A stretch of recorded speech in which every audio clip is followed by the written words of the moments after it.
No way! You're watching a Fox Sports presentation of B.A.S.S. Good Sunday morning to you and welcome to Bassmaster Live here at Championship Sunday at the AFTCO Bassmaster Elite at the storied Santee Cooper Lakes here in the state of South Carolina. Those are some shots from early this morning, more than an hour ago, before takeoff time at 7 a.m. local time. Anglers, 10 of them left on this day from our original field of 104 that started back on Thursday. We've cut it down to these 10. They have a shot at a championship today. Some of them a fairly long shot. The weights are spread out. It is a wild, wild situation out there. But as our leader, Luke Palmer, quoted yesterday, said, no matter what kind of trouble you're in, the answer could be on the next cast. Mark Zona, I think that's a fair assessment, and we got a lot more other things to keep track of today. Well, we had a crazy championship Sunday last week here on FS1 on Lake Murray, just up the road in South Carolina, and you kind of have that vibe with the change in weather, the front that's coming. We could be in for a good one here on Santee Cooper Lakes. Absolutely. Well, Luke Palmer started with a lead today, but look at the big changes that have happened already. Mark Menendez, 11.5 pounds back to start this day, has already put enough fish in the boat, 2 giant keepers, enough to take over the lead from Luke Palmer. Brandon Cobb was his nearest competitor, was Palmer's nearest competitor to start this day. He remains where he is, but now down to third place.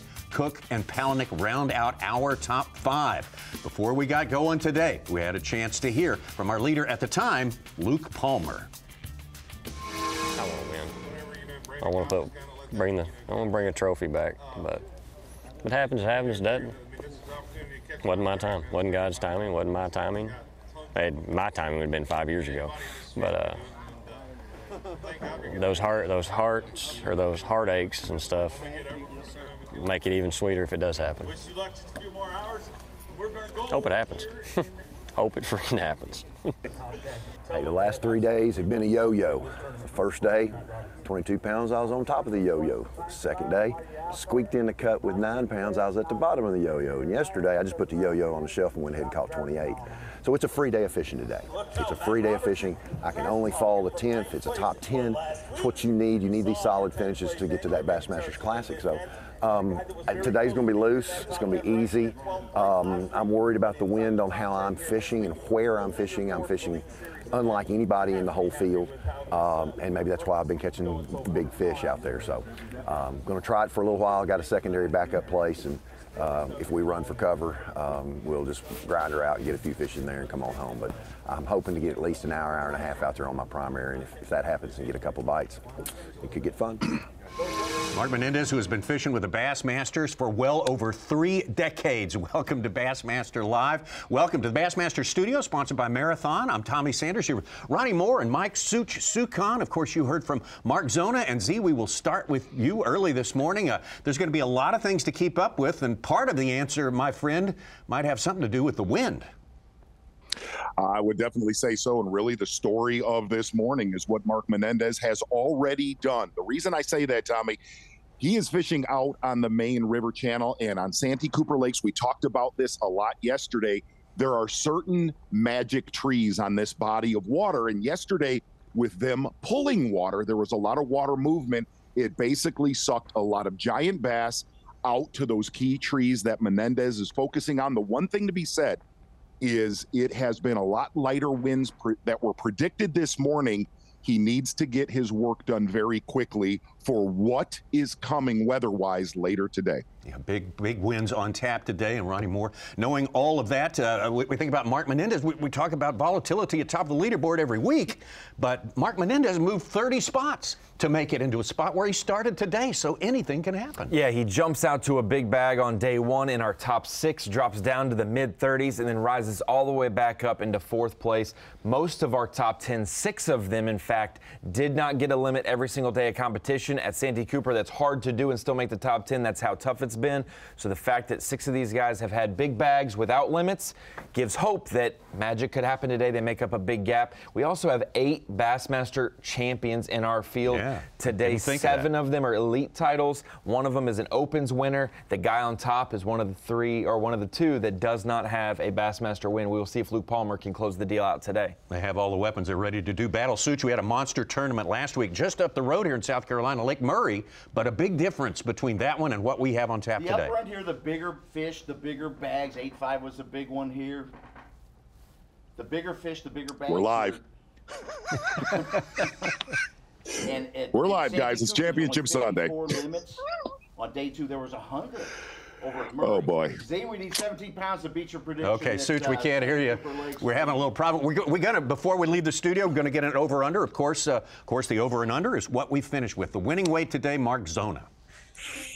I think we're going to come up a little bit short of that, but I do think one of these anglers is going to have to catch a giant. And the other thing is, with that front that is coming, one of these guys, there is definitely magic to be had today. The reason why, this is the first time in this tournament that we have had a front coming in during competition. So I'm going to say a little bit under, but I think we have potential to see one of the biggest bags of the week today. All right, Ronnie Moore. I think unless we have something crazy from somebody in 5th, 6th, 7th win this event, I think that Luke Palmer, I think he can get 19 to 20 pounds and be able to get that 90-pound mark. We'll see. I think at least if he catches 16 and change and breaks 87 from Murray, I'll be correct on the prediction. So I don't care how much farther we go higher than that. Suits will get you to write yours down. We'll come back when yeah. I'm going to say I put 90 on my prediction. Okay. So I'll go with 90 on our over and under. And there we are done here and ready to get out on the water and actually take a look back at the start of this tournament. Day number 1, 28 pounds plus for Matt Robertson of Kentucky. What a start. Yeah. Definitely one of the craziest things we have seen in this tournament so far. Absolutely in the driver's seat days 1 and 2. But one of our guys on the water yesterday morning, we got a text before competition began, and they said they are pulling massive amounts of water on the lower lake, Lake Moultrie. And we're going to dissect the lakes. And Matt Robertson's area dropped about 8 to 12 inches. And with that, his weight dropped on day 3. Matt Robertson with 28-1 on day 1, 21-13 on day number 2, and only 2 fish on day number 3. Brutal. Boy, that's how much it can change for any particular angler. Luke Palmer, very steady throughout this tournament, started with 21-3 on day number 1. Yeah, fishing in the Rocks Pond area that we saw 100 pounds get caught last year here on the Bassmaster Elite Series on Santee Cooper Lakes. Again, like Mark Menendez, a very key magic set of trees. A lot of work done with a yum woolly bug, except this one right here on a jerkbait, kind of a bonus fish. And we had him guessed very light yesterday. We had him around 22, 23 pounds, weighing in 26.3 to take the lead.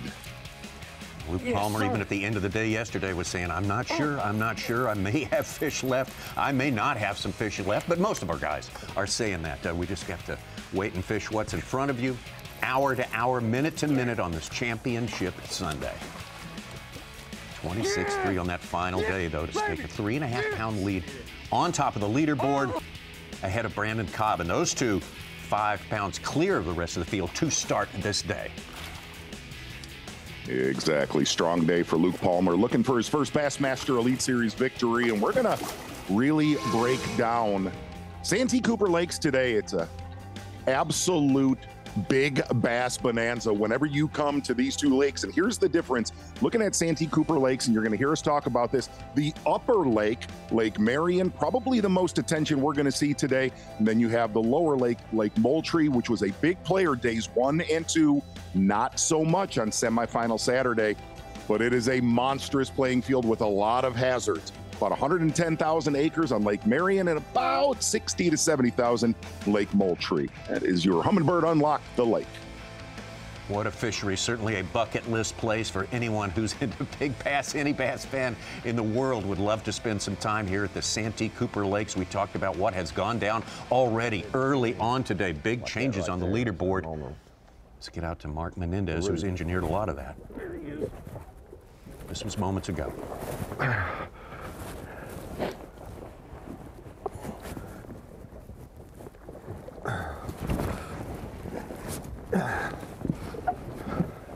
Come here, sweetness. Come here, sweetness. Come to me, sweetness. Open your big head. Got her. How's that? How's that? Yes. We're halfway home to making up the deficit. Andrew. There's a 6-pounder. Might just be my day, kids. Might just be my day.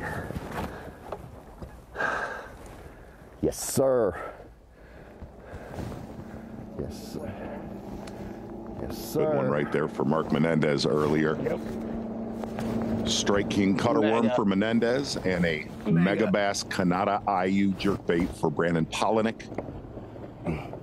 Both anglers doing something totally different on Lake Marion. Stay on there. Stay on there. Stay on there. Stay on there. Stay on there. Stay on there. Stay on there. Come on. Come on. Come on. Come on. Come on. Oh, it's a big one. It is a big one. Come here. Come here. Come here. Come here. No, no, no, no. Oh, come here. I can't grab her with all those hooks. Can't grab her with all them hooks. That's a good sign. That is a good sign. Right there. She ate it good, too. Oh, I'm shaking. Oh, I'm shaking. That's one of the right bites.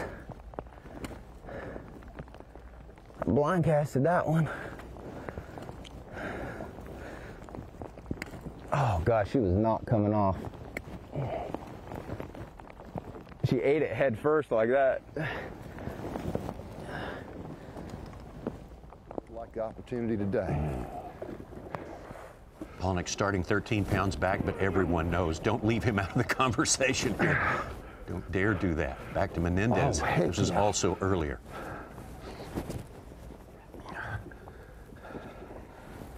Menendez boat in about 5 to 6 feet of water off the main river channel on Marion. Stay hooked up. Not a big area. Stay hooked up. But really, really key cypress trees for Menendez. Days 1 and 3 did not get a bite here on day 2.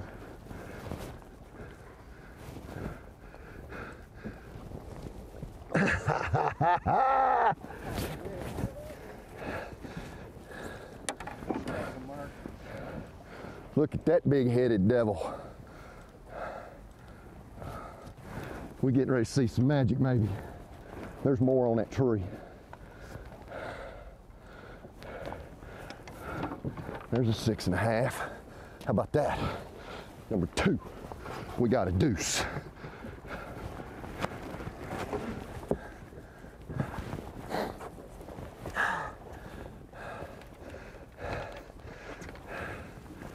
Oh boy.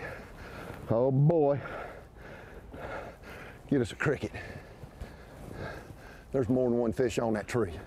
There's another fish or two on that tree right there. I can tell you there is. Just by the way the dang thing's bit it. Drew Cook on the right, starting 8 pounds back on this day. Oh, this is gonna get ugly. This is gonna get ugly. I want the dirty 30. There we go. Yes.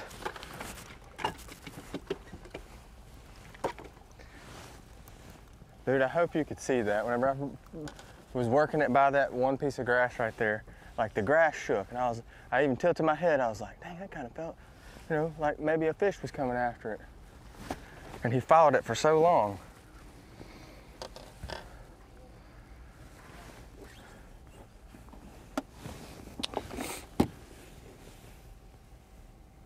Drew Cook, a defending champion from last year when he caught 105.5 pounds over the course of 4 days. Certainly a guy to watch here. Take a look at our leaderboard. I'm sorry, folks. There's no way we can bring you more drama, more sheer poundage than what we have seen in the first 15 minutes of Bassmaster Live today. Mark Menendez coming from 13 pounds off the pace into the lead right there. Luke Palmer, our leader to start the day, now with a deficit, not a big one. Brandon Cobb right behind him by about 3.5 pounds, and Drew Cook maintaining his spot in 4th place, but upgrading a bit. We got plenty more on the way. The AFTCO Bassmaster Elite at Santee Cooper Lakes is sponsored by Humminbird, Mercury, Nitro Boats, and by Bass Pro Shops.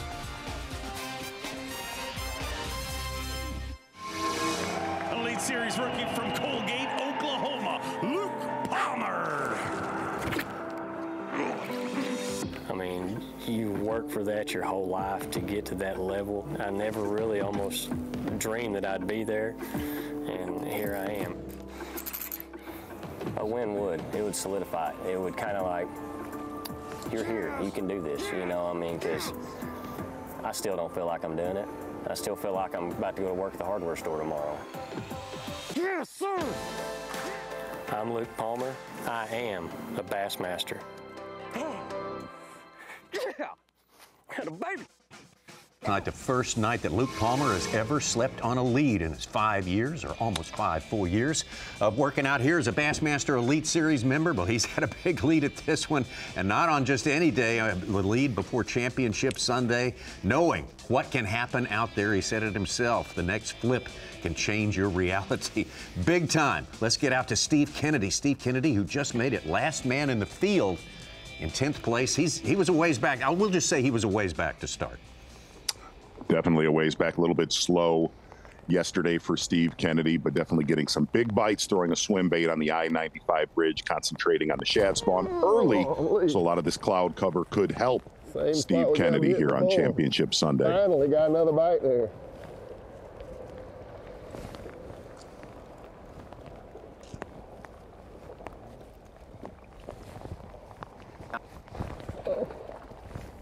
Trying to save my bait. Oh.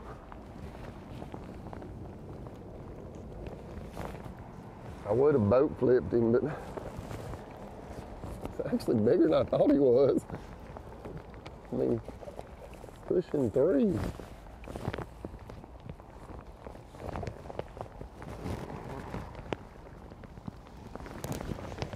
Nope, 2.5.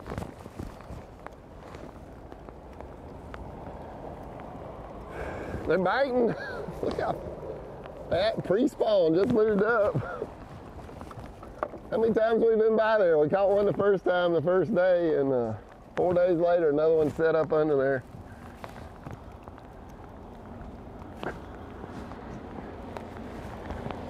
Let's call it a 3-4.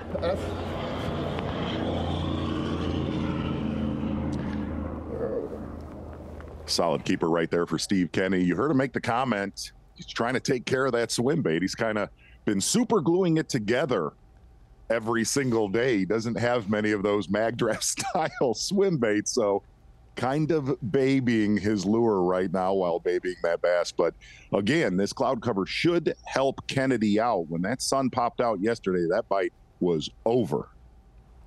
Steve Kennedy, 17th place in Progressive Angler of the Year stats for this year, and he can only improve if he makes any move on that today, starting in 10th place.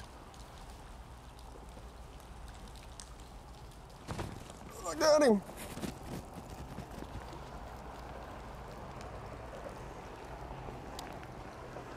It's not a big one. Another 3, I think.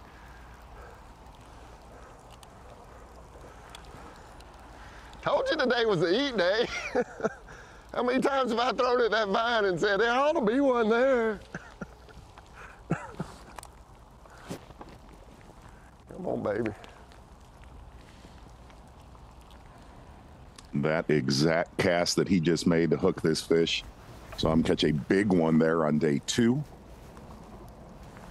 That's another 3.5 pounder. Oh. Just trying not to tear up my bait. Another chunk.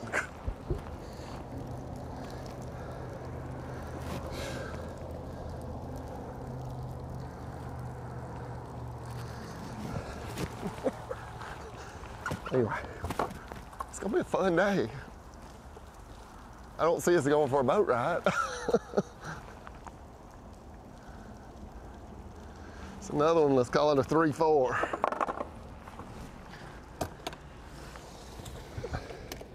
He's smaller than the other one, though, on my side. Steve Kennedy and Mark Menendez, one of a handful of anglers who have been here since the inception of the Elite Series back in 2006. Yeah, and really, Kennedy and Menendez fishing as far up Marion as any of the anglers in our top 10 today.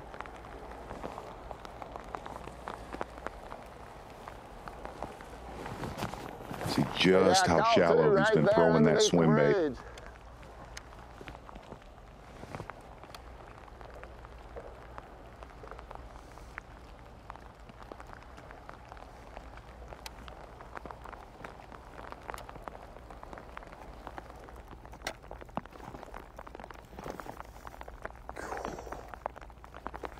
We'll get you the official weather later, but weather will be a factor today. Rain, especially wind expected later.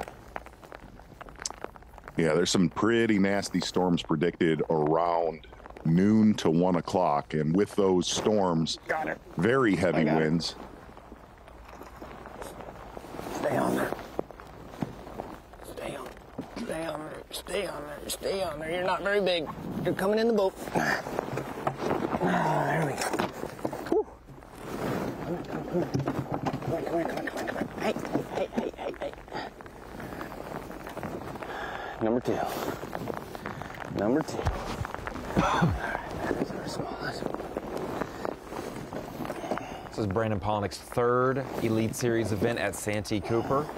He's got a win, a third place, and another top 10 today. So just like Drew Cook, just like Steve Kennedy, he wouldn't probably call Santee Cooper home with how good of a track record they all have here. I caught 98 pounds in that third place effort last year. They just, some days they bite, some days they don't.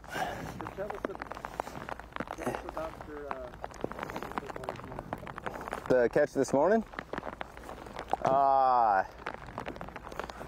I kind of just, I knew where there was a pile and I just made a blind cast to it. They were out further yesterday. They were on a deeper one and I caught them really good there in the morning. And then they got off of that today, I guess, and they went to the shallower one, maybe with the clouds. But I was just spot locked, made a blind cast to it. I mean, I say blind. I could see where it was on my 360. And, but I just stayed spot locked. I didn't try to use the Mega Live and just kind of worked the jerkbait in the way that they seem to be liking to eat it this week, and caught that big one this morning. And then that was our second bite right there. There's still tons of fish around the places I've been fishing, so that's good. I wasn't sure what the weather was going to do. I knew time of year and things like that, these were the right places to be, but I didn't know how they would react with the weather. It's like, you get the weather, they should eat the jerkbait better and moving baits, but then you get the cloud cover and they want to roam more and not suck to specific targets. So when you're throwing moving baits at specific targets, it's a little different. I got one coming way up to it. Oh, just turn back on it.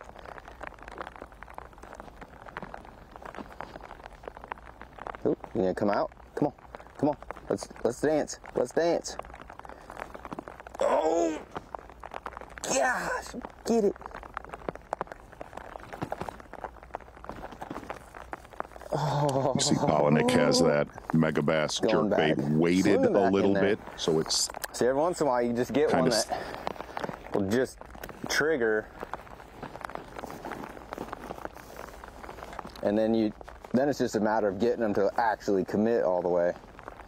The first step is getting them to move out of the pile and get to chasing, and then it's about making the right presentation. Like, see, that one's being lazy. That's a big one though.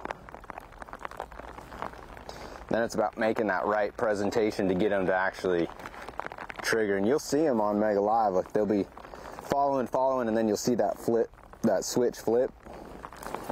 and then their whole demeanor just changes, and then they usually bite it. They get a lot more aggressive. It's like what you're seeing out there.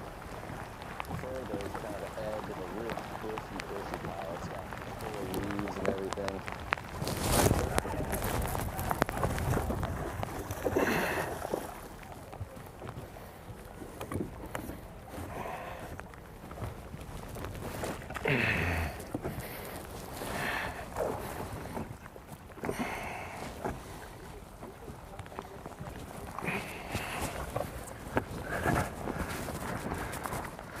3.5. It's a pre-spawn fish. That's a baby. It's a baby, Andrew.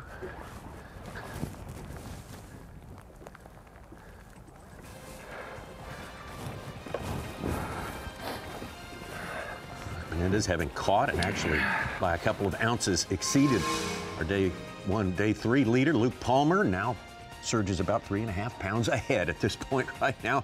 Mark Menendez, definitely the story at the top of the leaderboard. 74 pounds and 8 ounces, way back to start his day. Luke Palmer, Brandon Cobb, still the same relationship. Cobb just a few pounds behind Luke Palmer, and then we drop down another 3 pounds to Drew Cook. And Brandon Polinick behind them. Brandon Polinick, we're watching him today as well. Steve Kennedy with some good ones in the boat as well. Hey there, anglers. I'm Fox Weather's Craig Herrera, and this is the Bassmaster Elite Forecast, looking at weather out for Santee Cooper Lakes in Clarendon County, South Carolina. Right for this weekend's tournament. Today, we've got some stormy conditions. Showers and thunderstorms expected throughout the morning. Highs will make it to the mid and upper 70s. We're going to see some high humidity, though, with all the storms passing up overhead, and some strong winds approaching 20 miles per hour. Could be gusting 25 to 30. Our pros are going to have a tough time casting their lines. The water temperature right around 70 degrees, though, so the hogs should be biting once we get going. Good luck to everyone out there. Hey, remember, you can download the Fox Weather app or stream Fox Weather from your favorite connected TV device. Thank you, Craig Herrera. Everyone at Fox Weather, yeah. Yes. Craig Herrera absolutely nailing it right there. Actually, there's rumors he was at the weigh-in yesterday, What? Tommy No, Sanders. really? I don't know about I don't know. I don't know if that's true at all. That could happen, but that's amazing. If true, that's amazing. Yes. Wind coming. Wind is on the way today. That will be a factor. There's no doubt about that. We'll see what happens when it gets here. Here's our Progressive Elite Series Angler of the Year. This is consistency throughout the season. And Brandon Cobb, what a job he has done. Big lead over Drew Cook. They are 1 and 2, and they are both in our top 10 today. Everything kind of tying together at this time. Tyler Rabette, who won the first one of the year. Carl Jochimson of Australia up in that top 5. And Progressive Bassmaster Elite Series Angler of the Year points. And there it is, Santee Cooper Lakes, 160,000 acres, this huge place full of these giant Florida strain bass. And a lot more attention today on Lake Marion with the predicted winds that are supposed to arrive later today. Matt Robertson starting to make his way down to Moultrie. This is earlier with Brandon Cobb.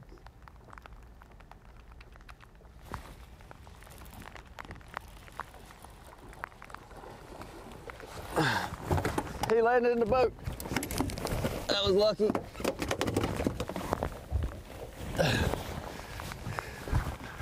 Oh, about broke my rod.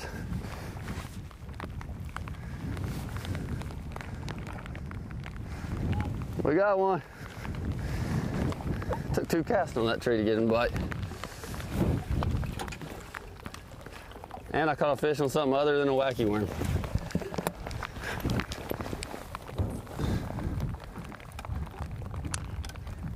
Brandon Cobb fishing in the Rocks Pond area that we've seen so many top finishes in years past. Going to get back up to just chased it out. Potato Creek with Drew Cook. See him?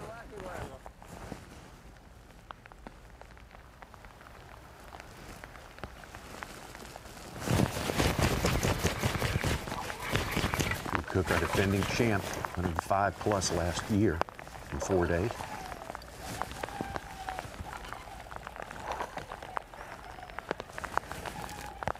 The majority of what Drew Cook's weighed in this week, sight fishing, a lot of spawning bass. He's that no giant by will any be means, a but problem today. Today, son.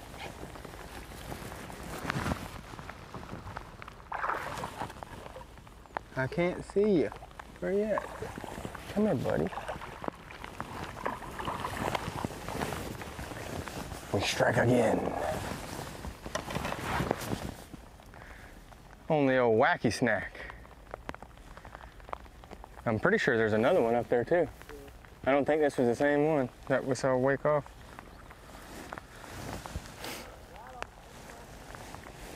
That was the new sensation trick stick from Big Bite that should be coming out here pretty soon. It's the deal on a wacky rig. That scent, God, wish we'd have had this years ago.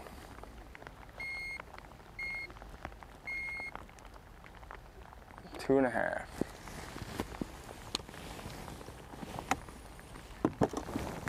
Maybe we'll just stay here and just fish in the creek all day. I don't know. We'll just keep on pecking. As your leader to start the day, Luke Palmer on the right, still looking for his first keeper.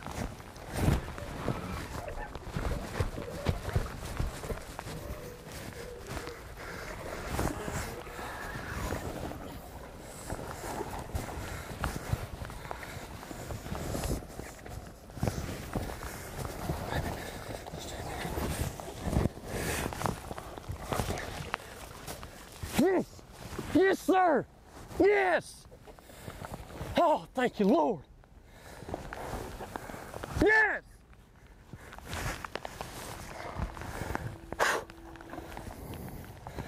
Oh, I seen it when I flipped in that tree. She come from the other side. I seen this big swat. I was like, oh no. And they were like, yes, baby! Get it, brother. Thanks, Lord. Yes!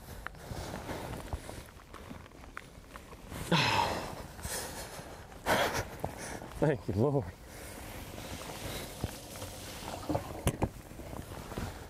We ain't blinking today, baby. We ain't blinking.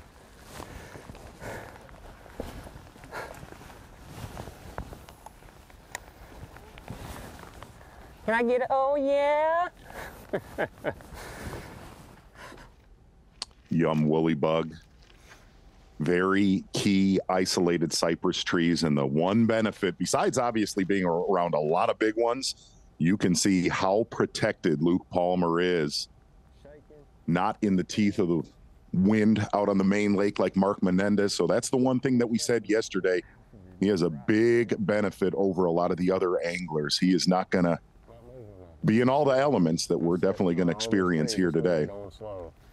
And Tommy, it goes to show. It's going to be right off the bat, it seems like.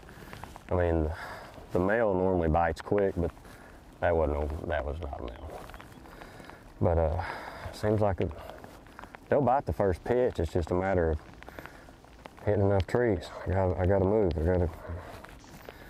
It's so hard because you don't want to miss one though. Because like yesterday when I pulled on that tree and I caught my last big one, you know, if it wouldn't have been for us getting up on that tree and moving those fish, I would have never seen them. And so it's like danged if you do, danged if you don't. But danged if you do right now. Oh, man.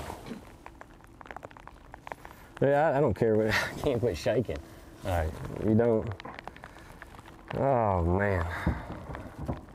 Man, I needed that. Thank you, Lord.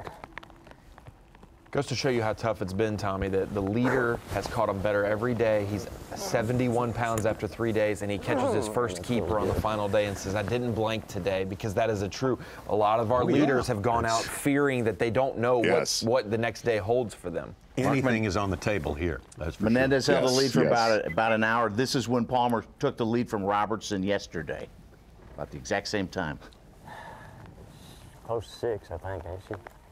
Yeah, she's close to 6, probably 5 3/4. That's 5 3/4. I don't know if she's much up. I don't know. She's right at 6. Benefit of a sheltered place, and also a big benefit to start the day with the lead. You get that first fish, you're back on top. Yeah.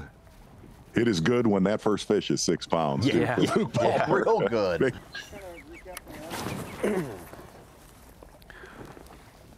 Well, I don't know if that was a striper bite or a bass bite, but I'll tell you in just a second. It's been a good morning. Got 3 in a boat for about 14 and a half. I believe that was a striper right there is what I believe.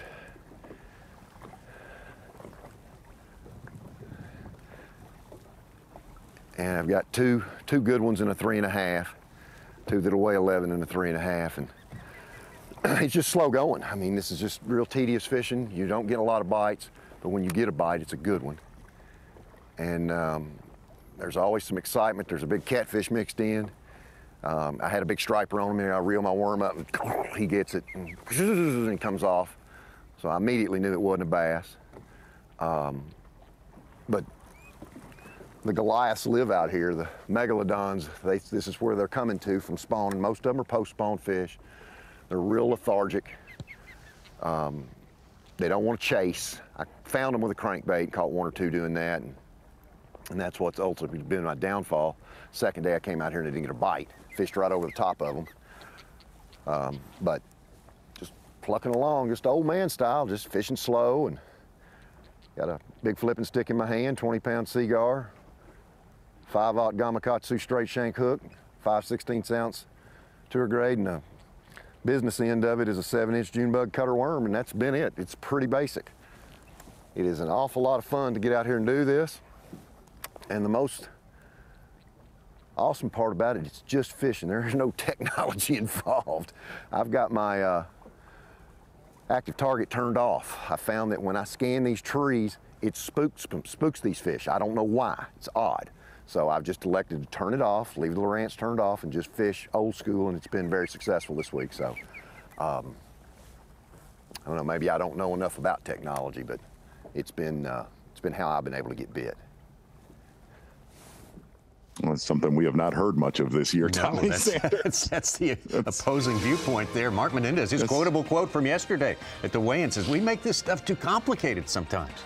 You do it the simplest way you can put it together, and sometimes it works out, and it's certainly working out for Mark Menendez on this day, having made up a huge deficit to be just a few pounds behind our leader, Luke Palmer. Luke Palmer confirming that he may be in the right place as well. Mark Zona confirming it's going to be a good place no matter what the elements can bring. We got so much to find out, though, so much yet to see here at Santee Cooper Lakes. Week 3 of the USFL season continues today on Fox as the New Jersey Generals take on the Michigan Panthers at 4 p.m. Eastern, only on Fox and the Fox Sports app. And Z, your Panthers, if they show up today, it could get ugly. Yes, definitely a very solid defense for the Michigan Panthers, on a roll as of late. Yep. Big USFL game today. Taking a look at our anglers on the playing field, only one of them making their way down to Lake Moultrie. Matt Robertson trying to make it happen again. Definitely not the case down there yesterday, only catching 2 bass. Gonna get out with our leaders right now.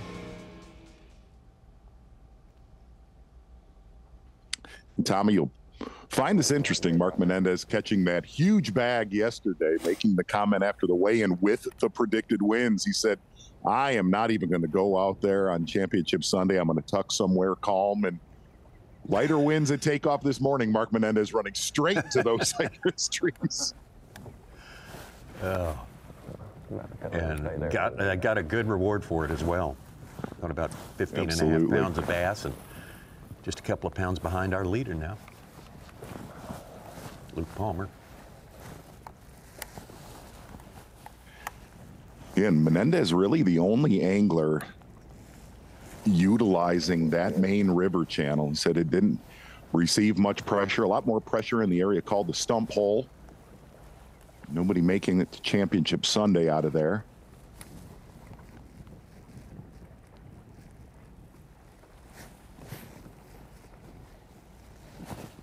If you haven't watched any of this tournament the last few days, something Mark Menendez said you should take note of. He said it didn't look like it this morning, what we've seen, but it is slow in terms of numbers out there. It really is. It's been a smash mouth morning, but I mean, there are periods when the window is shut.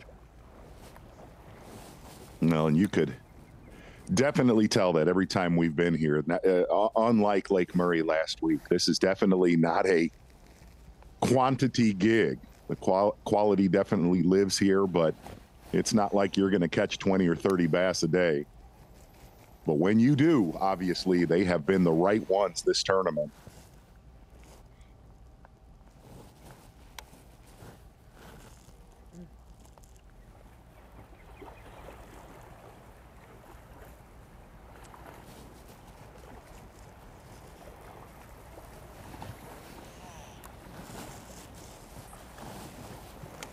Kind of fun to hear an angler going up the leaderboard saying he's turning his depth finder off. It's not been the case in our events this year on the Bassmaster Elite Series. That is swimming against the current currently, that's for sure. Right, literally. Yeah.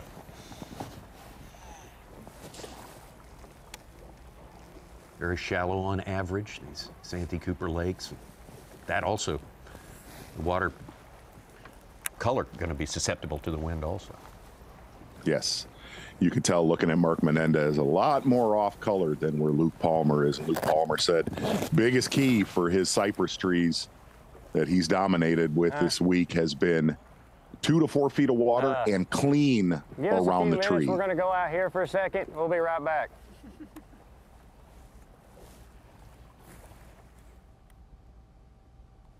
Turn away from the light. Currently in 5th place right now is the man who won here in 2020, was 3rd place last year with 98 pounds, Brandon Palnick.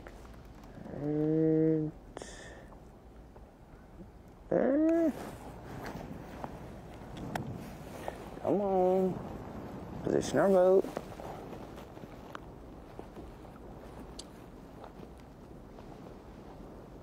Palaniuk's been targeting isolated brush piles, 5 to call it 12 feet of water. Thought about it for a second, and he's running away.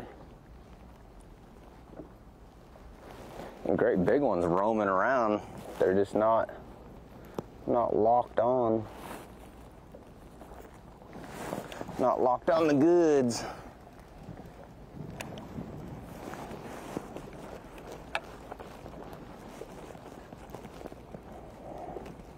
It was actually an area that we saw him utilize in his victory here a couple years ago.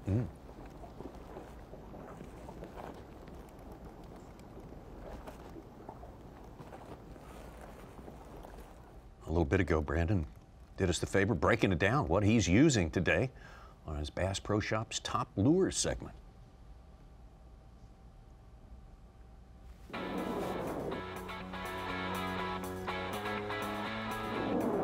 What's up, everyone? Brandon Palniuk here. We are sitting on the shores of Santee Cooper Lakes in South Carolina, and I mean, this amazing fishery. It's one of my favorite places to fish. Doing something a little bit different this week, and a bait that I didn't have a ton of experience with, but it is a Megabass Kanata IU, and the first day for me and in practice, the best color was this MB Gizzard color. That really shined. It looks a lot like the crappie. And then day 2, I just, on a whim, you know, I had tied this color on. I think it's Jamaican Ghost Pearl, something like that. May not be saying the first part right. But the last 2 days, that has been a key.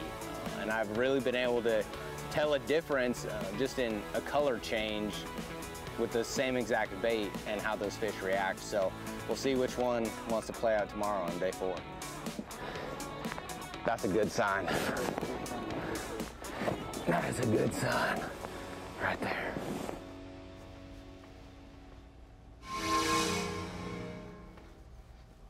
Brandon Palniuk won the Bass Nation National Championship. That's the grassroots tour for the Bassmasters. And it's been uphill, one accomplishment after another ever since.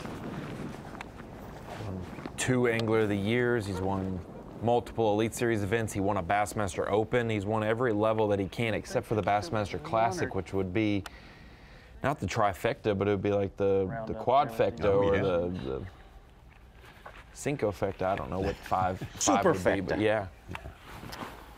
He is a winner. Brian Smith, the rookie from Roseville, California, has had an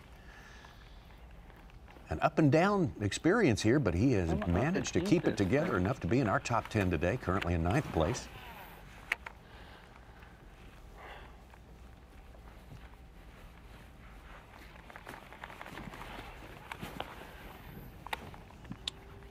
Bryant Smith only catching 4 bass yesterday, but those 4 bass weighing 18 pounds, a couple late day big ones for the rookie here on the Elite Series.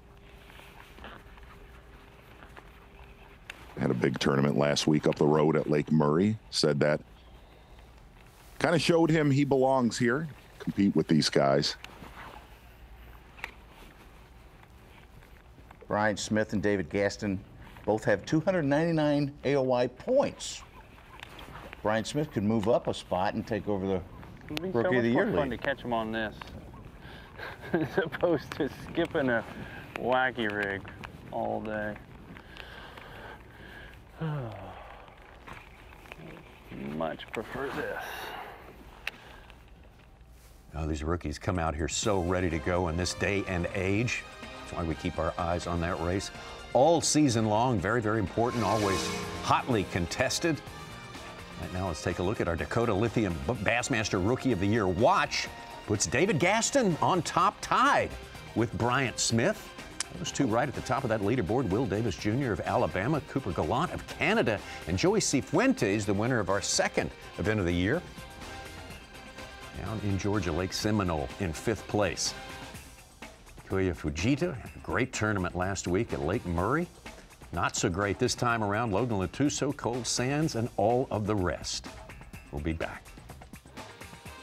Yes! No way! You're watching a Fox Sports presentation of B.A.S.S. Championship Sunday, 4th stop of the year for the Bassmaster Elite Series, the AFTCO Bassmaster Elite here. What a tournament it's been at this bucket list place for all big bass fans, the Santee Cooper Lakes here in the Low Country, the coastal plain of South Carolina. Luke Palmer, Oklahoma angler, in his 5th year as an elite, looking for his first win. He can smell it from here, but he's still got a lot of work left to do before he can touch it. Had Mark Menendez, a streaking Mark Menendez, who came up 30 spots yesterday, an incredible climb into the top 10 and put himself from 13 pounds back all the way into the lead today, earlier. And if you really take a look at our anglers spread across the playing field here, Paul Mueller, who did most of his work throughout the week down in Lake Moultrie, but kind of punting that game plan here today. Guarantee the area he fishes probably turned up pretty good, but Matt Robertson, we said it, Tommy, he will take it in the ditch if need be, going back down to that area that was so good to him days 1 and 2, only catching 2 bass down on Moultrie yesterday. And we learned a lot down there really throughout the week. A lot of anglers concentrating on the eelgrass flats down in Moultrie. And the other thing that we learned is when that water drops, when they suck the water out of the bottom end of this lake, it affects those fish immediately. No big stringers caught in that region of Moultrie that Matt Robertson is in yesterday afternoon. Paul Mueller opted not to travel down there. I think he's been going down into Moultrie too. He's kind of up near Mr. Palmer. That is exactly right. Fishing in the Rocks Pond area. So this weather definitely changing a lot of the game plans that we saw the first 3 days of this tournament. Yep, right there. And again, looking at Mark Menendez with a big morning, it almost seems like he's going to have to do his work out there on the main river channel by noon, because it is going to get trashed out there. Just couldn't ever keep it in the bed long enough where she wanted it. And I think the bed is actually on right there where she's setting a bunch. I thought it was right there at the base of the tree, but I think it's off of it just a touch. See, she followed her out right there. I'm about to put a drop shot in there and catch her.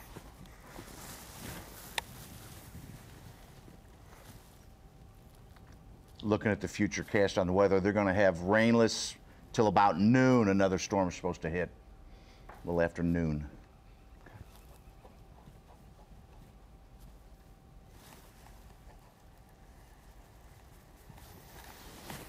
Such an unusual tournament.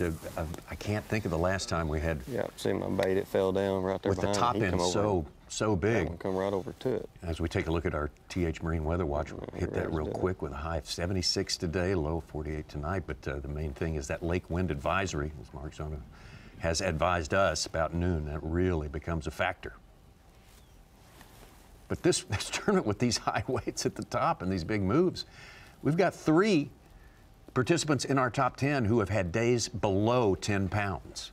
She's on the left side of the tree. She's falling. Right. Incredible, including our day 1 and 2 leader, Matt Robertson, Bryant Smith, and Mark Menendez.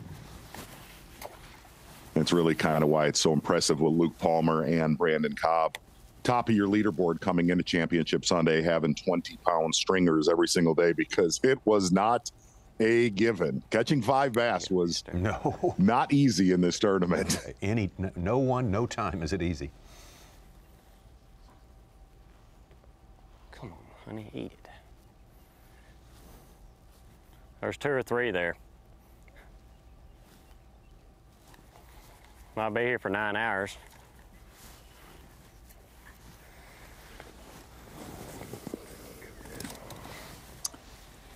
Again, those cypress trees close to the river channel. For Menendez, 5 to 6 feet of water, and he said it was. Sometimes they.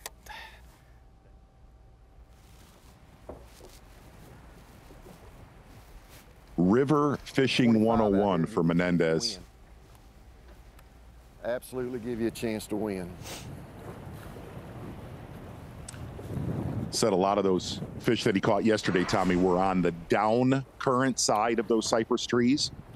Those fish would set up just like a typical river system. She's starting to kick now.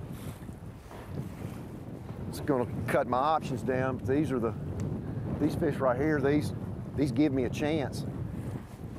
The work's getting ready to start if I can stay out here another hour. If I can just stay another hour, I'll be fine. I think I can catch another 1 or 2, but this is what I didn't want to have happen, but you know, what can you do?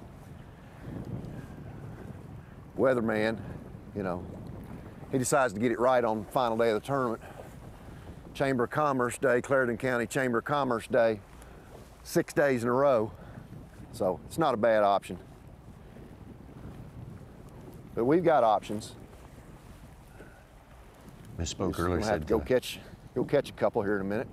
I said Mark started 13 pounds back, started 11.5 pounds back. Right now, if you're just joining us, he has 2 6-pounders in his boat. Got those very early. Really changed the look of the leaderboard.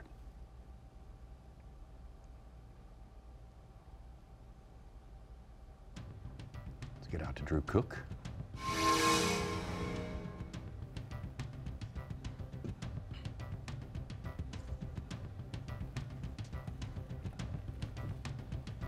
Around the corner from Brandon Polnick. You had the same sort of relationship on the last day last year. Around the corner. It looks like Drew Cook is on a different lake. Yeah, where is he? He's in somebody's swimming pool, right? Definitely won the tournament of sight fishermen this week. Mm-hmm. See it.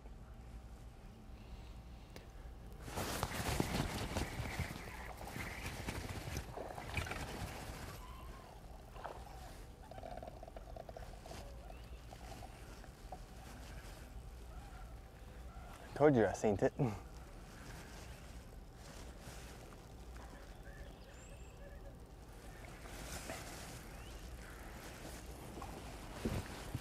And really, Drew Cook was only trying to get a day and a half out of the sight fishing game here on Santee Cooper this week, and he has made it work every single day, where a lot of other sight fishermen are probably watching this tournament right now. Oh. Dude, he wouldn't have came off for like a year. That was that new Big Bite, the Sensation trick stick. Right there. It's like green pumpkin, purple gold. I mean, that's a fat one. Man, the little wake it put off was so little. I mean, almost thought it was like a brim.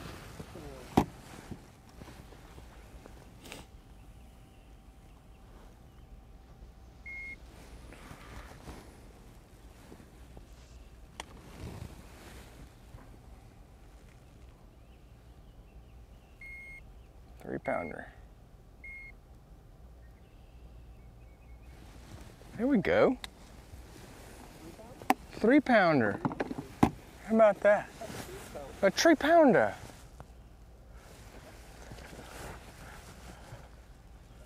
You're welcome, Shane. Anything for you, buddy. Defending champion here. I'm pretty last sure year. we What a rang show he that put one on live. Collected himself a century belt with this amazing first day and just kept it going for the remainder of the event. Yeah, really looking at his tournament last year, obviously very consistent with giant stringers. And the difference this time around, a lot of those big females last year being a month earlier were coming to Drew Cook every single day. A lot of those spawning beds would reload, finding new ones. And he has had to scratch and scrape, being the tail end of the spawn this time around. Santee Cooper Lakes. Every single day of this tournament, he has had to find new fish. And yesterday, actually, one of those beds catching a 5 and a 7-pounder midday on semifinal Saturday. But a big victory last year for Drew Cook. 2019 Rookie of the Year. He has had a great points performance each and every year he's been out here.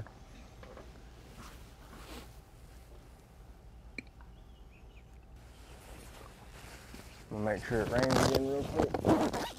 He's also one of our former college anglers that has came up through that program. He was at Florida State. Another one in our top 10, Brandon Cobb from Clemson. They're both number 1, number 2 in Progressive Angler of the Year.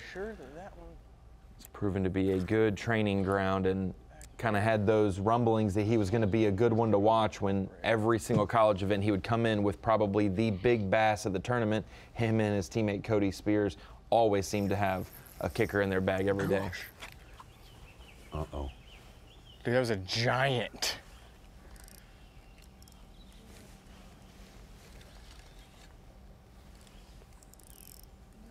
How'd that happen? I think you just come up and threw my worm back at me.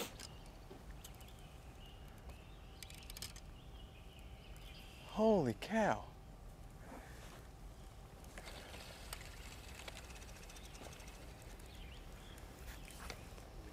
Well, if you can find a place where the rain doesn't rain and the wind doesn't blow and big ones are there, you might want to stick around a while today. Yeah, and that is one of the things that we have seen this week on Santee Cooper is we have seen some great big fish catches, and we have seen some of the biggest losses of the season here on the Bassmaster Elite Series. Heartbreaking losses for sure. Luke Palmer, though, leader to start this day, looking for his first Elite Series win. He is in charge. Mark Menendez, the big move up the leaderboard yesterday and early today as well. Brandon Cobb, our leader in Progressive Angler of the Year points. So many great stories today. Championship Sunday, the Santee Cooper Lakes. Later today, the NASCAR Cup Series is on FS1 as the series travels to Dover, where the best drivers in the world try to take on the Monster Mile. Pre-race coverage begins at noon Eastern, then the green light goes off for the Worth 400 at 1, only on FS1 and the Fox Sports app. Tommy Sanders, give me a pick at Dover today. Come on now. Well, that's the usual suspects, you know, Busch, Logano, I think. What do you think? I'm riding it, man. Got a little bit of momentum going with Busch. I'm staying right there, friendo. You called it last time. You called it out. Good job. Good job by you, Luke Palmer. Aggressive. Yeah. Yes. Our leader, Luke Palmer, looking for that first Elite Series win. It's so hard to get, and he's such a hard-working guy and put in his 5 years' worth of it so far.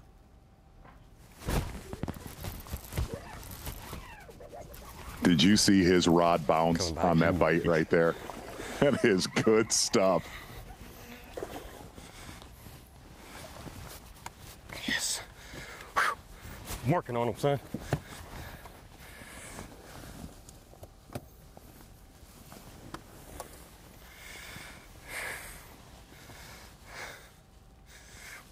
Getting closer, getting closer. Yeah.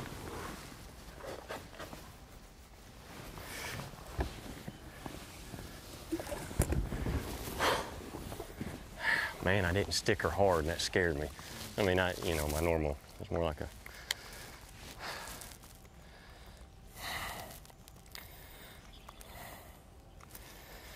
Oh, man, let this happen. Well, this one gets retired. You done well, my little first one. Oh, she's gone. Thank you. Come again.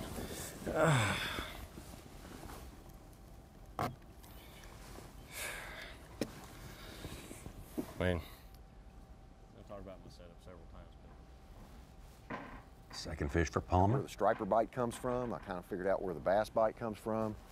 Catfish are random, but it's little corners, like this big tree right here, this big round one, really doesn't thrill me. I could get a bite off of it, but if it had like 2 or 3 right next to it that created more of a barrier, that's where I'm getting most of my bites. And the wind has laid. We just had a big gale blow through here just a second ago, but it's really making my presentation tough. And you've got to get that worm right at the base of that tree, because these fish are lethargic and they do not want to chase. That's the whole deal with them. They do not want to chase. They want it right in their face, and they'll eat it. I mean, they're just like us. You're watching Bassmasters on Fox, and you got a Snickers bar laying there. Instead of going and getting a sandwich out of the refrigerator, you're going to eat that Snickers bar, and that's my version of a Snickers bar right there. 7-inch cutter worm. And so we've got 2 right here, and that's the kind of thing I'm looking for. The bite should come from the outside edge where the current's coming right by it. That's the way I want them to be.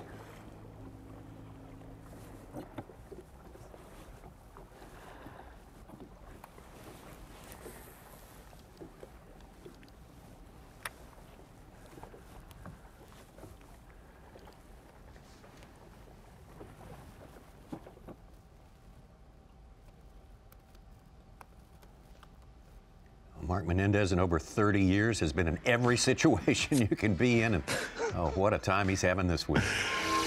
And there's something that is just completely, you can't even explain. Your marathon peak performance going very, very big yesterday, 27 pounds and 13 ounces. And as Mark Menendez has described it, it is river fishing 101. Strike King cutter worm has pretty much been the bullet throughout this tournament. Said he fished over these fish trying to catch them on a crankbait on day 2, only catching 9 pounds, but getting the wheels back on track here on Championship Sunday. What a way to open up Championship Sunday. Good stuff, and he's been waiting for this since he was 11 years old. You know, I knew I was going to do this when I was 10 years old. I signed my high school yearbook, Future Bass Pro. So I've never worked a day in my life because I'm one of the lucky people in this world that have been able to fish their entire life. So what would the young kid say to the old guy now, to the old emotional guy now that's done this so long, is he'd probably just look up there and wink at me and say, "Told you so, knew you'd do it." My bad. 10 years old, not 11 years old. Get it right, Tommy. He knew it long before 11, okay? I didn't mean to cheat a young man of a year of his life there. When we were right, when we were wrong game. Once again, and I'm on the wrong end of it. Yeah. Hey, it was really cool listening to him talk about it. And that's one of the reasons he caught that big stringer yesterday. They were pulling a lot of water out of this system. We had higher water conditions this time around, and said those fish would set up right on that current seam, downside angle of all those cypress trees where the current would come around each side. And he said it was so predictable where he would get his bite yesterday.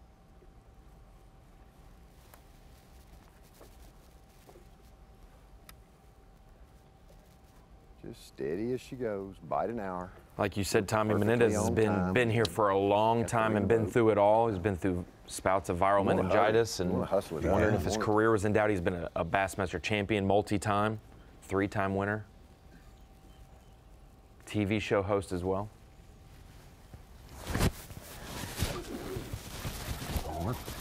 This could be number 3.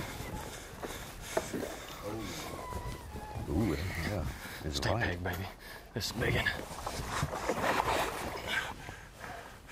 Stay big. Stay big. Come here. Yes, sir. Yes, sir. Yes, sir. Yes!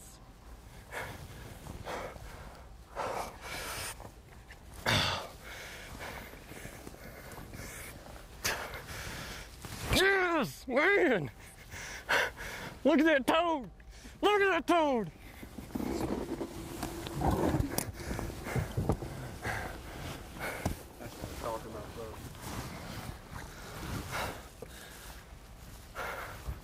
One step closer, buddy. One step closer. I seen it.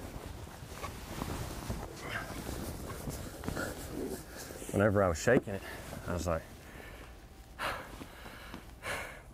I kept flipping in that same spot, and that one of them moved away, and when I repitched in there, this one come from the other side of the tree, and she just went nose down on it, and you could see her tail doing that, and then I picked up, and it was like, then I swung the hammer. That song, is it Sledgehammer? You know, that old, like the 80s song or whatever? Sledgehammer. Peter Gabriel. Yeah, back on tour this year. Dude, we get us 2 more like that. Tommy, he only needs 29-1 to break 100 pounds. I'm not going to rule that out now. I'm not going to rule it out now that he's got a couple big ones in the boat. I'm not going to rule that out. You know, it could be a day. A little bit. I'm not going to lie. Ronnie, I'm sure you don't know who Peter Gabriel is, but you ever throw that In Your Eyes Out song, boy, I will start crying like a baby. We are going to go to a Purple. He sang with Whitesnake, replay right? of the day right here.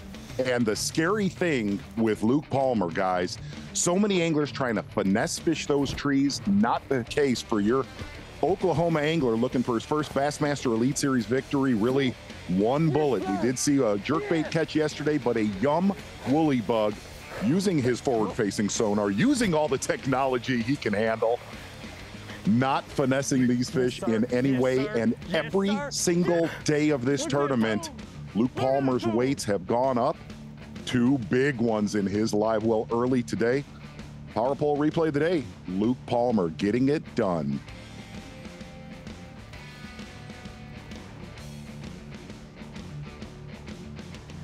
One step closer, that's what he said. Now 11.5 pounds ahead of Mark Menendez and the rest of the field. Look at that weather that just, They're always telling me what to do. it's amazing. What? Sunny, calm, Better? Do I need to have my bibs not off what it was too? supposed to be. Are they good? Oh, okay. We're going to have to hold on because my seat's wet. No, I'm probably not going to do that. I don't want to get laughed at.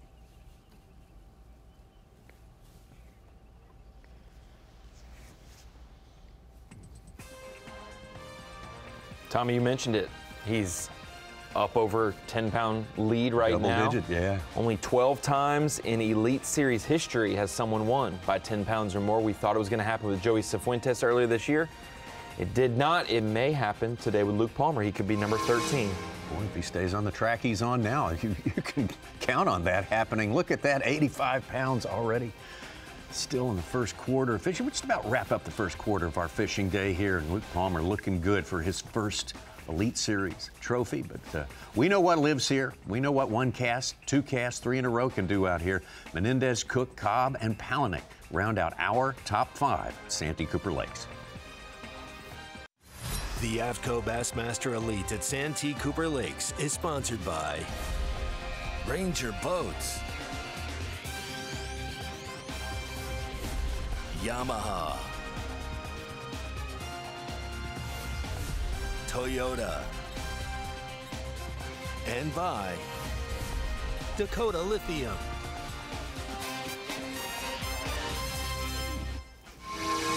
Welcome back to Bassmaster Live here inside the Bassmaster Studio, sponsored by Marathon. I'm at the Dakota Lithium Screen of Knowledge, and we were just talking about Luke Palmer's setup, the keys to his success this week. He lands a big one and extends his lead to double-digit variety, over 11 pounds right now, and that brings us to Bass Pro Shop's top lures. Mark Zoni, you got him to send us his Yum Woolly Bug, this soft plastic, small creature bait.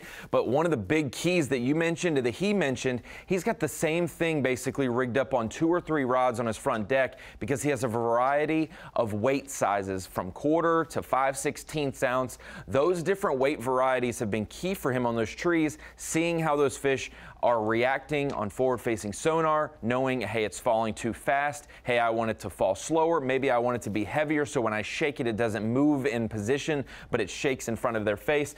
All those different things, along with him selecting the right group of trees. When you look at Google Earth at Santee Cooper, you'll see a bunch of dots out in the water, and those are cypress trees. The difference in fishing a group over here, that's all kind, there's 50 to 100 trees all together, versus fishing maybe an isolated group that has 3 or 4 over here. There's been a couple different places that Luke Palmer has found success, and when it comes to the success, it's because what's under the water for a cypress tree is different than any other tree. Those cypress needs, they don't just go right at the base. They extend out plenty far, so you can see how these fish are reacting 10, 20 feet off a tree sometimes, and that has helped Luke Palmer catch a couple fish additionally each day that others may not target. We've seen guys throw wacky rigs, the weightless stick baits, and those have been key around the base of the trees not to get hung up, but those fish just off the tree, when pressure gets big on cypress tree places, sometimes finding fish a little bit off when they pull off. They're not going to go swim 100 yards, but 15 to 20 feet can make all the difference. And those varying weight sizes for Luke Palmer, Mark Zona, have been huge for him this week. Yeah, and really good stuff right there, Ronnie. And he said there was a couple key things on those trees as well. He didn't want them choked out with a lot of the eel grass, and they had to have a little bit of water. The real shallow trees that we have seen play in years past, you know, 1 foot to 1.5 foot, not the case for Luke Palmer. 2.5 to 4 feet of water has been huge throughout the week. Over to Paul Mueller, choosing to stay in Marion today, not making the run down to Moultrie, where he did the bulk of his damage the first 3 days. I think he might have.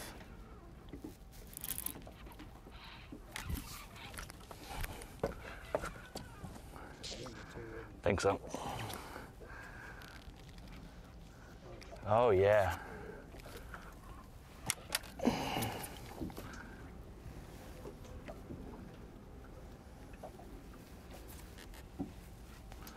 Oh, it's a big one, dude.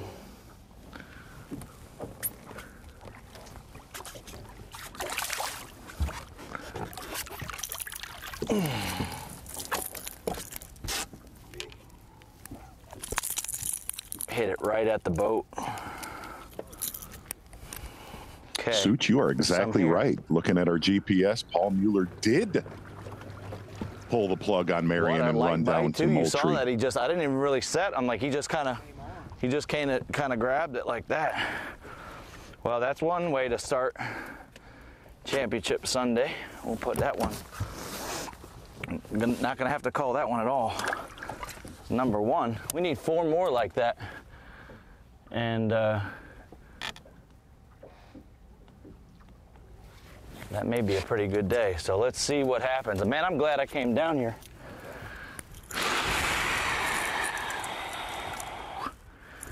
All right.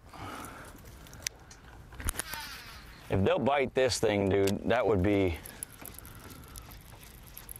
Paul Mueller, big, huge day amazing. 1.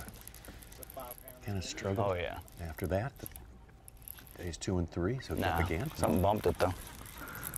No. Wow, I was just about to go to that brush, throw a spinnerbait. That brush is right there, though. It's not far. Get a look at that. Is the biggest difference here in Santee Cooper Lakes. Saw a little bit of that last year and a couple years ago, but it has definitely flourished. A lot of the Santee Cooper Lakes management that take care of these 2 bodies of water. And here's the great thing, talked about it yesterday, letting that grass flourish. And as you said, Tommy Sanders, actually a lot of that group planting vegetation throughout this system so it'll grow. And the one thing you could say, looking at that eel grass, this is obviously one of the best big bass playing fields that we go to. It is going to be incredible in a few years. To the bank or the ramp, put your poles down. You don't have to worry about leaving. It's nice. Yeah, the management folks do such a great job here. Definitely a key player, because I mean, I've sat here for what, 30 minutes probably. It seems like 2 hours, and all I've done is I might reposition myself every now and then to get up to where I need to be and to make them flips. And Pirate Quote keeps me right there where I need to be. Paul Mueller fish went in as 5 pounds, moves him up to 6th place. Yeah, and he tried to stay up in Marion today with lighter winds. Pulled the plug, ran down to Moultrie, and we talked about Drew Cook winning the sight fishing event. As far as the deep water, Paul Mueller has been spot on, except for a couple big losses on Friday. Every now and then they'll swim up there, but I need to go catch me 2 more fish somewhere.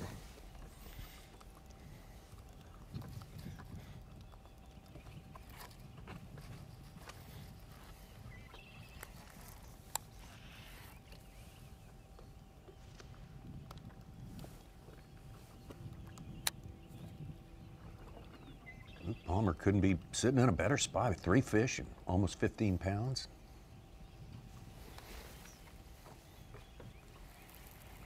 Everything going according to plan so far for him. And really, if you're just joining us on FS1 and you may not know the sport of professional fishing, Luke Palmer's in his 5th season, started in 2019, had made it through the Opens, our semi-pro division. We've shown those tournaments live on FS1 in the fall. For Palmer to not have a win isn't a big deal. It's not a huge deal because it is hard to win in a 100-person field with the competition we have, the lakes they go to. Your shot on goal, the opportunity to win doesn't come around frequently, so you want to execute and make the most of it. So when you see guys like Brandon Cobb pop off 2 wins in a season like in 2019, or you see a Drew Cook dominate from wire to wire, it's a special week. So for Luke Palmer to not have a win, that's not a big deal. He has been so consistent, being in the 20s every single year for Angler of the Year, our overall points race. He has been one of those rock-solid guys that's kind of became one of the short-list anglers that deserves a win soon. He's won at the national level, though, winning the Ray Scott, ABA championship, multi-day tournaments right before making the Elite Series, things like that. He's been in contention, though. Yeah.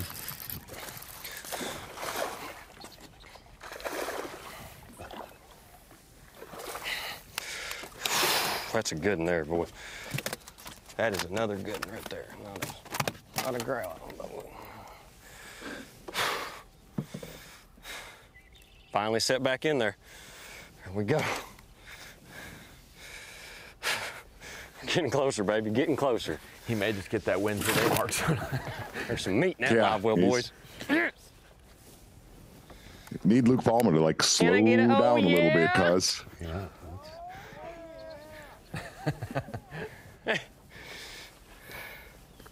And listen to what he said. That fish settled back down. Yeah. He's literally sight fishing, spawning bass with his forward-facing sonar. I'm exactly how he caught him last year. We don't have it anymore, but it's something that's a little bit different. But this is the woolly bug. This is what last year. This is what I caught everything on. This year I've only got a couple of these left, so I've kind of been saving them, and I'm throwing a bad mama. Like I said, that bait's, we don't have it anymore. But I've had this tied on, and I was flipping that just back and forth, and they preferred this one a little bit this morning. So that's why I've kept throwing it. Woolly bug's normally prime real estate for me. I mean, that's my staple to flipping. Always had one tied on. I like how it falls better than some baits do. But like I said, 20-pound Sunline shooter. I'm throwing a 5/16 right now, 5/16 1/4 ounce Rogue tungsten, 7.3 Amistad, and laying the meat to them. I mean, it's just, I don't know if color really matters as much, but it's presentation. You've got to put this bait in that sweet spot, and I found a sweet spot on this tree. I mean, I've caught 3 fish. Better pay attention. I ain't tying the right stuff. Tied a Palomar instead of a San Diego gem.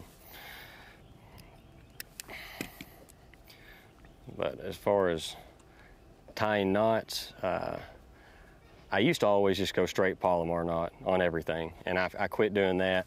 Had a buddy who laughed at me and said I didn't know how to tie any other knots. So I don't know if it's a jam knot or what, but you just double your line, come through, you grab a hold over there, and then I normally on 20 pound, I go 3 times around the whole deal. And then I come back through the double loop and pull it up, and always wet your knots, pull her down.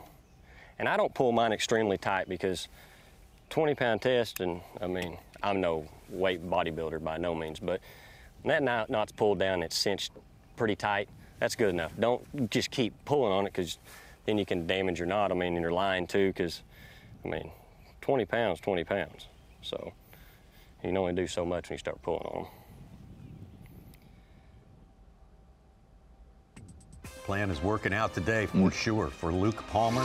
Big double-digit lead right now. Plenty of fishing time left. And of course, we're going to see some more big fish coming across today. There's no doubt about that. But 85-13 at this point in the day. Mark Menendez, hats off to him for a big move yesterday and today. Cook, Cobb, Polinick, the rest of them are going to have to make some miracles happen in order to catch up with Luke Palmer. We'll take a break and be right back. Yeah! No way! You're watching a Fox Sports presentation of B.A.S.S. Championship Sunday here. Bassmaster Elite Series, this AFTCO Bassmaster Elite. The Santee Cooper Lakes, 10 anglers are left in it. At this point in the game, one angler, Luke Palmer of Oklahoma, has set himself apart from the field. Big lizards roaming in this very wild and natural place. Beautiful. Beautiful shots everywhere you look down here in the coastal plain, the low country. Just an ideal place. The Spanish moss and all these accoutrements, these warm weather, great fishing lakes. And boy, these two are great. Moultrie and Marion making up the Santee Cooper Lakes. Let's take it down to one of our top performing rookies this year, Roseville, California's Bryant Smith.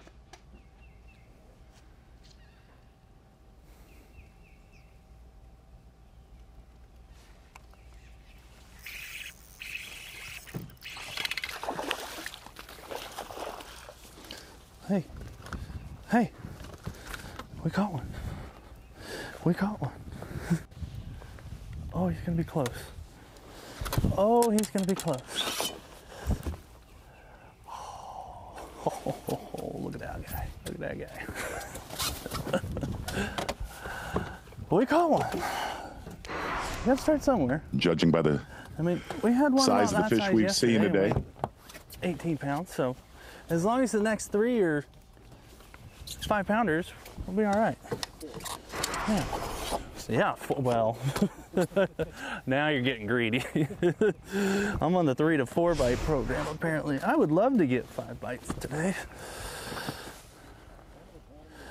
Yeah.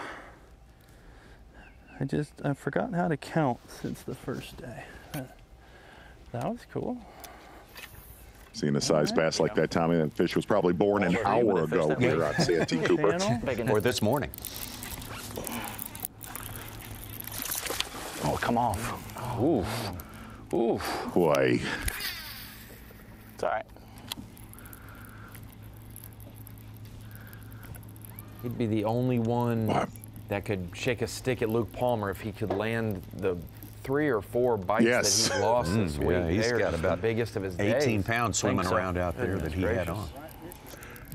Thanks. He has caught some meat in this tournament and definitely lost some giants. That is a big Lake Moultrie bass right there for Paul Mueller. Saw him lose 2 on Friday that were about 14 pounds total. But a hats off to Paul Mueller, kind of figuring something else out. No other angler was concentrating on that deeper water, 5 to 15 feet of water, stumps, a little bit of brush pile, but a lot of those bass that Mueller's caught, just rogue roamers. Yeah, day 2, and Mueller came in with 15-15. Those 2 fish we thought he could have hung with Matt Robertson being around the 25-a-day mark. When Santee Cooper started on Thursday, Paul Mueller was 99th out of 104 anglers in the points race. At the end of the year, the top 70 are safe, and they advance on to next year's Elite Series clean and clear. But below that mark, you start to have your career average compared to the rest, and if you're down there with some guys who have a better average, you could end up losing your spot in the Elite Series, and it's a real fear for someone like Paul Mueller, but he has moved all the way up from 99th this week into 77th. If he can turn in a good northern swing or a good lake, he could fight himself into that top 70 and be safe again. He's done well up north.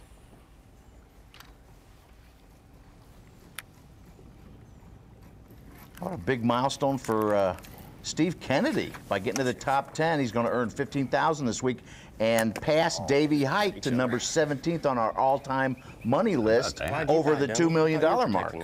Boy. You like that, don't you, Such? I love stuff like that. He just turned 54 a couple weeks ago. Y'all just out Kennedy? eating, drinking all the time, not watching the kids. Look at us, now we're on a box. It's a nice box, though.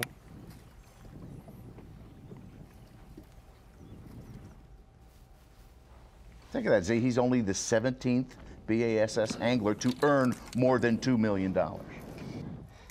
Love it. Taking a look at Matt Robertson here down in Moultrie. It has, this eelgrass flat has just died off since Friday. And we talked about it, Tommy, on Friday afternoon, that even though he was in a commanding lead, it was not getting a lot of bites down there. And with that water dropping, those fish don't have enough water over their back. They get a little wigged out down here.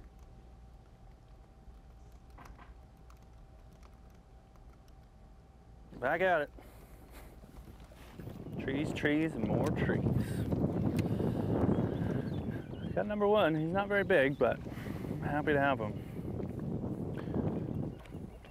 If this sun stays out, I'm just going to stick with this program. Try to fish as many as I can and just hope I can run into 5. 4 more now. Tommy, for the first time in this tournament, Brandon Polinick leaving those brush piles. Yeah. Caught a good one early. Got off of one of them. They all eat it on the fall. So like you got to sit there. Matt Robertson is our first angler this year in our 4 Elite Series events so far to be the day 1 leader of the event and successfully advanced to Championship Sunday. Every other day 1 leader this year has fallen off the pace and missed the top 10. Wow. Bernie Schultz at Okeechobee. We had Will Davis leads day 1 at Seminole. That's right. Yeah. And then Matt Robertson last week at Murray fell down into, I believe, the 20s or 30s. Yeah, he didn't make the by the time day cut. 3 ended. And so this week he held on to be a part of our 10. A distinction you really don't want. Depressing stat right there. Yeah. That is really depressing. It shows you how you gotta that. catch them every day. You can't rest on your laurels from the next day, from the prior day. Kind of pretty weather right now. The wind's starting to gin up a little bit, but man, we were worried. Big violent storms down in Florida this morning, Port Charlotte, Punta Gorda area, places like that. But looking good for now. It will change. Luke Palmer, the lead has not changed but once, and that was early today when Mark Menendez caught a couple of 6-pounders, giants, to take over the lead. But since then, it's been all Luke Palmer on his way. Yeah! No way! You're watching a Fox Sports presentation of B.A.S.S. Back out on the water now as our live coverage continues. Actually, under the water. Some of the great photography we've had this week showing these giants who live here at Santee Cooper Lakes, the storied Santee Cooper Lakes. Just a great, great destination. It hasn't rewarded everybody, but boy, certain anglers have seen the big ones and seen them on a regular basis this week, Mark Zona. I would not want to be that bluegill hanging around that devil slaunch around that cypress tree right there. Getting mean. Taking a look at our anglers on the playing field right here. Paul Mueller, Matt Robertson down in Moultrie, and rest of the field in Marion. One thing looking at Luke Palmer, how he has caught them in this tournament, I guarantee you there are some shallow water flippers that are watching this footage going, how did I miss that? In one of where Luke Palmer's at, one of the most popular areas, Santee Cooper. Luke Palmer, 4th place here last year. Brandon Polinick, 3rd.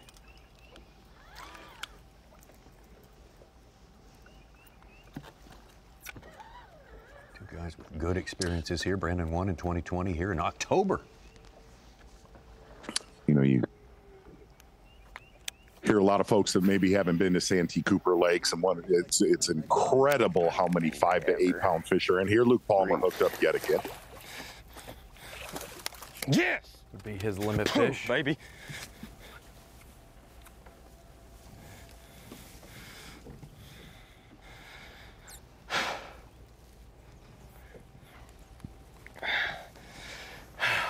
Thank you, Lord. I got her peg now.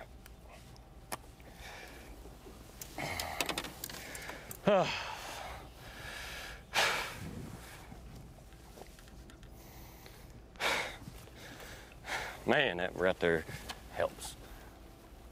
I'm gonna go ahead and put him over on that side. I will put him over the 90-pound mark. We were talking about the over-under of 90 pounds. You over want the that big side, mark, little side? yeah, with a limit now. Well, I missed that one. He's past me too. Highest weight Really? of the season so far as well. Really, really good fisherman, but a good guy to cover out of Colgate, Oklahoma. Always gives us the goods as far as how he's catching them, what he's doing. Nothing sneaky, Tommy, and working with Luke Palmer. I got to go to Colgate Appreciate that. Z and visit with Luke and shoot a feature about his lifestyle and his home. He's cattle farmer, family guy. His family lives down Hardware the street. store? Owns the hardware store with his dad. Yes. Took it over. Does that in his spare time. So even though he's going to have a possible blue trophy on his shelf after this week, he'll probably be stacking feed and organizing some nuts and bolts. He'd sell you a seed on drill Wednesday. here Yeah. next week if you want. So Luke Palmer's really came from a small town background and worked hard for everything he's gotten. And so it's good to see you can make the top level of professional fishing coming from while having from a nothing. job. Yeah, I mean coming from nothing, Yes. coming from the small roots, and doesn't matter where at. You know, we've got guys from California, Oklahoma, Idaho, all in the top 10 this week. Did you see his real hidden talent on his bio, mowing grass? Yeah. Did you watch him do that? He's a good mower. Yeah. Big Awesome. mower. Yeah. Like driving a boat. I'll bet he takes a day off. Maybe. Yeah. He'll.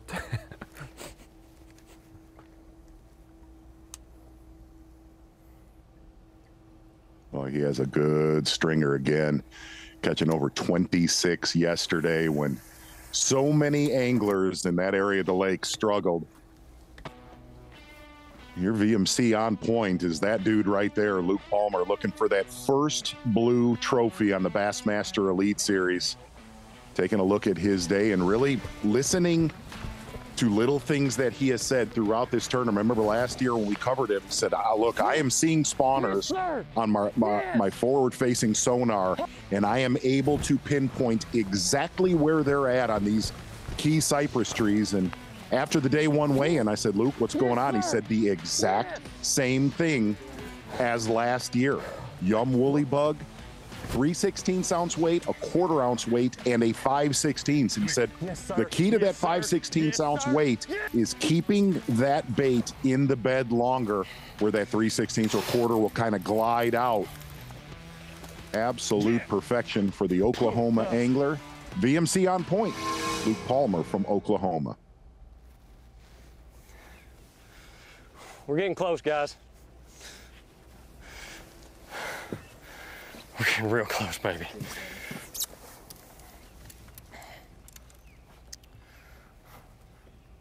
I could have won it off that one tree right there, I think. Literally. Yeah, no trespassing. Luke's tree.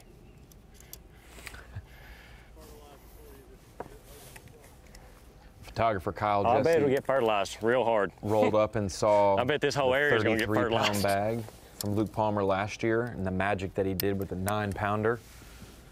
He is the one taking photos this week. You can see all of those galleries on Bassmaster.com. Great Probably photo on the front page from yesterday, the emotion of his big early catch. Probably Bassmaster magazine soon as well. Got an over And we talked 16-pound about lead now. Yeah, go ahead, Z. In this tournament, we talked about it on day one, there are just magic trees on this lake that produce over and over again. And a lot of your local anglers, you really can't even describe why a lot of times.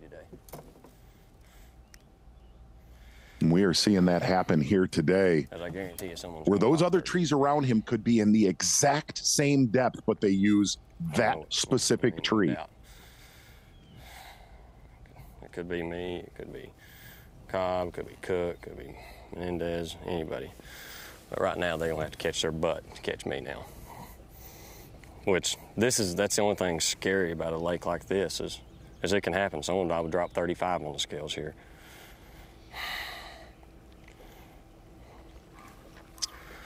I always said though, if it's your time to win, if it's God's plan for you to win one, you can't stop it. It don't matter. I mean, it don't.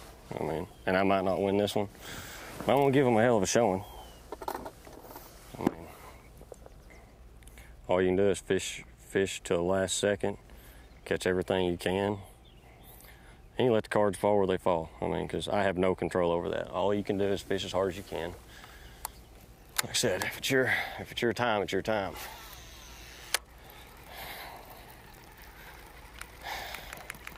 Man, I hope it's my time because it's been fun catching these son of a guns here. Okay, we're good on water now. Side of that lead now, Ronnie, you were talking during the break about it may be time for him to join some top 10 or at least one important top 10 list. Yeah, we've had 12 Elite Series champions win by double digits since 2006 when the Elite Series started. Awesome. If he breaks 15-9, he'll be in the top 3 all time. Obviously, the biggest winning margin was 29-10. They won't break the bank, and you get a really high quality lens. Can't beat that, can you?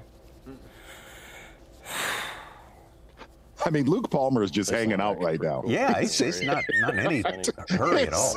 It's so strange on Championship Sunday. Not overly. Shooting the breeze. Not overly right, so it hurt your eyes or anything. But I feel like he's going to take out a charcuterie board here in a minute. Tommy, he unofficially on Bass Track. We've seen big margins come and go. You know, Joey Cifuentes had a big lead that ended up being about 8 pounds at Lake Seminole. He's unofficially, with this 5th keeper, he's in 2nd place all time for the biggest winning margin. Wow. Well over 17-14, wow. Which is 2nd place. And every year since 2019, we have had one. The last 2019, 21, or 20, 21, and 22. She shot some stuff for Booyah one day, and she left that in there. I was like, well, that'll work, thanks. No way. No way.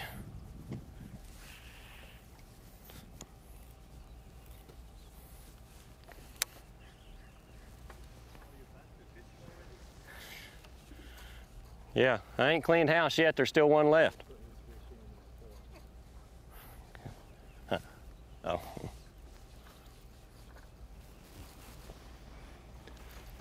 Luke Palmer has basically done all of his damage today on that one cypress tree. I leave no fish behind. I said no fish gets left behind here. It has been very productive. This is the most awesome tree here right now in the whole lake for me.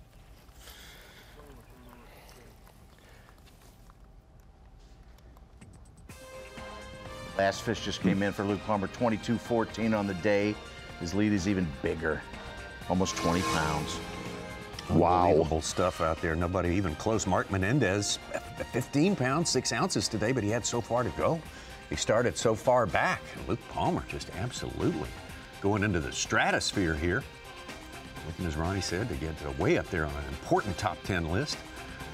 The rest of the guys, you got to say, struggling on this day.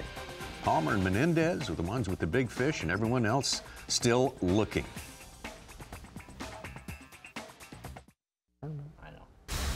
Week 3 of the USFL season continues today on Fox as the New Jersey Generals take on the Michigan Panthers at 4 p.m. Eastern, only on Fox and the Fox Sports app.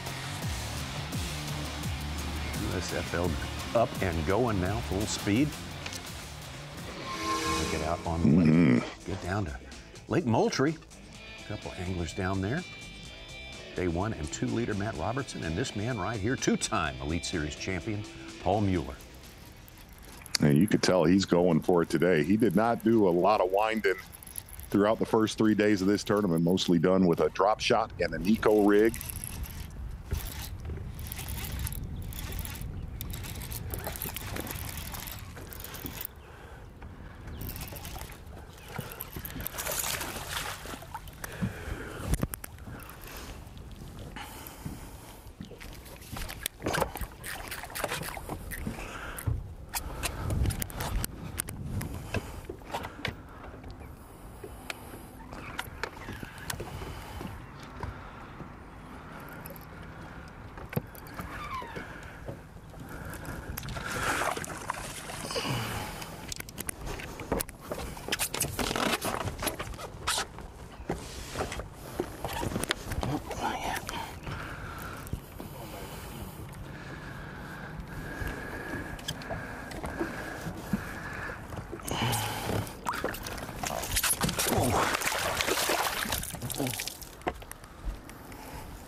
Spread, baby.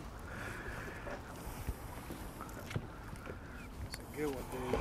Oh, that is how you want them to get it, Tommy. He has gargled it for sure. Make sure I don't get hit his gills. Okay.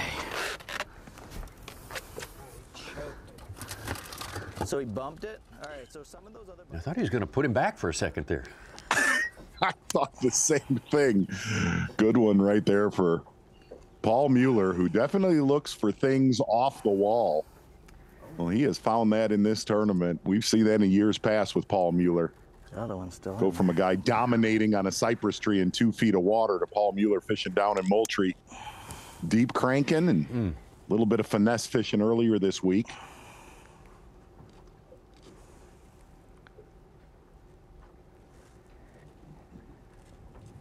I've never had to do such surgery on a fish. There's no quit. Tommy, We're hard-headed as hell.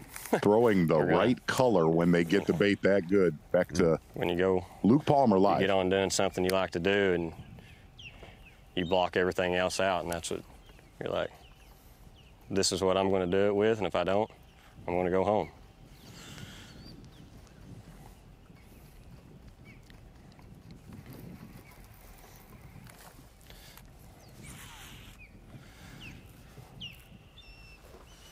I'm glad I was stubborn today.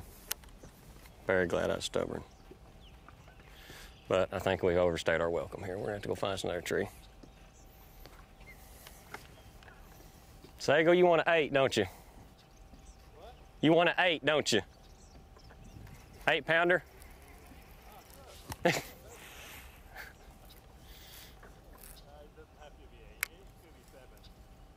Well, I've already got you that.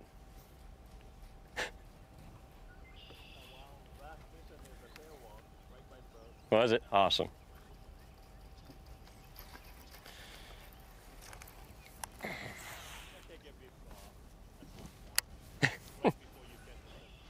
It'll be all right. Ronnie, what did you say was the biggest margin of victory in an Elite Series win? All right, I'll take Patrick my dang Walters, bigs off. in the fall of 2020, he won by 29 pounds and 10 ounces. He broke 100, and second was Keith Combs with 75. Happy cause, never to be broken up, They're the ones who allowed me to do this, so check out them little hook booties. Prior to that, it was 15 pounds, 9 ounces was the biggest margin. He almost doubled the biggest margin in that victory, and then later, the next year, Caleb Kufal Get to go check out, go to Hook. fall into second place with a 17-14 win at Gunnersville. That's their, they got new sun shirts coming out, they're super soft, and they also got the new pants and stuff, and they're actually wear them all the time. I like wear them to work and do whatever now. It's fun. They fit me good. He is bringing I it have a hard today. time finding pants that fit me good. Hey, when you're up by 19 pounds, 5 ounces unofficially right now. The switch is on. Whatever you want to talk about. Absolutely. And it doesn't matter. Surprised to see Brandon Cobb. Yes. not so much going on, just one small one in his boat. That's a shocker. Brandon Cobb not fishing too far from your leader, Luke Palmer, throughout the week. Why? But he has definitely been fishing a lot differently. A lot of finesse fishing, a lot of wacky rigs around these cypress trees in the Rocks Pond area. Gosh, there's one more left in this tree.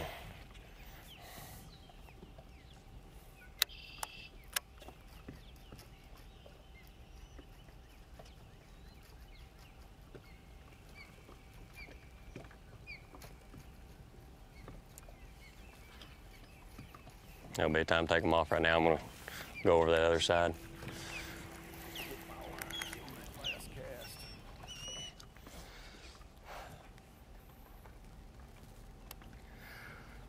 I'm gonna fish down this line on the inside and then go down that side over there. No, you're fine where you're at. I'm just saying I'm gonna go down this line and I'll get on that side over there and go down that tree line. Yeah, that works perfect.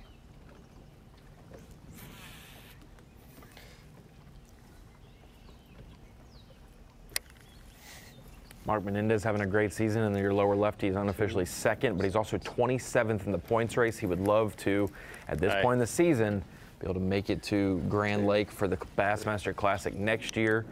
Next two events set up decently well for Mark Menendez also, so maybe he can carry that into the northern swing. But looking at the guys on the left who are first and second, Brandon Cobb and Drew Cook, Cobb has a 20-point lead in Angler of the Year over Cook, and both of them have 3 top 10s in the first 4 events. Just shows you how even better it's been for Cobb. And hit one other pocket in here and then 4.5. And then Come on, fishies, give me a nibble. I can't two, believe there's like, only 3 over or there. 4 of us that caught limits.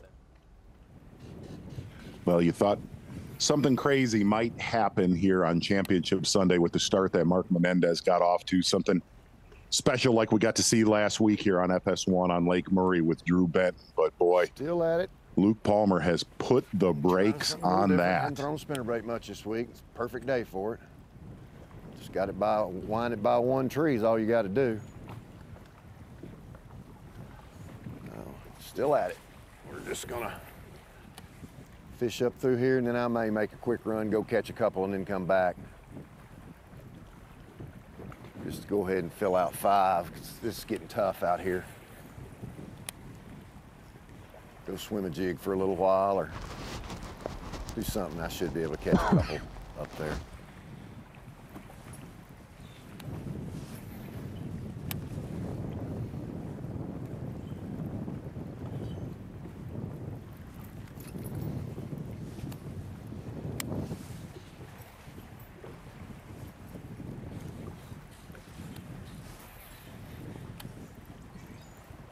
Menendez is a win on the old, the predecessor of the Elite Series, the Bassmaster Tour, Pickwick Lake on the Tennessee River back in the early 2000s. Yeah.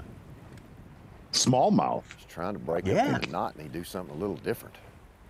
Like crazy, crazy stringers of smallmouth in that event. Mm-hmm.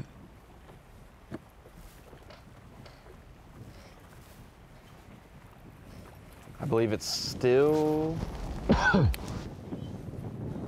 Is it still the record, or did Corey Johnston break it last year with his final day bag? But that Chuck Economo 29-pound bag was the biggest all smallmouth limit in history until maybe, I think Corey Johnston had I think he only had 28 something, Ronnie. Yeah, okay. Just under Chuck Economo's mark. Oh, yes. The leaderboard is pretty emphatic about the way this tournament has turned on Championship Sunday. Take a look at Luke Palmer and the size of that massive lead right there. It's going to be one to put him way high up on the all-time beat-down statistic that we refer to many, many times during the course of a season. Mark Menendez, hey, hats off to him for everything, all the comeback moments he's had and the great, great performances he's had this week. Drew Cook, Cobb, Mueller, all of our 10 out there, all needing a miracle to get back up and caught up with our leader. We'll see what happens next. Yes! No way! You're watching a Fox Sports presentation of B.A.S.S. Come here! Come here! Wow! What a fish! Look at that! That's bad. Give me some nuts. That's the way you start the day right there. That's it. Yes, sir. Yes, sir. Yes, sir. Yes! Look at that toad. Nope, don't do that. Got you. Got you.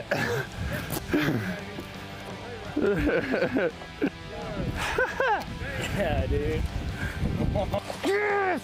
Yes! Woo! Woo! Yes! Thank you, Jesus. Thank you, Jesus. Yes. Yeah! Can't believe how loose my drag slipped whenever I set the hook. I was like, oh my God, that's not good. Oh, fish the size that you find here at the Santee Cooper Lakes will get anyone excited. Absolutely, that has been the story today. And, you know, I mean, sometimes you can make quite a journey without leaving, Mark Zona, when you find a place where there's magic. Exactly right, Tommy. Taking a look at Luke Palmer right here and all of his fish catches.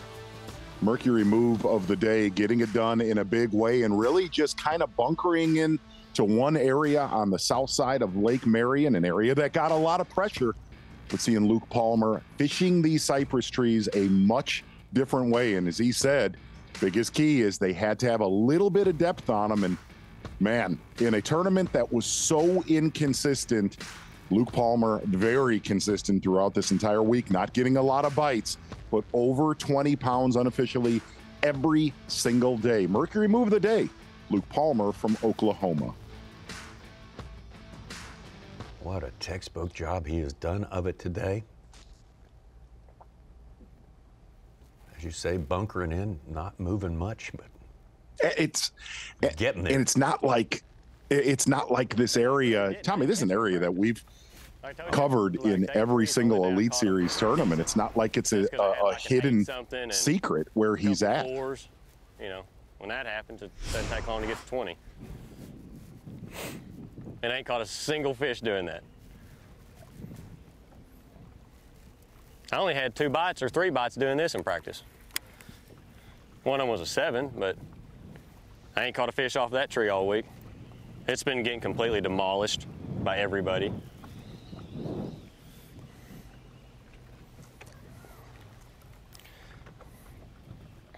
He didn't have a fish till 1:30 on Thursday. Isn't that something? So he's gotten it all done in 3.5 days. Luke Palmer's got all kinds of accolades this week, and when it comes to Rapala Bassmaster Fantasy Fishing, he'll also have plenty of accolades there as well. Welcome into the Bassmaster Studio, sponsored by Marathon at the Dakota Lithium Screen of Knowledge. And I'm just going to cut straight to what we consider the top lineup of the week. Some of these guys still jockeying for position in the top 10 today, but if you jump in and play Rapala Bassmaster Fantasy Fishing, you have 5 different buckets. We have 104 Elite Series pros. That's roughly 25, 26 anglers per bucket, and you have to choose them based on their Angler of the Year finishes. Bucket A is going to be the top 20 or 25 guys. Bucket B, the next group that's in the Classic, but just on the tail end of that. Bucket C, middle of the road for the season. Bucket D has some work to be done, and Bucket E, obviously the worst performers of the year to this point.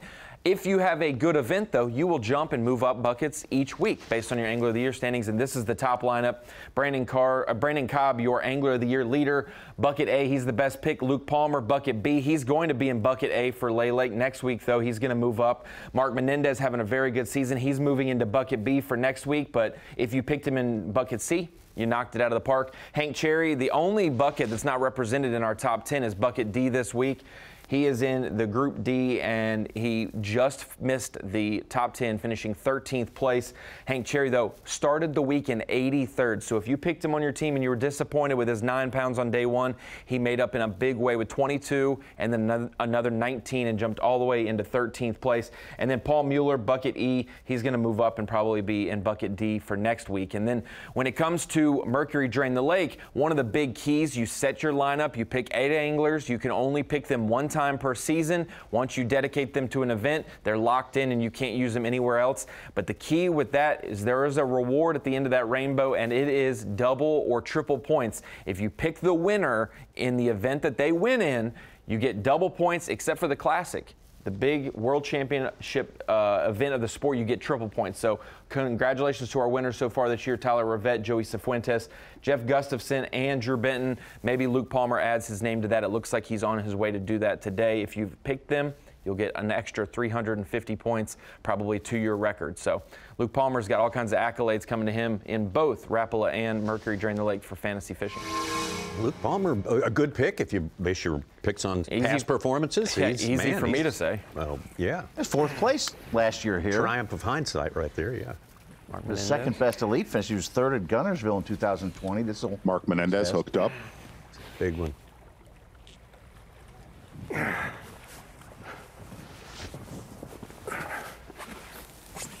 Come here, baby. Come here, baby doll.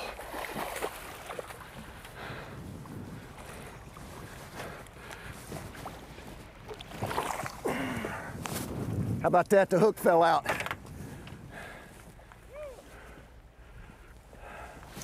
There's your 6-pounder. That's a groaning right there, isn't it?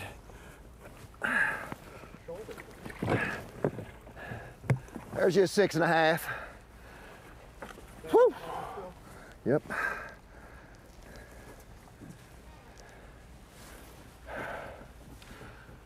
Took a while, didn't it? Can you break down that bite for me? Pitched to the tree, hopped it once, started out there, and as I started out there, it ate it. Never got a good hook in it. That's why I set the hook a second time. Whew. Glad to get that one in the boat. Andrew, I was trying to do that new rule. I was trying, and he kept his head down like this. He was vertical. Yeah, I could have. You're sorry. You're just sorry.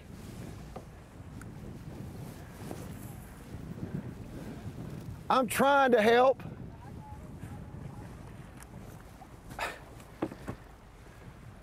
That 6.5-pounder, Tommy. He's the only one who's rivaled Luke Palmer's success today, and he's done so with just 4 fish around 21 to 22 Carry pounds. his ass to the woods. We better show up with a giant. Followed quickly by another one. Both of them in the 6 We got our pound. 10 o'clock bite. 6.5. All of his damage yesterday and today, striking cutter worm, a big profile worm, and like Luke Palmer, very heavy artillery, 20-pound line. That changes the complexion. I'm not Fishing going very woods close now, to that main just river yet. channel. I'm gonna fish all of it and turn around and go right down the deal again.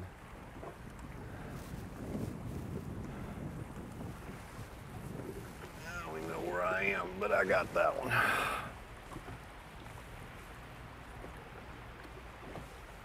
Man, if not for that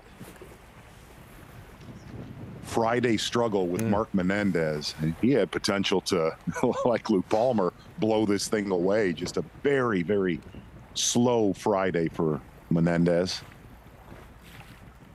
There's just a giant and a goose egg out there waiting for everyone at this place. It is. Yes. It is off or on for you on any given day.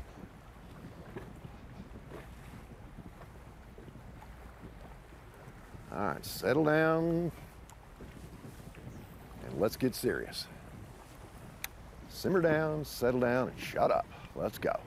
And that is a 6-pound, 6-ounce fish. Go around here and get this done.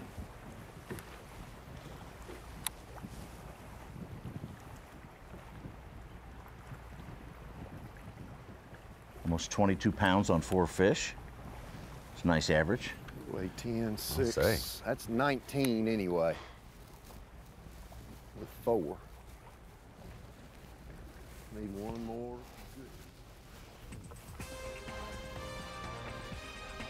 Quickly give you a little program note, a little reminder of upcoming events of this day, Championship Sunday.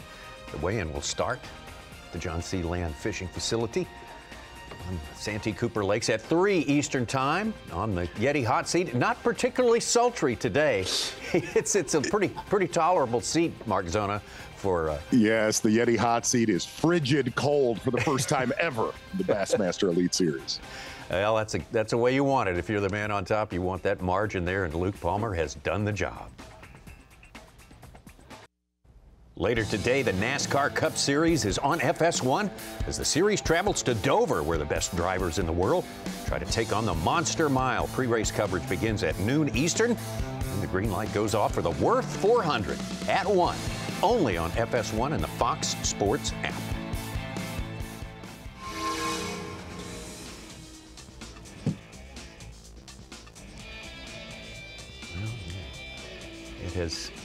One person has taken flight here today, and a whole bunch of birds as well. But Luke Palmer, man, oh man, making the dream come true for it looks all the world like it right now. Such a lead, such a dominant performance over these 4 days. Yeah, really looking at Luke Palmer's day after he caught that 5th one. Fair to say, Tommy, he has taken his foot off of the gas. Yeah. Here on Santee Cooper Lakes. There are a lot of birds, man. Just having a time out there. Yep. Getting it done.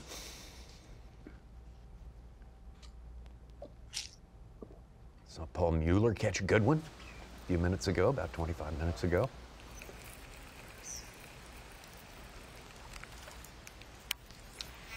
Been a little slow since a big one early for Brandon Polinick today. First look at Jacob Porosnik there, a guy who's caught him everywhere from Toledo Bend to winning catches. Toledo Bend to Escanaba, Michigan with the Elite Series. That's right. Yeah. In the 2-day fishing tournament that was 19 days long. Yeah, no, we were there for every day of it. No, we weren't. Tommy, I actually left that one. Oh, that's right. Yeah, you. I was done with it. It was Groundhog Day up there, that's for sure.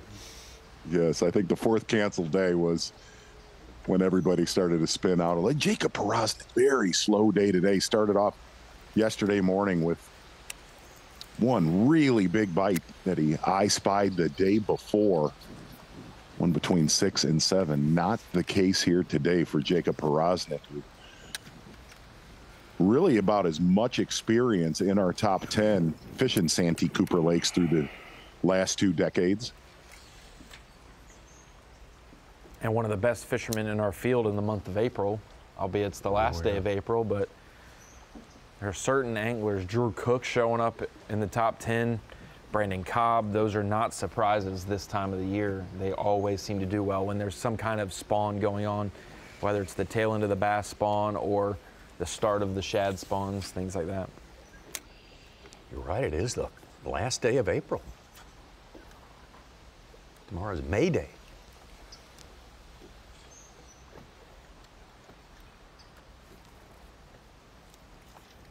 It's one thing that's been very unique about this tournament, really looking at 4 anglers right there.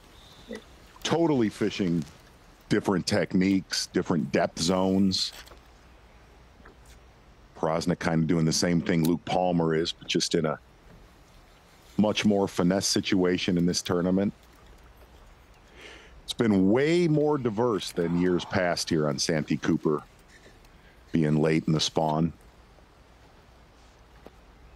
So much history going back to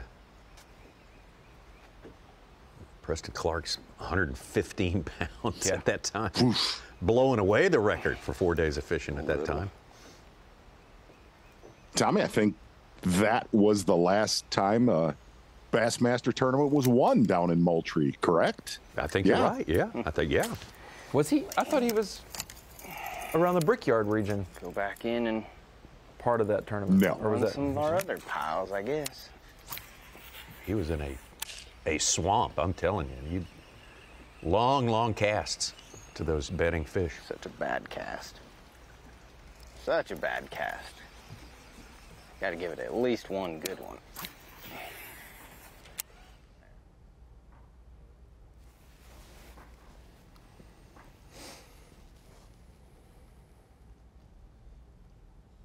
It's hard to believe that today Luke Palmer was knocked out of the lead. That seems so long ago after he got to work and absolutely got it done. Again, the fifth-year angler from Colgate, Oklahoma. It's been working so hard to reach this point right now, and it's time to listen to his story and celebrate this angler. I wish I had that feeling to know it's my time. I mean, it's strictly up. I mean, I know it's cliche, but if I'm going to win, God's going to give me that blessing to win. You know, if it's my time, I've been close several times, and it's just, and it's got frustrating. It's to the point where you're just like, am I going to win? And you second guess yourself. You do. I don't care what anybody says. I'm not the. I try not to be this arrogant guy that says I'm going to win every dang thing out there. I'm not that person, and I would love to get it though. I mean, it's been a grind the last few years to getting that close, and you just don't know if you're good enough. And that does roll through your head. I don't care what anybody says. When you're driving that 20 hours one way, that goes through your head every now and then. Like I've said before, it still humbles me and it blows my mind that kids are coming up wanting an autograph and a picture. And I'd like to give them an autograph and a picture with the blue trophy. Yes, sir. Yes, baby. Thanks. Look. Great day and a good season for Luke Palmer as well. He's ranking top 13 and 13th place, as a matter of fact, in Progressive Bassmaster Angler of the Year points. Looking great to make it to the Classic, the Academy Sports and Outdoors Bassmaster Classic at Grand Lake in his home state. Yeah, he would love to be there. And I know this is going to sound, Tommy, this is going to sound crazy. This has been exponentially the toughest 90-pound win we have covered on the Elite Series in 20. Listen, he has made something look so incredibly easy. This tournament has been a true, and I hate using the word, but it has been a brutal grinder for the majority of this field. I mean, seriously, look at your day 1 and 2 leader, Matt Robertson, who has just struggled to get a bite on this body of water the last 2 days. He's gonna bite. He's right there. Yeah, we'd take the end of the day Friday, start of the day yesterday. You said 90 pounds? No. We thought 90 pounds. No way. Over to it almost every time. Well, it's weird to see, Tommy, the day 1 and day 2 leader make it to the final day and could get doubled up seemingly on this final day. He's almost 40 pounds behind right now. And he was leading like that is rough. 31 hours ago. Yeah. Right. Again, it's just strange making the comment that it's been a brutally tough 90-pound tournament. Yeah.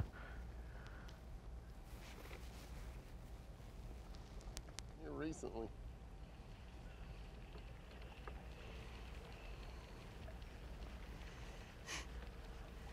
Probably been 20 of our guys through here too, huh?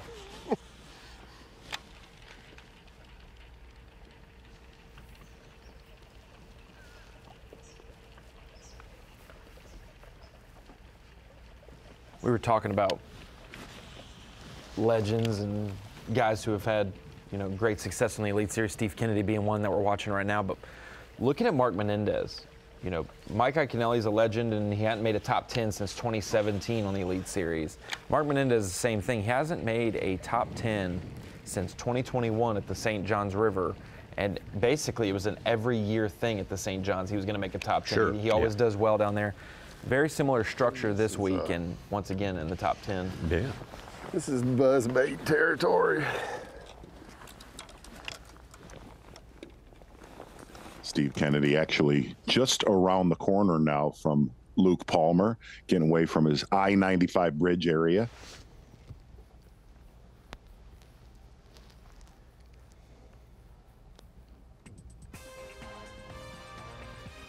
Buzzbait territory, he says. Let's see something from Steve Kennedy. Started out with a good catch this morning. Luke Palmer, a bit of a slow start, but didn't last long. Look at that dominating performance on the final day here, and truly throughout all 4 days. The most solid of all, and such a big day today. Mark Menendez, Drew Cook, Brandon Cobb, and Paul Mueller in our top 5. We'll take a quick break and be right back.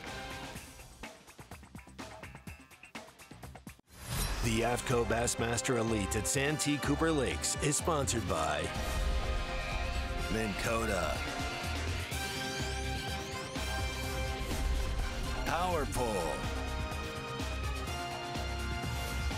Skeeter Boats,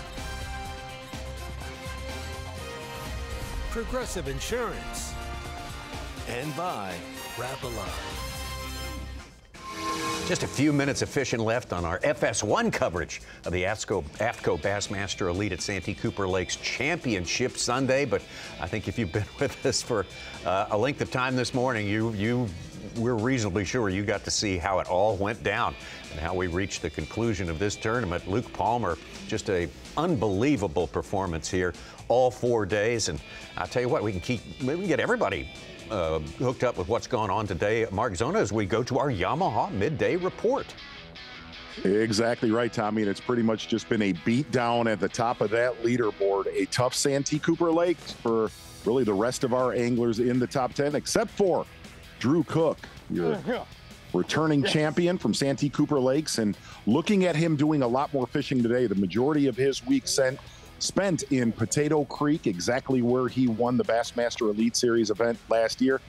Big Bite Bait Fighting Frog, days 1 through 3, a little bit more finesse here today with Drew Cook, but yet a solid tournament. And really, he has won the sight fishing game so far. And early this morning, coming off of a big, giant bag on Santee Cooper Lakes yesterday, Mark Menendez, a struggle on Friday, catching over 27 pounds yesterday, starting exactly where he left off. Strike King cutter worm, heavy line, 20-pound Invisex, and really that's been the single bullet in Mark Menendez's gun, sitting with over 21 pounds here today. Jumped up 30 places yesterday in order to gain his position in the top 10. He had been there before, but fallen out. It has been an up and down week for many of our anglers. But boy, what an up note Mark Menendez finishes it on today. And the great thing is we were so worried about a possible cancellation or delay here. Mother Nature holding off for a little bit. From there, we're going to get to the Brickyard. Luke Palmer, that one tree, that magic tree right there. Today for Luke Palmer, living with a Yum Woolly Bug, very heavy line, 20-pound line like Menendez. But one of the biggest keys has been his weight choice on that creature bait. 3/16, quarter, and a 5/16, rotating the exact same bait with a different weight, really soaking his bait in this cypress tree using his forward-facing sonar. Luke Palmer, by far and away the most consistent. That is your Yamaha midday report. And right now, Luke Palmer enjoying a double-digit lead, somewhere to the tune of about 13 pounds unofficially, according to Bass Track.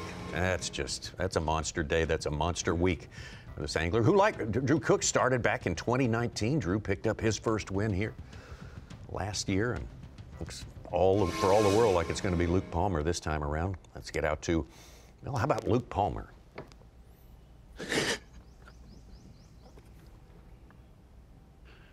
Talked about this a little bit yesterday on Bassmaster Live. Luke Palmer, just one of the good dudes on the Bassmaster Elite Series, a lot like Brandon Lester, just very consistent. And Brandon Lester, one of those anglers, took so long to get that Elite Series win. Looks like we're going to see exactly that with Luke Palmer here today.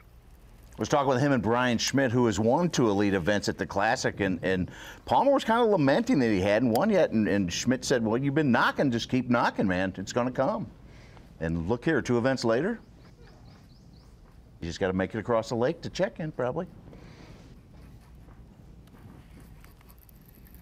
Good point.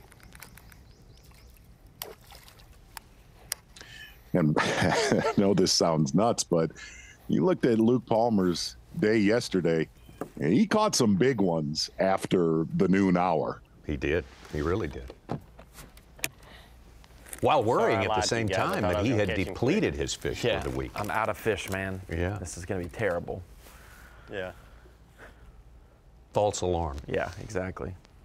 Hey, but we can't count out Mark Menendez. He's only one 13-pounder from tying this thing up. And that's one swing of the... There's one living here. There's one living here. He needs like 34 pounds today, Ronnie, this closest competitor I want to to see Palmer. him try to do it, okay? I want to see him break 30 if he's going to do it. Just go ahead and do it today.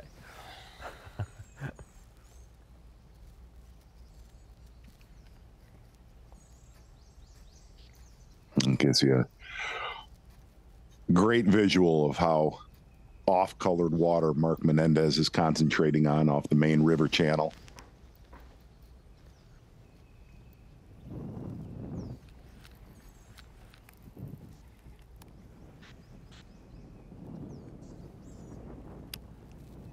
Now we talk about Mark Zona. If you folks were watching at Okeechobee earlier this year, we talked about water quality and how dirty water messes with those Florida bass. This is Florida strain bass in this lake, but it hasn't always had the grass that filters it. So is this dirty water a turnoff for bass, or they are there for a reason and they're used to that changing water on the main lake with how windy it gets here?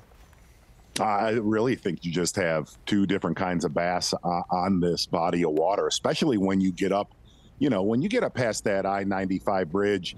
You do. Out near the main drag, you have a lot more off-color water where I think those fish are just way more used to it than an area like Luke Palmer's in.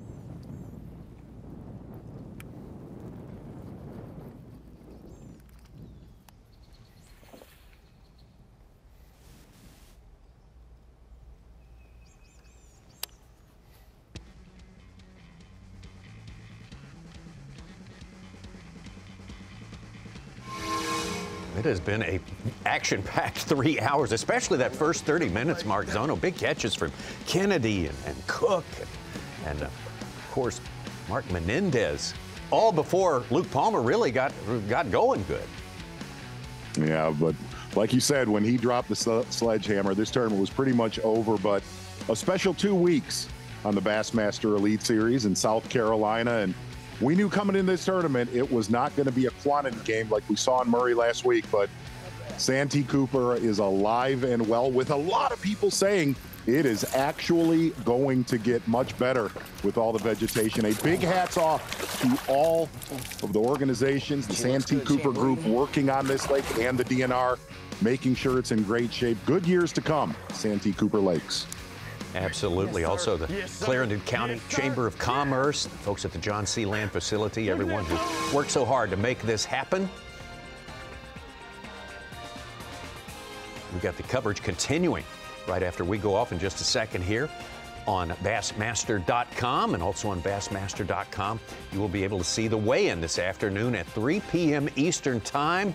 Hope you have a great Sunday. Thanks so much for spending a lot of time here and getting rewarded with big fish at the Santee Cooper Lakes.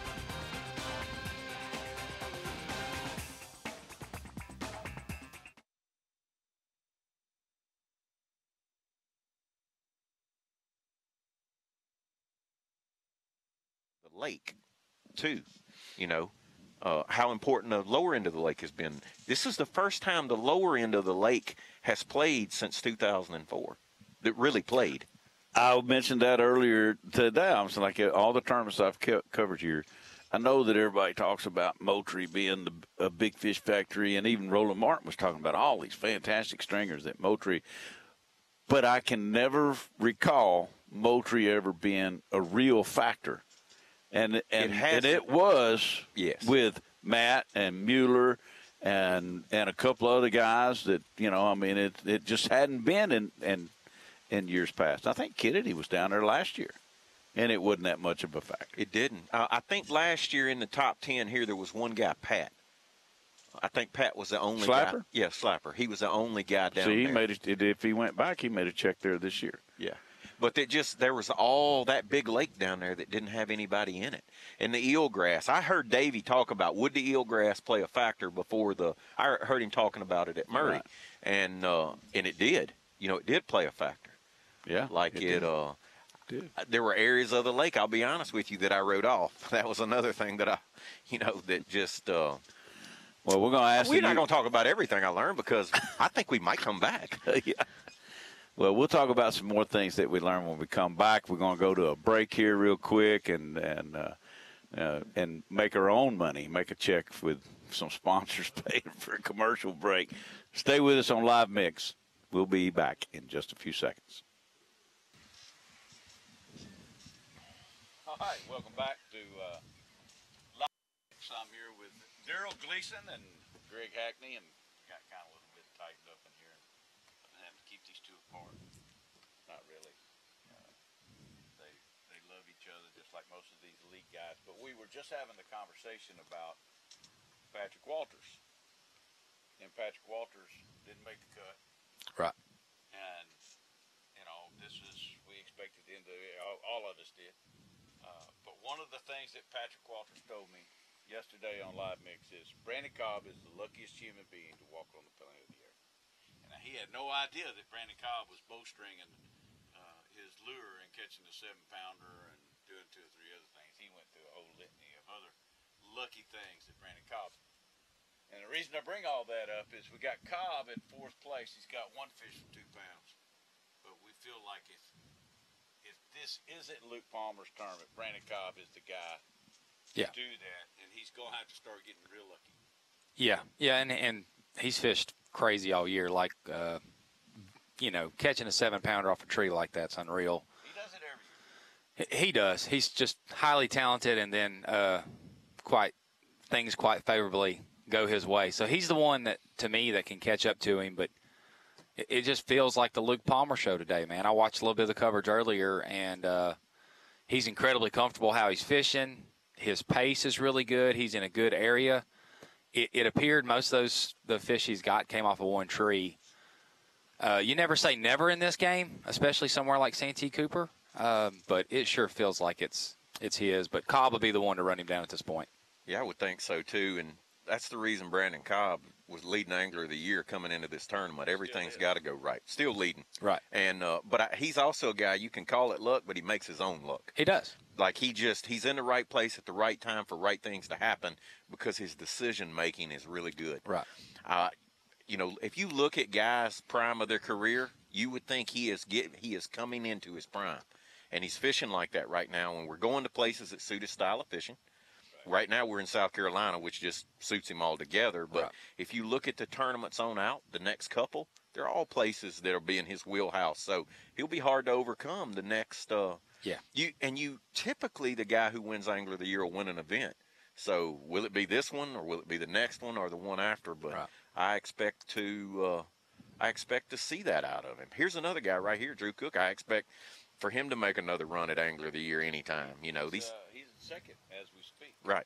So it's fun to watch when guys are fishing that way. You know what I mean? When it seems like everything they do is right. Right. Tyler Rivette was fishing that way and he's still not fishing bad. Yeah. He didn't have a bad tournament here either. So he's still in good shape. No, this week was such a grind to get bites. We were talking about only getting so few bites a day, having to stay on point. This is one of those weeks making Saturday was not easy. I mean, you're talking 1 or 2 moments could have made your whole tournament this week. It's impressive to me, though. Like, to me, everyone named Drew just rides around and plays like sexy music on the radio and fish spawn all around them everywhere we go all year. I was convinced after I saw him over in Tater Creek on day 1 on beds everywhere. And day 3, I poked back in there, and I only saw a few. I don't think I could have caught any of them. I wrote it off. I'm done with it. And then, Drew Cook still riding that spawn bite so strong. Those guys are just so strong at that technique. Well, they see so well, and when they get locked on, they're okay with going down the bank a mile to find one. The right one, yeah. To find the right one. They just keep going and going and going. They keep believing around the corner will be the next one. Yeah. Well, after I look a half a mile and haven't seen one, or you've seen a couple little bucks chasing garden fry or something, I'm like, this deal's over with. You need to be fishing. But those guys are so good at what they do. Yeah. And if you live around Florida, always the best sight fishermen have always come the guys who just make it work over and over. I don't know if it's that deal that fish in Florida spawn so for so many months of the year. But those guys just typically you think you think because they get such a window to, like back home Toledo being Sam Rayburn, we don't get months and months and months of spawn to like perfect that every year and to gain you confidence, because there's not a lot on beds now, obviously, but they're so highly confident with it. Is that because the window every year in Florida, this type of areas? It just seems like it lasts so much longer. I mean, I laugh about John Cox because I'm like, he pretty much sight fished 6 months out of the year. He does, yeah. Other than the ice up, he's always sight fishing. But these guys just seem to know. And I guess this part of the country is real similar because I'll be honest with you, Toledo and Rayburn, it's hard to win sight fishing on those places. It is. Those lakes are so good that typically the bigger bags come fishing. Yes, I'd agree with that. So I think that's some of it. It does affect you and your fishing style where you grew up at. It does, and like we're talking about here, I think, like obviously I told you a minute ago, I think you're part cypress tree. That's something you've done it so much, you're highly confident in that. And I guess that's, for them, it's just the time they've done it. They've built up such a belief the next corner is where the one's going to be, that's what makes them just insane at it,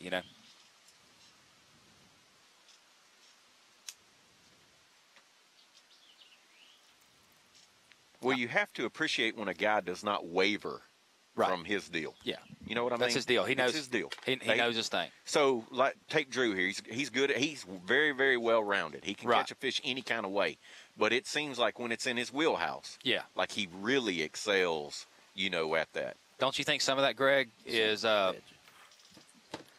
being comfortable in your skin, knowing who you are, knowing what you're about?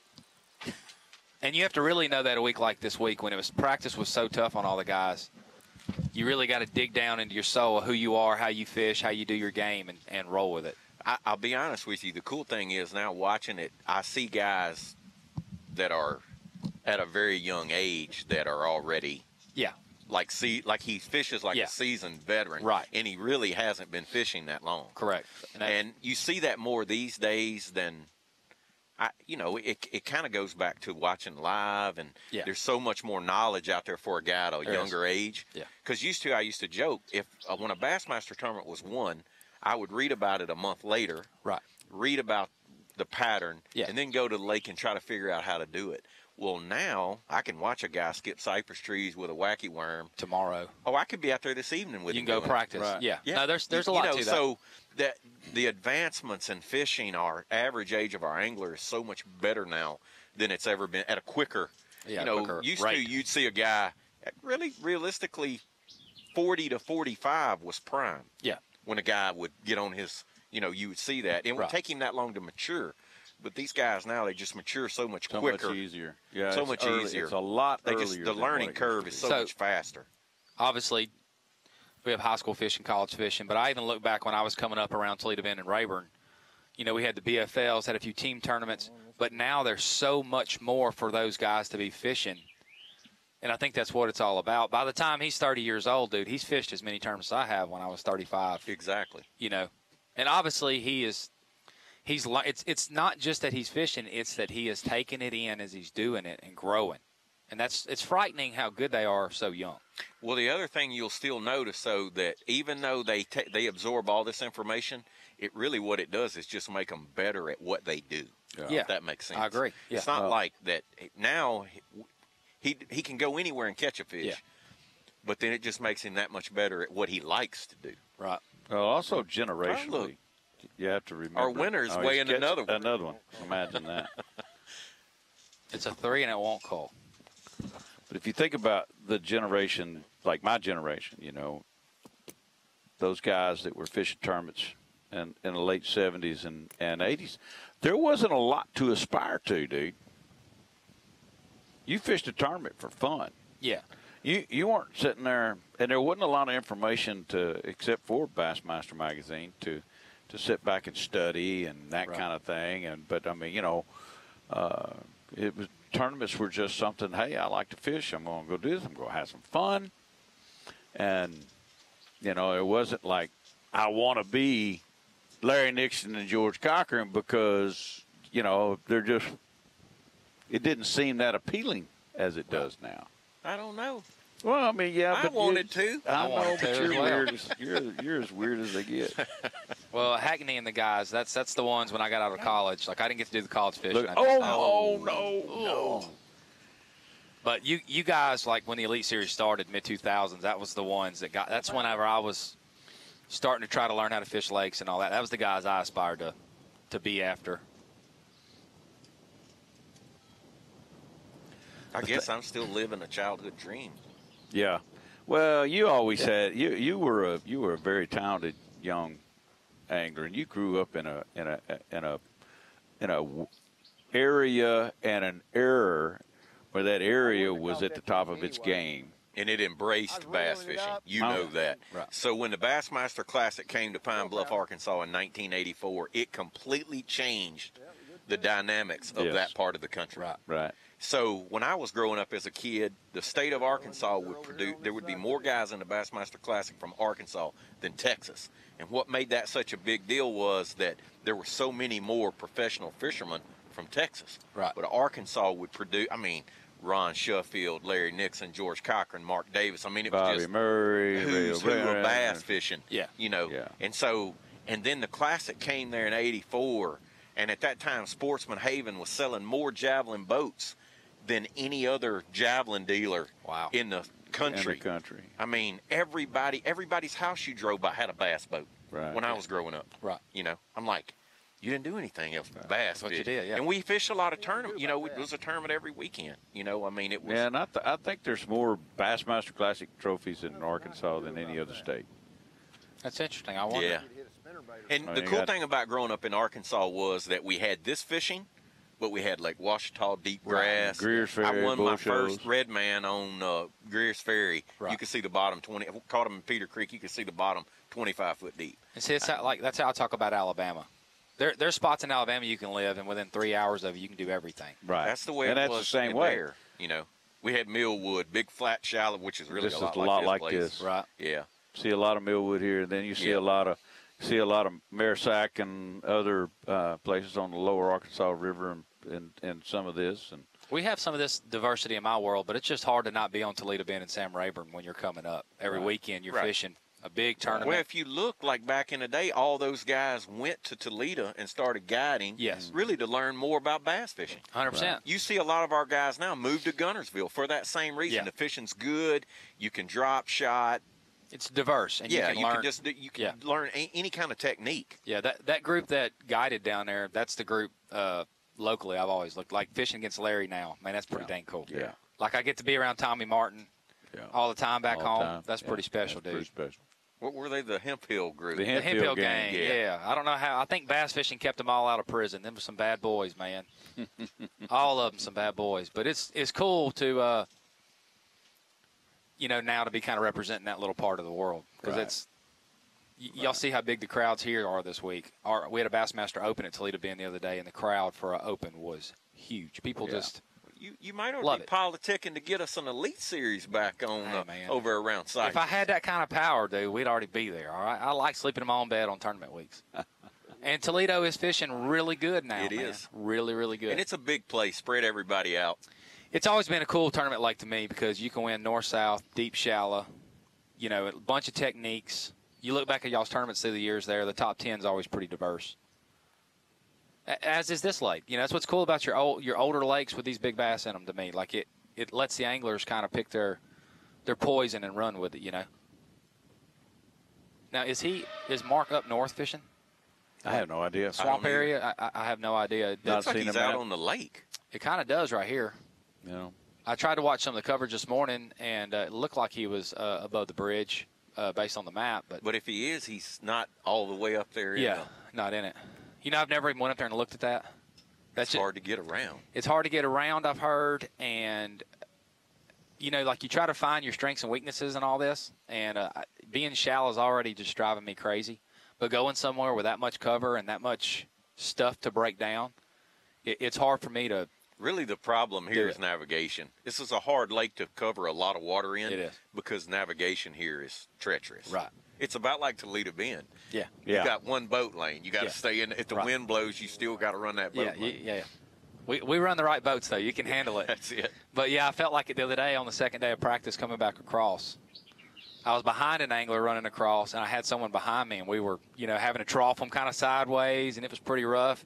And I could tell I closed the distance on that boat in front of me a long ways, and I thought, I think I know what kind of boat that is. It ain't one like I'm driving.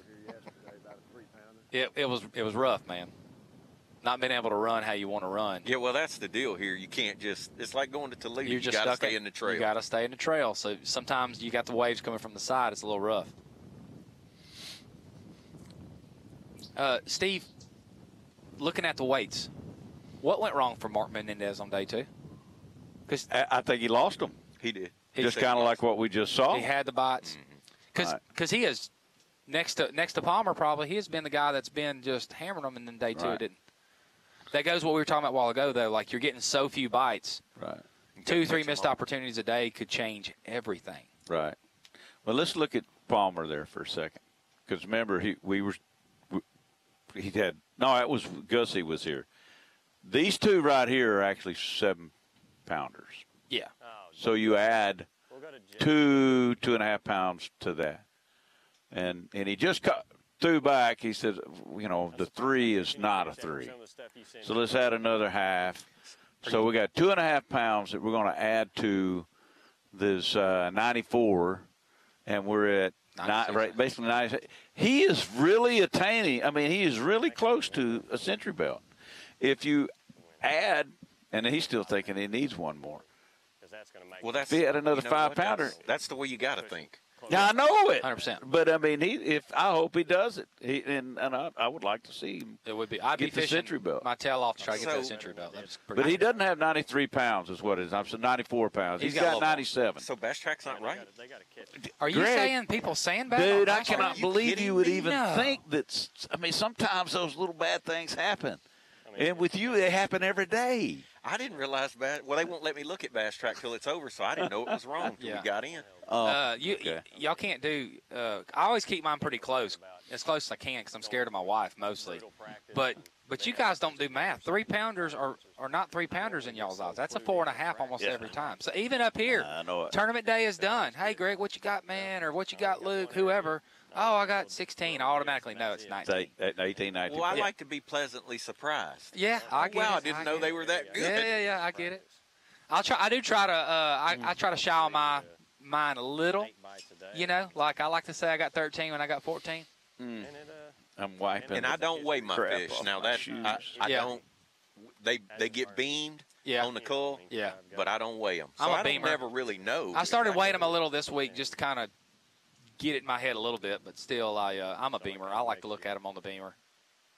Makes you stay sometimes, but now, if it wasn't fishing for how I'm doing it, though. I heard him talking to Sago earlier, and he said something about the 7-pounder. He said, I got you a 7 earlier. So when I looked on there and saw him, like, okay, he's weighing them, and he's still got the weights wrong. He's from Oklahoma, man. Their math's real bad up there. That's the reason I always feel like they got a pocket full of money. Yeah. But look, tell me Oklahoma boy ain't at home somewhere like this. Oklahoma guys are traditionally known. Like Bradley Hallman, I stayed with Brad here. We come to a little scout trip a month ago. And he was telling me one day, I was running back to the house, and I said, hey, I'm going to have a cold pop in my hand before you. And he said, no, you won't. Watch that. He ran across the lake on a spot where there's no boat lane. He should not have done it. But stumps don't scare them. Well, and Biffle was bad about that. Historically, guys, there are lakes that suit guys. Right. You know what I mean? Yeah, Historically, yeah. it could be the classic champ. Gussie. Yeah. How about that? Yeah. How about Knoxville, Tennessee? We already knew he was going to be a factor before the Classic. Absolutely. Yeah. Because that lake suits him. Suits his style of fishing. Yeah. Same deal with Luke here. Luke almost won the last time we were here. So he's fishing in the same area as he did fishing in the last year, same area. Yeah. It just suits him. He's confident. And I would love to know. I'd like to poll all the anglers and see how many people knew the general area he was in from last time, because there are several other anglers had good events there. How many of them went through there in practice and didn't catch them? Yesterday, I ended up I never was on some fish this week. I just kind of never knew where I was going when I left. I just fished by the seat of my pants all week. But yesterday I was fishing, and he pulled in pretty early in the morning and had 2 camera boats with him, 2 or 3 people watching, and he pulled a couple hundred yards away. I literally went and hid the trees back there and threw my spinning pole because I knew he was out there jacking them on some big stuff. And I was just trying to grind out some bites. But I knew he probably already had a good bag going to have that much attention on him already. But even his pace, Greg, look how comfortable he is, man. Like right there. He was that way yesterday too, and Well, it this looks morning. like but if you go back and look, because I watched this tournament from last year, that's exactly how he looked last year. Like you're saying, comfort level. Yeah, I mean, well, and you watch him watching his screen, he's fishing exactly the way he did last year. He's in his happy place, man. He is in his happy place. Oh, I needed this tournament after that last week. Probably going to be really happy later today when he gets to put that trophy over his head. I mean, he's one big bite away from getting a belt. Yeah. Might get a trophy and a belt. Might get a trophy and a belt. There's a lot of fish in that area. Pretty much been on elites, I think. I mean, and I've been right there at the cut. Last week I missed the cut. I tied. Then he lost the tie last week for the 50 cut, didn't he? Did he? He did. He was the guy. He's 13th in the AOI right now, so he's not having a bad year. He's not at all. I know, but I just heard him bring that up, that he lost the tie. We think about that stuff. Last week I had a great day one, was an 8th. Day 2 fell to earth and ended up missing the cut. And so you're somewhere between like a spanked puppy, like your feelings are hurt, but you're also a little mad too. So it's been motivation for him this week. Clearly it's on his mind still. It kind of got him going a little bit. He was going to whoop everybody with his belt this evening. He might before it's done. Yeah. I kind of hope he does the century belt thing, because I don't think anybody can catch him. So let's go ahead and put the pedal to the metal and that. Because I actually see that at 93, 94 pounds, I feel pretty good that he's gets more like 96, 97. Right. And another 6-pounder makes it really close. Really close. It does. So. Well, and his 6-pounders are 7-pounders. Right. There you go. And he got 2 of those. Right. So and he may have 3 actually. Yeah, I mean, that's what's cool about lakes like this to me, is a guy can figure out a deal, and you can run away with it, while also anyone in the top 10 can win on the last day. You got both of those dynamics at one. It makes for an exciting. It's crazy how some of the guys really struggled today. Oh yeah. I mean, you know what I mean. Like, no, I get it. It's been a either grind, a feast dude. or famine. It's kind of been the way it's been this week. Well, and a lot of times it seems to me like your bottom few in the top 10. Had I slipped in, it would have been the same way. I burnt the house down each day to get what I could get. Where Luke, it looks like Luke's got, he could fish here and catch 25 pounds every day for the next 3 weeks. I mean, Brandon Cobb's got 1 bass still. Yeah, that's shocking. Still. It does shock me, but I still feel like he'll show up with a limit. Now, if it's got to be, at this point, it's got to be 26 pounds, but anyway. Right. Well, we're going to see how Brandon Cobb goes in the next little bit, but we're going to go for a break. And we come back, we'll have Daryl and Greg Hackney here, and we'll just keep watching these guys. These guys are full of knowledge. Stay with us on Live Mix.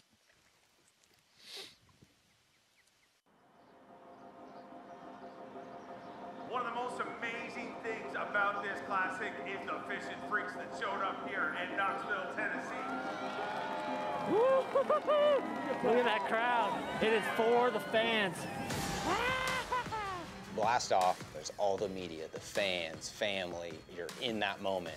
A new all-time attendance record for the Bassmaster Classic this week in Knoxville, Tennessee. I think everybody that shows up to the Classic wants to feel a little bit of what we are feeling. When they open that door and pull you into that Coliseum, the adrenaline rush of that, it's insane. All the records set here in Knoxville in 2019 have been reset here again. 6 pounds, 13 ounces! Gussie gets it done! And oh, Canada, you have a Bassmaster Classic champion!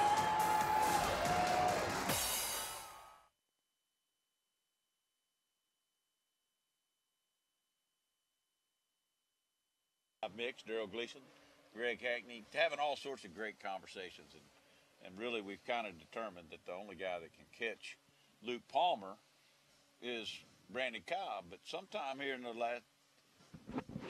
here in the last few minutes, Mar Menendez has caught a 6'6", right? So he's at 21-12. He's with 4 bass. With 4 bass, he's 12 pounds out. He catches pounder. another 6. 12 pounder, he's right got to catch. If he catches 2 more 6s, then he cuts that 12-pound deficit to 9. it's still a tough road to hoe. Very, very tough. It is. But he doesn't know that. He just doesn't. caught him a 6-6, and he's feeling pretty good. Yeah, that's the thing he's for got us. a heck of a sack. Luke was saying a minute ago, I need one more 5-pounder. Right.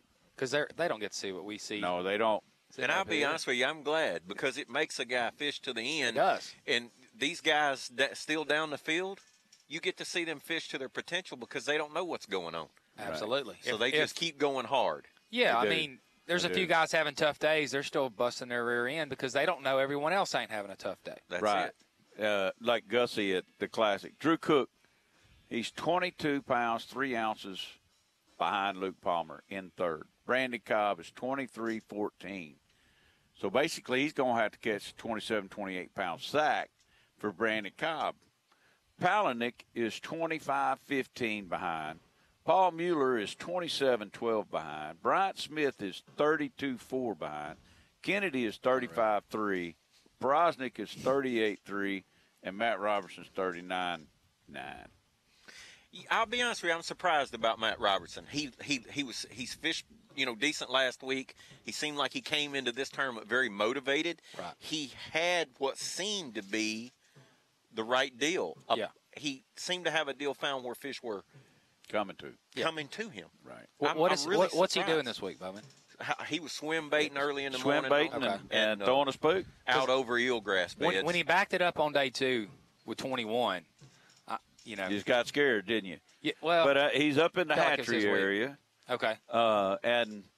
But you and I talked earlier in the segment before about how much these schools are moving. They are, but I thought that he was on a deal where they were coming to him. Yes, which is typically this time of the year, that's what you want. You want a place that they're all coming like to. He's ahead of them a little bit and they're coming, I keep thinking every day, everyone fishing the trees like they're leaving. They got to be leaving. They got to be almost done spawning. They got to be going somewhere. But so here's the deal: not having that much past experience this late in the year, I get the feeling that maybe that there's a group of resident fish here that spend their life on the trees. That's how I started feeling. The water was so clean; it doesn't, to me, like the water here is so clear. Right. It seems like they should be going out. And I spent most of my practice looking on points, and I even looked on the eelgrass in the upper lake. I was trying to figure out where they go in post spawn. They got to leave them trees, but when you look at shots like we're seeing right now, look how much cover they got. Oh, it's tons of tons. They're happy. They like it. This lake to me is similar to Toledo Bend in that it has a lot of hard clay points and that kind of. And that was the stuff I was. Yeah, that's. What would I be doing back home? I'd be looking for those hard clay points. What's that down in the water there? That's eelgrass.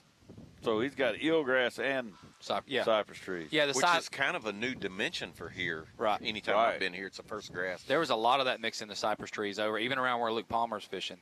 There's a whole bunch of eelgrass. Which has a tendency maybe to keep those fish up there longer because they got all that cover around. Well, and it probably also keeps all the forage up there as well. All the bluegill and shad and everything. They got lots of cover to hang out with up there as well. Greg, how many giant cobras did you see in the cypress trees this week? I saw several small ones, but only one big one. I saw they were all just water snakes. Yeah.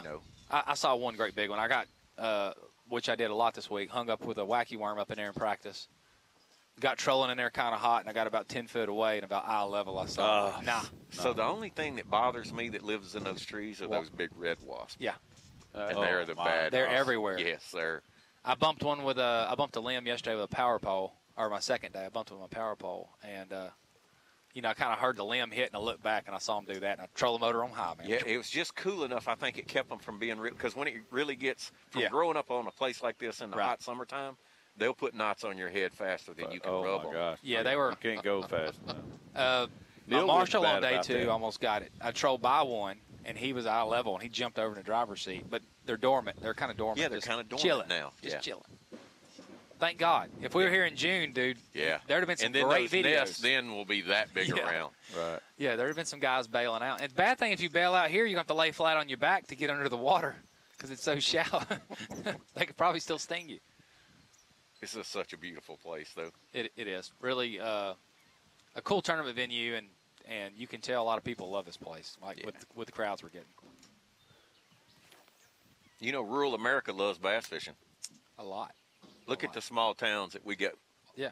Orange, Texas. Yeah. There'll be a big turnout there. Well, I mean, Toledo Bend. There's Toledo nothing around Bend. there, and it'd be like Waddington, New York. Yeah, Waddington, New York. Those small venue, like far as the areas, people turn out. You know. Yeah. But I mean, we were talking a little bit earlier too that they turn out because they love bass fishing. That's what they do too. If we wasn't there and they wasn't watching us, they'd be out there fishing a tournament. Yeah. Is this how Brandon has fished most of the week? Yeah. Well, I assume. It's interesting. He didn't have a camera yesterday. He had a camera on day 2, and I didn't see a whole bunch of that. I was out on the water. We had a camera day 1. Day 1, because he's AOY leader. Right. He'll have a camera day 1 at Lay Lake. They always put a camera on AOY leader. So. And they typically put it on the winner from the week before, so I'm thinking Luke Palmer. Sometimes they do that. So I ended up on the wacky worm deal. I didn't do it a whole lot in practice. I did it just a little bit, but, you know, here last year I caught some doing it. You kind of know it's a thing. And then for me also, I can't put a chatterbait or a jig in there like you can with a bait caster. So I find myself doing this more out of necessity because I felt very comfortable putting it in Well, those it just top kind of places. suits here, too. The water is so clean. It is. And I noticed most of my bites were on really long skips. Because the fish get fish. There's boats. People fish here.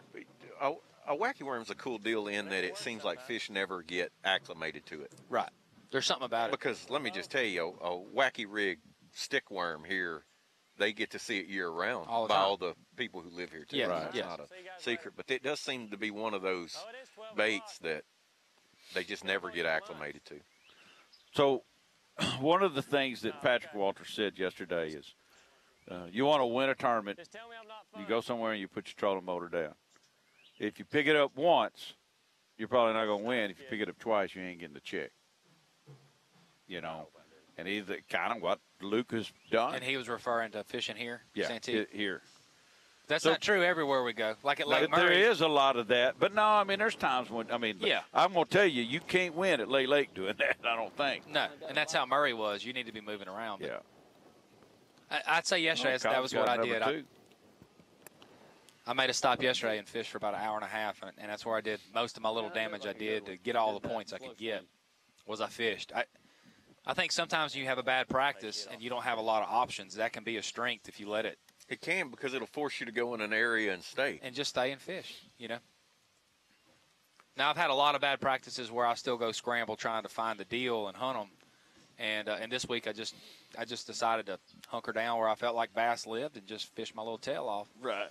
So, I mean, you know, there is, y'all brought this up a little bit ago, and I kind of want to revisit it a little bit because we're talking about bass track and whether you know the weights or not. And you know, y'all mentioned that you like it because they don't know. They've got to fish their butts off. Well, here's the But deal, wouldn't you like to have it at times? No, I would not, and I'll tell you why. Because there'll be guys that excel off of knowing what other guys got because it helps them make that decision of moving. Yes. The best tournament fishermen that have ever been on the planet made gut decisions on their own. They didn't know what Daryl had. Right. They didn't make that decision off of that. They made decisions off of their own. That's what separates this group from everybody else. I 1,000% agree with that. Yeah. Because I want to see a guy out there fishing a tournament reacting the same way I did when I was watching Greg fish the Elite Series 15 years ago. Right. I want to see someone making their natural gut instinct on how they do. I don't want them to be able to see, because there's also the part with it too. I fished near Luke yesterday. If I could have looked and saw like he's smashing them, you're going to stay longer. I'm going to stay longer. I might look out there and see what he's doing. And I don't want that. I want each of us fishing our own tournament. That's right. You make your choices. You develop the pattern. You trust your gut. I agree with that 1,000%. And one of the reasons why I'm glad that you don't look at it. But there are times though when I'm like, man, I wish, Oh yeah, it was fun knowing that Gussie had won the Classic and he's thinking that he hadn't. Right, but if he could look, he would have felt secure. But here's the other deal. It'd been a different you also get drama. that natural experience way in time when a guy doesn't know that you won't get if he knew 3 hours before because he looked at the bass track. You know what I mean? Well, then the instance like yesterday, I missed cut by a little. You know, normally I'm thinking yesterday I need 20, 21 pounds to make the cut. It takes that element out of a guy, man, I need a 7-pound bite. I need a 7-pound bite. Whether you get it or not, I want to see that guy. I want to see what he does in the heat. To try to get a 7-pound bite. Yeah, and then if he gets it, his reaction. Yeah. Is how he feels. because it's true emotion how he feels. But all that to me, though, it's relatable to the fans and the people that are wanting to be where we're at, wanting to do this. They can relate to that because they don't know. If it was up to me, we wouldn't have Bass Track. Really? We wouldn't know. Nobody would know until we came in. And then the weigh-in, how big a deal is, because Daryl's got 25 pounds. Yeah. But we didn't know that. But my wife would go crazy. But Your for wife's years, used to we this. didn't have. My wife won't look at it. Mom looks at it all day long. No, she won't look at it, and she tells my Drew and Luke, I don't want any updates. Don't want to know what. She wants to be surprised. She says it wears her out. She can't. Oh, it does. Well, I mean, it wears her out because he's catching 4-pounders and putting them in as a pound and a half. Yeah, that's what wears. That's what wears her out. Let me be honest with you. I live with my biggest critics. Just let me tell you. I heard from Drew last night. He's turkey hunting. This is the last weekend of turkey season. But I hear from him last night about, well, what happened? I'm like, it's bass fishing, man. Yeah, man. That's what happened. Down. Don't be. I'm like, I'm here suffering enough as it is. Don't. And now I got my son saying, what happened? So then Julie tells me on the phone yesterday, well, Drew says the guys that the top 25 that normally They're catch them, fishing they caught them. trees. Why Why what didn't you catch them? I'm like, I had a bad go. It happens. This is not the first time. It won't be funny. the last. I finally tried, we were saying last week at Murray, I did good day one, day two. And look, the evening of day one, my phone's ringing, my buddies are calling, texting. Day two, I'll go out and suck that phone. Hey, and I love that I've trained them people to leave me alone. Leave me in my sorrow for a day, and then we'll be, like the next day, one of my buddies texted, and I said, I wondered which one of y'all would be first, brave enough. And both of them was like, well, we kind of knew. Best out the way. Here's, I'm sitting here doing live mix with y'all, and Brandon Lester turned me down to come do live mix, and then he's texting me. He's texting me photos of his big turkeys. Gobbler that he killed this Take morning. that personal. Hold it against him. Oh, I'm telling you. Well, I promise you, it was a bloodletting because he was in the same situation. Yeah, he feels about it too. And I did tell him. Greg, talk about that a little bit going into our next tournament, dude. Like, way to go, Brandon. people are going to look at this and think this should have been a Hackney Wheelhouse Derby. And you just said a lot right there. It's bass fishing. You have bad goes of it. But as a competitor, what does that make you want to do in the next one? Oh, well, I'll be honest with you. I don't need any motivation. Right. Like, motivation for me is a bad thing. Yeah. I have too much motivation as it is. I just, it probably bad tournaments hurt me a lot worse earlier on in my career than they do now. Now I'm like, you know what? You got to learn from every experience and don't make that mistake again. Right. I didn't fish real clean this week. I didn't get a lot of bites, which most of the guys in the top didn't get a lot of bites. But you know what they did? They caught all their bites. Yeah. And you I were didn't saying do earlier that. you had a couple opportunities. Yeah, Menendez didn't do that, or he'd be staring. Also, Paul Mueller has really lost some great big fish this week, sure right? has. They said on day two he lost several big ones. So, well, on these events that, when you're only dealing with 7-8 bites a day, you have to fish clean. You got to fish clean. It's so hard to stay keyed up all day for those little moments. And that's the difference in the guys fishing in the top 10 and the guys that aren't, because these guys have done a better job. They've done a better job this week. I haven't noticed anybody wearing them out. No. You know what I mean? There's nobody on here catching 25 or 30 bass today. They were all dealing with that same, 8-9 bites was a big day. That very point that you're making there in simpler terms is the fundamentals of this game are much more important than you can ever imagine. One, you got to be able to make that cast. You got to be able to tie that knot, and then you got to be able to make sure that everything else comes together. Yeah. Mueller may have found them better than anybody. That's right. But if he didn't put them in a boat, it means nothing. Menendez looks like he probably did find them as good as Luke Palmer, but he didn't put them in the boat. Well, there's actually, if you look at it, there's probably several guys on here that were on the same quality. Right. And it's whoever done the best job. It's that line, That's though. it. We talk often about how fine that line is. It'll come down to difference in whoever wins Angler of the Year. There'll be 2 or 3 bites that either will make somebody win or cost them from winning. Oh, yeah. It's always the difference in 1 or 2 bites a tournament, having a great tournament and a not-so-great tournament. Right. And some of it's good fortune. I caught a 7.5 on day one on a spinning pole up in some thick stuff, just like Brandon Cobb's fishing here. When I set the hook, That fish could have went left, backwards, right. It could have went anywhere else, and I'd have been in trouble. And instead, it come at me and swam out in the open water, and it worked out. The last couple of years, that fish would have ran up the tree and spit my hook and laughed at me, and now it swims out. It's just some of that stuff in this, like you were saying earlier, you control your own luck by continually giving yourself opportunities. That's what Brandon Cobb's doing so well this year. Well, he's always around them. Just always. He's always every around tournament. And then, of course, they're still making love around Drew Cook. Yeah. He's not standing on his trolling motor, though. He's probably – is he throwing a spinning rod? Drew Cook throwing a spinning rod? Yeah. Most of the time they showed him today. He's been do that last week. That's surprising. That again, it's showing how like. Well, I'll just be honest with you. Fishing pressure, the more and more as lakes are more pressured, this has become more of the norm. It is. The big pole deal has actually each of our events plays less and less of a factor. I agree with that. I'm actually carrying like 5-6 spinning reels now, where used to it was like 2, 3. I mean, somebody's drop shot and wacky worming something and it'll be like that the rest of the year. I mean, it is what it is. And it's not that used to when a guy picked up a spinning rod, he's fishing for a limit. Now when a guy picks up a spinning rod, he's fishing for 25 pounds. Yeah, you're catching bigger ones. It can happen, right? Yeah. And here's the deal. We got a tournament that, we can have a 3-man consensus here that Luke Palmer's got this done. But the truth of the matter, anything could happen because it is bass fishing. Yeah. And from Luke Palmer on down, the most beautiful aspect of that is at least 7 or 8 of those guys are fishing their guts out right now. Absolutely. And that's what this game is all about. And we've talked about scoreboards and so forth, but you got to stay with the live show if you can watch it, live mix. We're going to be taking a break. We're going to have Davey and Height and Dave Mercer here in a few minutes, and they're going to take over. But everybody in that list there is fishing their guts out. That's what we like. And that's what we like. Every point matters. So every point stick matters. with that. Stick with live mix, and we'll see you back here in a few minutes. Thank you very much. The AFTCO Bassmaster Elite at Santee Cooper Lakes is sponsored by Minn Kota, Power Pole, Skeeter Boats,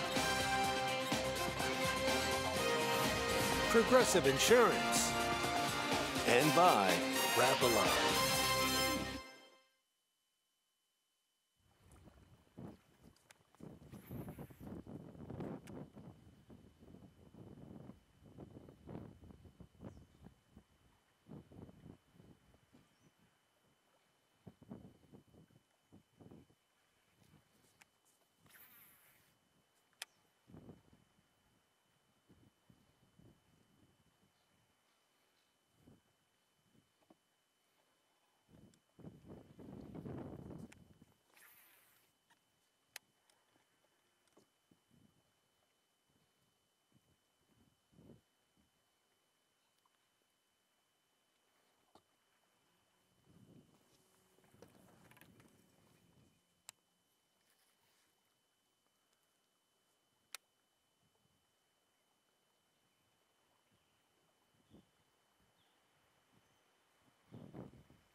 tie that son of a gun.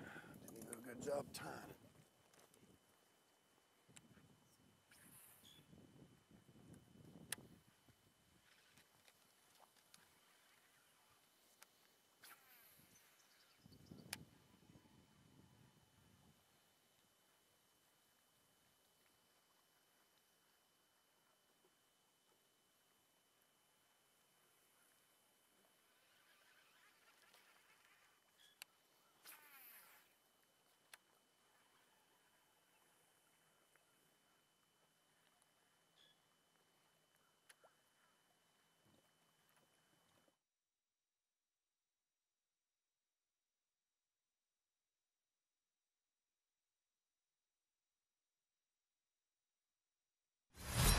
The AFTCO Bassmaster Elite at Santee Cooper Lakes is sponsored by Humminbird,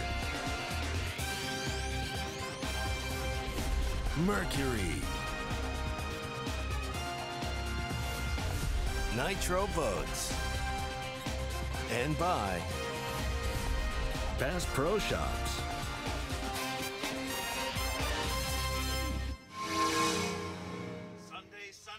Sunday, a championship Sunday here at the Bassmaster Elite Series, the AFTCO Bassmaster Elite at Santee Cooper Lakes in Clarendon County, South Carolina.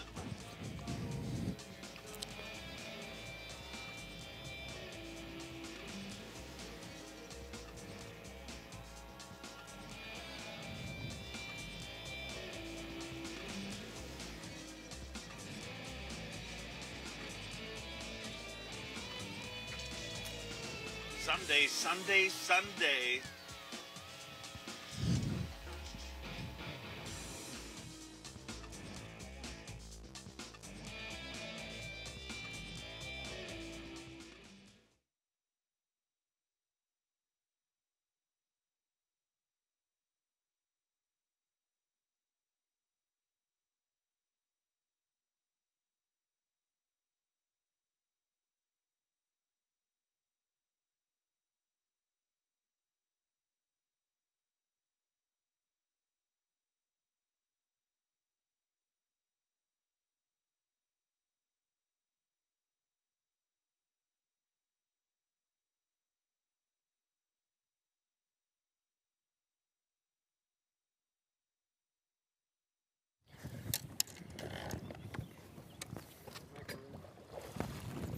Yeah. Kind of.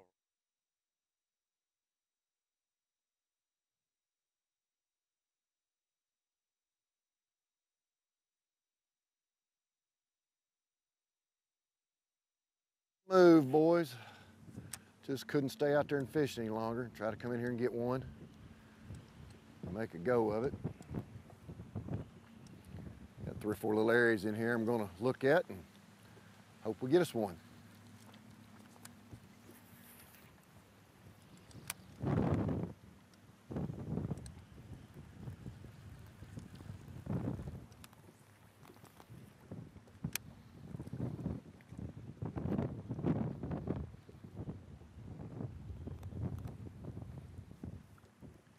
It's a target-rich environment, is what you can call it. Just get it wet, you're in strike zone, that's for sure.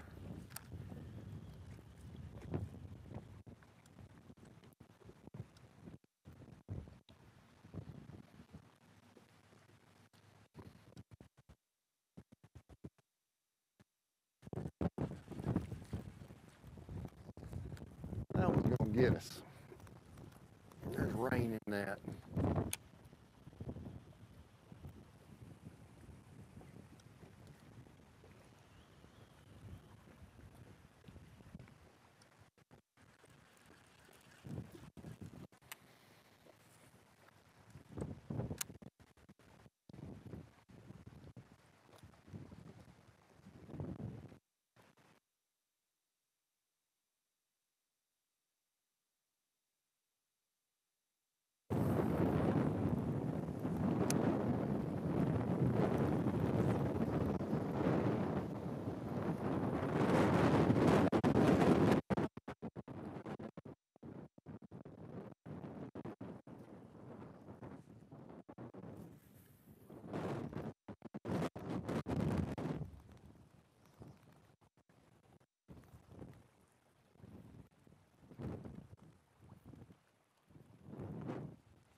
about relegated to a cricket, and that's about all I'm gonna be able to throw.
Sunday, my favorite day of the week, Championship Sunday on the Bassmaster Elite Series, the AFTCO Bassmaster Elite at Santee Cooper Lakes here in beautiful Clarendon County, South Carolina, for the final day of competition.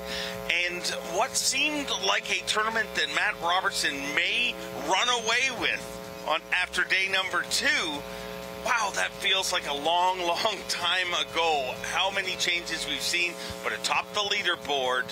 He runs a hardware store during the week, but on the weekends, he is an Elite Series pro, and he may just be an Elite Series champion.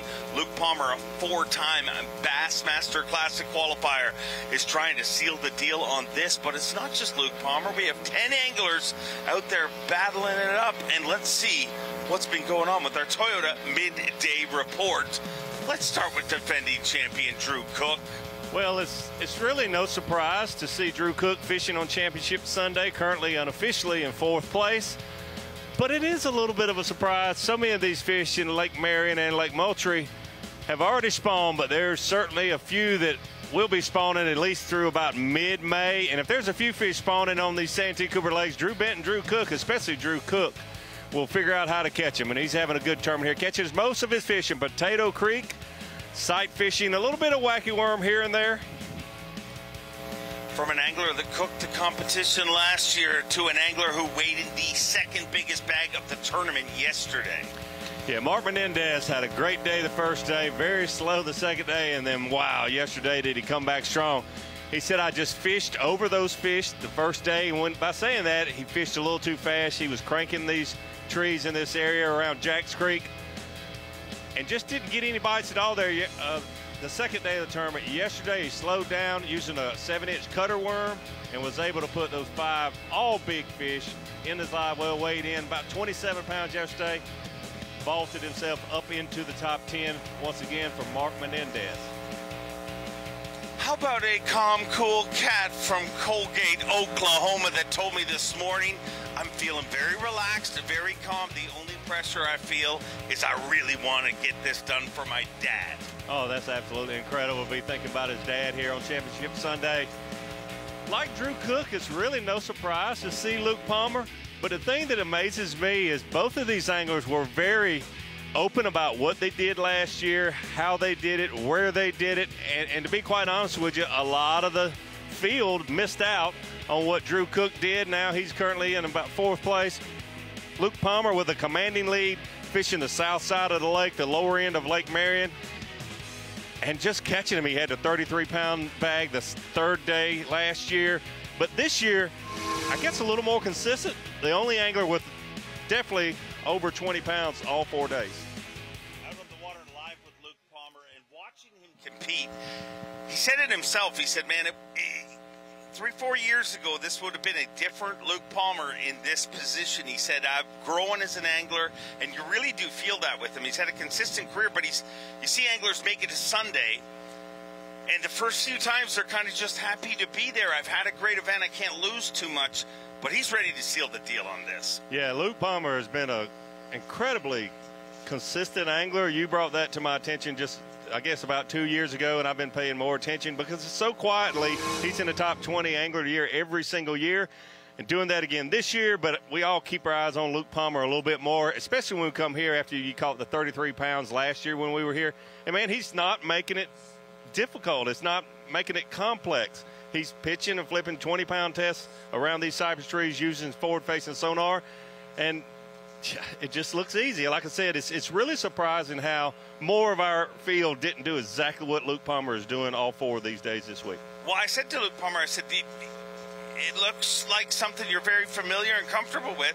He said, well, it's a lot like Oklahoma, but he also said, it's the exact same thing I did last year, and it's in the exact same area. So he came so close. I mean, just narrowly missed the century belt here last year. So it'd be so cool to see him kind of get over that and win it this year. But there is a chance that one of these anglers can chase him down. I mean, this is a body of water that you can catch 30 pounds, correct? Yeah, absolutely. I mean, we saw Luke Palmer do it last year. It happens here quite often, especially in the spring of the year on the Santee Cooper Lakes.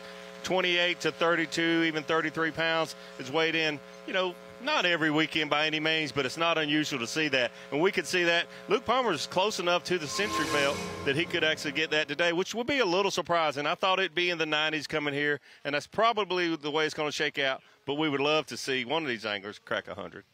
Well, there's a reason we send out 10, and we saw it last week. An angler from 10th place made the move all the way to the win last week, and that was Drew Benton.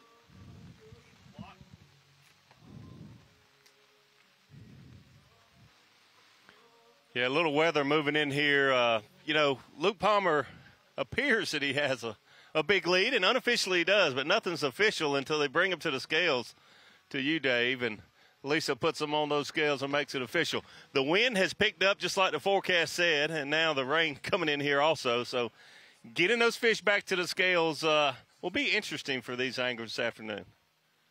I've done it, unfortunately, all too many times.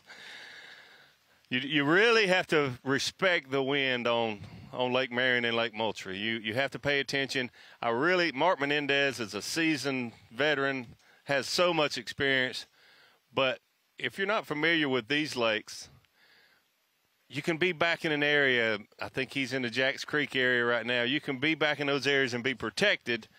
And then when you come out on the main lake to run back to John C. Land Landing, it can be a very unpleasant surprise. TH Marine Weather Watch. A little cooler here today. Currently 73 degrees with a rain shower.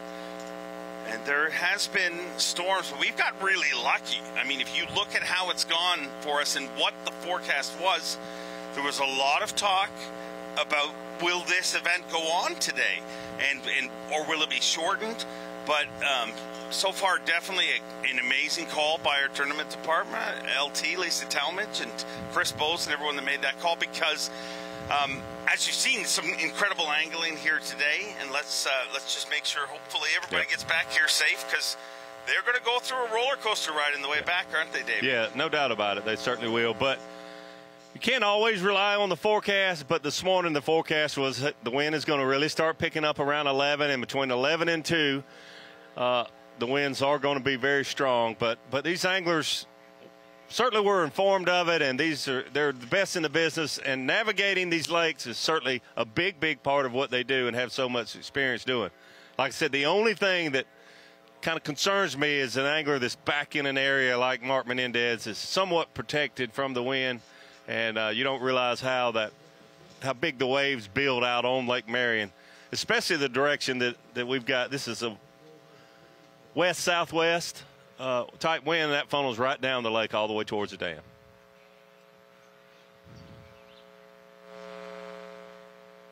Mark Menendez when you look at the week he has had, and then you remind yourself on day 2, 9 pounds. Yeah. He said he just fished over them, Davey. Yep.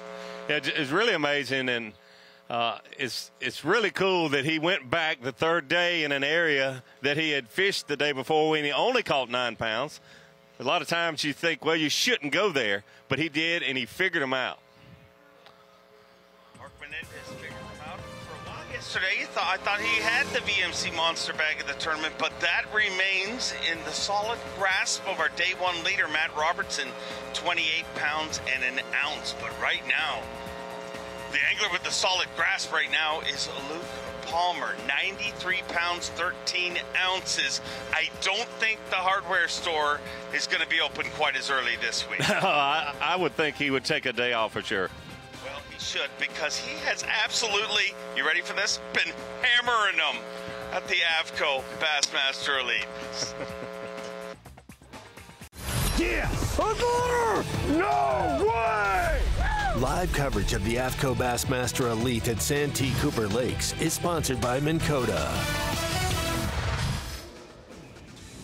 Welcome back to our on-location coverage. And one of the best things about on-location coverage is it's kind of like a scratch and sniff sticker. You get to feel the elements, and right now at our weigh-in location, we have a little bit of a squall rolling through, so we're feeling the elements right now, Davey Height. But that our playing field has been incredible here this week.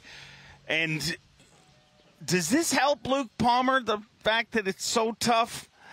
You know, it's changed so much, or does it hurt Luke Palmer? I think it's helping Luke Palmer, because Drew Cook is definitely not doing what he would like to be doing here today. You can tell that, obviously. He's had to do a lot more just fishing, not sight fishing. Well, in case you missed it, our Power Pole replay of the day. And who else will it be but the man who's been hammering on him, Luke Palmer. Power Pole replay today has absolutely got to be Luke Palmer. The only angler in the field for all 4 days has put over 20 pounds of bass in his live well. The incredible thing about today, and why certainly has my vote to be the Power Pole replay today, he caught 4 of his 5 biggest bass around one tree. Just one cypress tree. One of the many, many thousands of cypress trees on Lake Marion. And you ask yourself, so why were they all around that one tree? Well, I don't know if anybody has the answer to that. There's better trees than others because of a lot of different things. Current, where the tree is located, how deep the tree is obviously a big, big factor. But Luke Palmer, Power Pole replay of the day for catching 4 of his 5 largest fish around one cypress tree. Right now, looking at Drew Cook, Jacob Porosnik, Mark Menendez, and Paul Mueller. And we were just talking about it off camera. Mueller, a long way from home, and that's going to be a tough ride. Yeah, these anglers have a lot of experience. Obviously, Paul Mueller has fished a lot of these tournaments. But I try to emphasize, talking about these 2 lakes as much as I can, if you're not experienced with them, they will surprise you, especially when you have the wind like we're having. Certainly in the forecast, everyone knew what it was supposed to do, and then unfortunately the weatherman got it right. It is doing exactly what it was supposed to. But where Paul Mueller's at in the lower lake is about as protected as you could be on either of the 2 lakes without being way up on the upper end of Lake Marion. And I certainly hope that he realizes when he comes out of the diversion canal and goes into the very lower end of Lake Marion, it would be a lot rougher than what it is right there. And you can see it's a little bumpy where he's at. And he's at the upwind part of it. Yes. That is the flattest part of he's where as protected as he can be. And like I said, when he heads back south and comes out of the canal, there will be 3 to 5 footers. And I hope he's thinking about that. It looks like maybe he's packing some rods up right now. Like I say, this really is no surprise. They were calling for these winds to really start picking up at 11 and get more intense until about 2 o'clock. But you see the difference in weather in all our images here. A big playing field, but this system was supposed to move through exactly, and as you said, right on time, basically. But we've gotten incredibly lucky this week because there has been several days of this tournament that the forecast the day before didn't look very good, but those storms moved through in the evening. Yeah, in the evening or at night. We have been very fortunate. And just like I mentioned, now Mark Menendez is in the upper lake, but he looks like he's in another state because where he's at, and just very similar to Paul Mueller. I hope Mark realizes that he is in the swamp area somewhat, and it'll be very different on the main lake when he heads back. I just hope he allows himself plenty of time being in second place unofficially right now. And what a tournament he has had. And, you know, Menendez is definitely that kind of angler. You know, even, you know, he's had a lot of great seasons, but he's also one of those anglers that even if the season hasn't been going perfectly, he always sneaks into a few, it feels like. He really does. He really does. Can certainly still catch him. And targets big fish. I like what he's doing here with this big prop bait. Looks like an old Gilmore jumper. Certainly could get him a big bite, and that's what he needs. Probably needs 2 of them to have a chance. A Gilmore jumper? I think that's what it is. You know a Gilmore jumper, No, don't you? You know a jumping Gilmore when you see one, don't you? Sure. Now I do. Jacob Prosnick in the backwater area, very familiar with, and he'll have a little bumpy ride coming across Lake Marion also. Yeah, not optimal sight fishing conditions. No, definitely not. Like you mentioned, you know, not the day that Drew Cook or Jacob Prosnick wanted, but they've had some good days. Yesterday was perfect for that, but I'm glad to see Paul Mueller being smart here and putting his rods away and get over into Lake Marion and get a little taste of that and get across on the north side, hopefully. So that is on-location update. The scratch and sniff version let us know what we're feeling. The crew is now cowering in the corner under our, I believe, about $150 awning we have over us, Davey Height. I'm impressed, but I'm not so sure our crew should be so committed to hold on to the metal lightning rods that we have called a tent. As well. Yeah, that's all heavy rain. Let's listen to Mueller.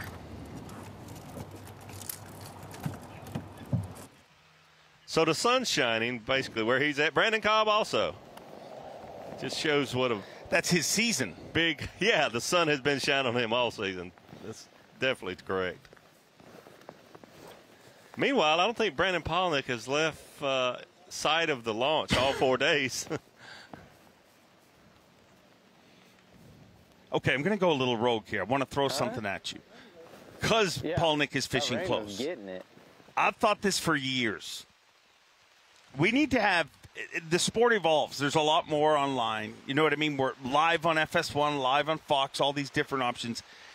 In situations like this where you do have weather, if this had been worse all day long, I think it's time that this sport has to have like a extreme weather zone that the anglers know before going into the event. So let's say it's 2 miles either direction of our takeoff spot. So you got a 4 mile radius. All 10 of them are in there today, and the event goes on, and it's a much more controllable. It's much more compelling as a viewer because you're now seeing them crack the code, and we don't have to worry about having to extend a tournament into Monday, which has been a problem in the past.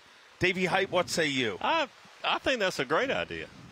And obviously you're going to have some if that happens, you'll have an angler that was leading that might lose the lead, and he'll blame it all on Dave Mercer creating this bad weather zone. But I think it is a great idea. And it needs to be predetermined. Hey, if it's dangerous, unsafe in this event, here's the boundary lines that you're going to be held to on the final day. Yeah. I think that's a good idea. I really do. And we may never use it, but it's there and it's available to be used, meaning that, you know, you would have been thinking about it going into today, but they got to fish. So, but every angler knows about it. They can choose to pre-fish it or not.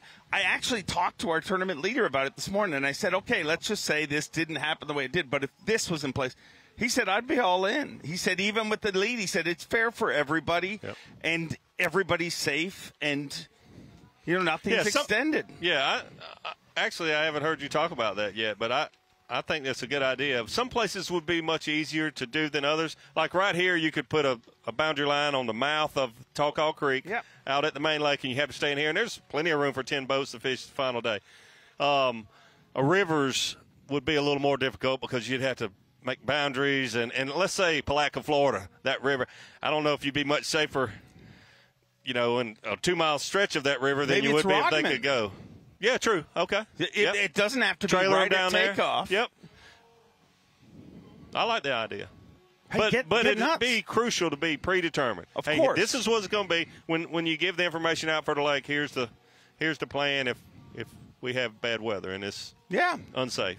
And in an event like this, that we have heard about this weather for several days. I mean, there's many rumors floating around, anglers wondering. It takes away all that gray, wondering, are we going, are we not? Well, now I need to start getting my head around, well, if I am fishing in that area, how I'm going to approach it. I like it. Yeah, not only the anglers. I mean, you and I were thinking about it. I'm sure. I know I was this morning when I woke up. LT, Lisa Talmadge, she was up at 3 a.m. checking the weather and the radar. I mean, a lot of people worry about the safety of these anglers, but we want to be able to have the event and finish the events. Good call this morning.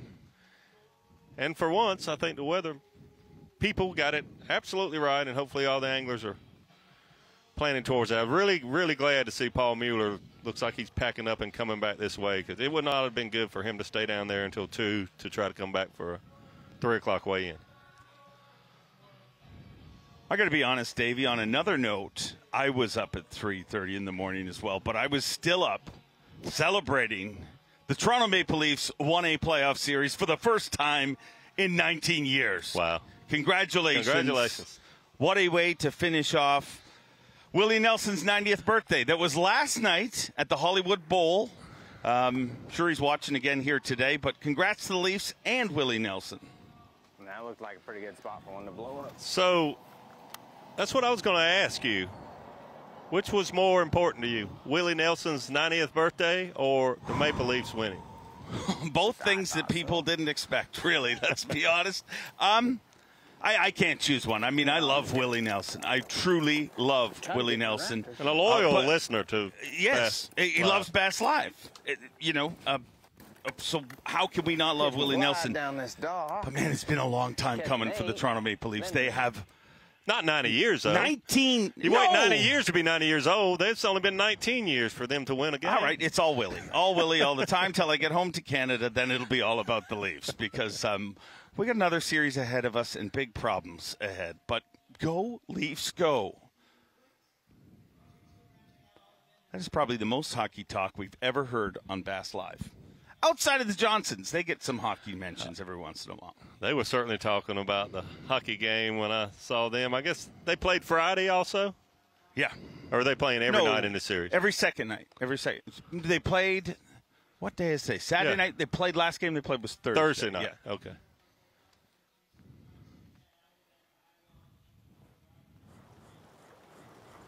Yeah, went 6 games. It was a big day for Canadian sports. Edmonton Oilers won their series. Hockey talk on B.A.S.S Live. That's not going to get any complaints.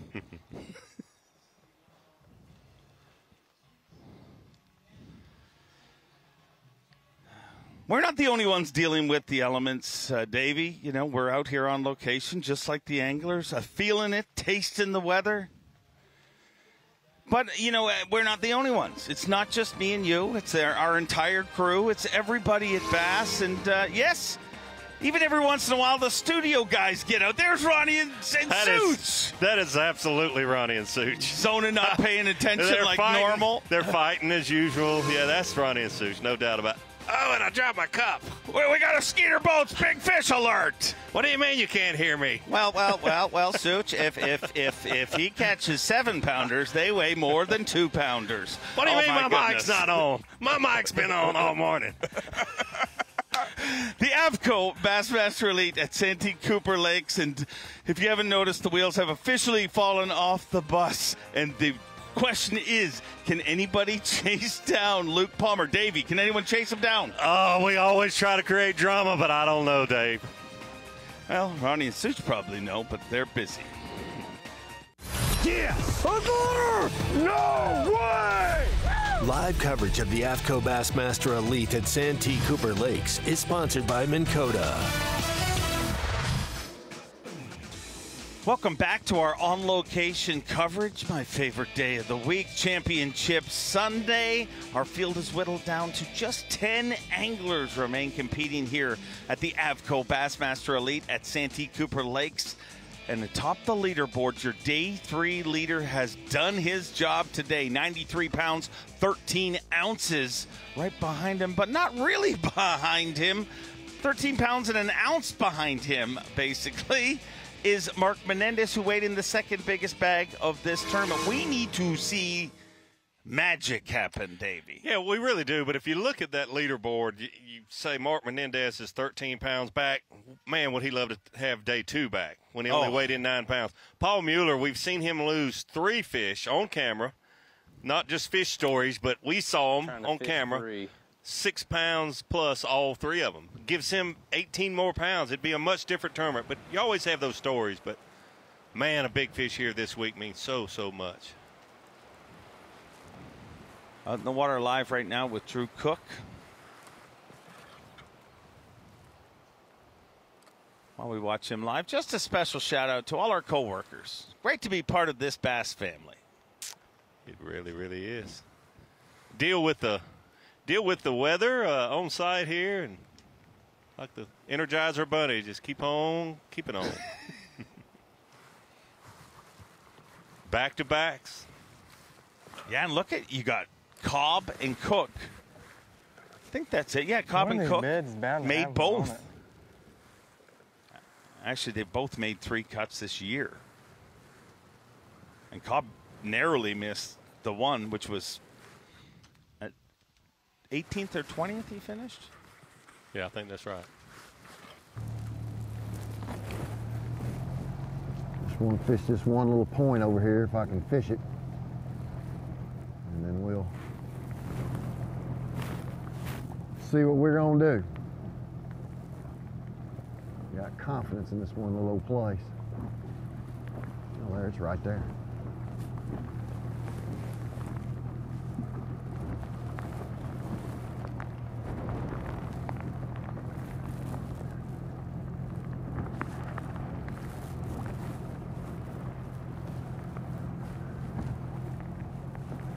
Thought this would give us a little bit of protection. I mean, beauty move by the AFTCO marketing team. For thinking of 35-mile-an-hour storm at the end of this whole thing. Everybody's showing their product off. And rain. Yeah, absolutely. Genius. Tell by the water clarity there. Mark is back in a protected area. There again, I hope he's thinking about this little point right here. I caught several off the wind on the main lake that he's going to have to deal with. Just need one about that long.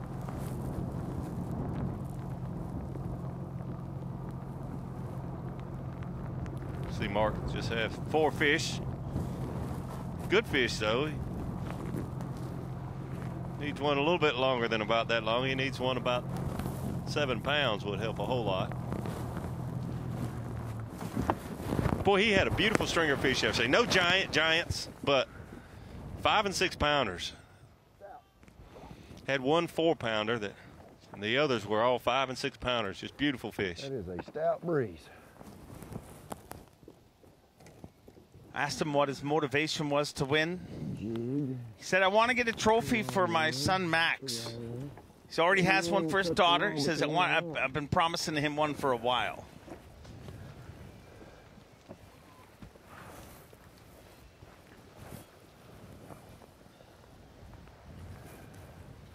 My 2 sons have grown beyond that. Trophies are not on the agenda. Cash works a lot better. just straight cash. Cash is a trophy, Davey. No, they do both. They both do very well for themselves. They don't need daddy's cash. Oh, and there is a bunch of it. No. Mama has lots of shoes. Daddy doesn't have lots of cash. Robertson, Menendez, Cook, and Perosnik in a 4-box right now. And a lot of our anglers are making the trek back right now. And as we've seen different little arms of this storm rolling through here, and as you can see, we've got 4 anglers that, I mean, it's not Sunny and Bluebird. Well, I was just thinking, look at Matt Robertson, look at the blue skies. But that's just this body of water, these 2 lakes, 160, 170,000 acres. That's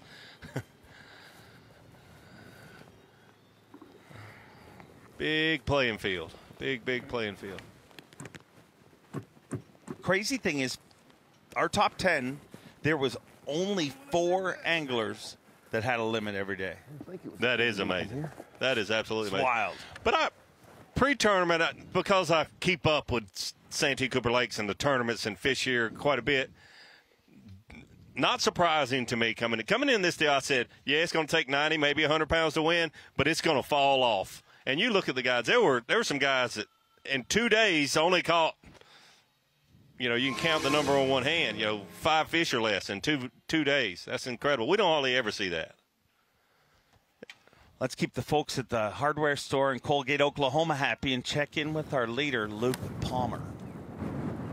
I can't believe he's gone back to that same tree. Brickyard, I think's what it is. Oh, yeah. Yeah, I wish I'd come back and give her a little more wallops. It's the same tree where he caught 4 of his 5 fish in live. I think this tree is done. I mean, I took like 20 pounds of fish off of it this morning, so I mean, it's been pretty good to us. There's some others swimming around it, but I don't know if they're bass or not.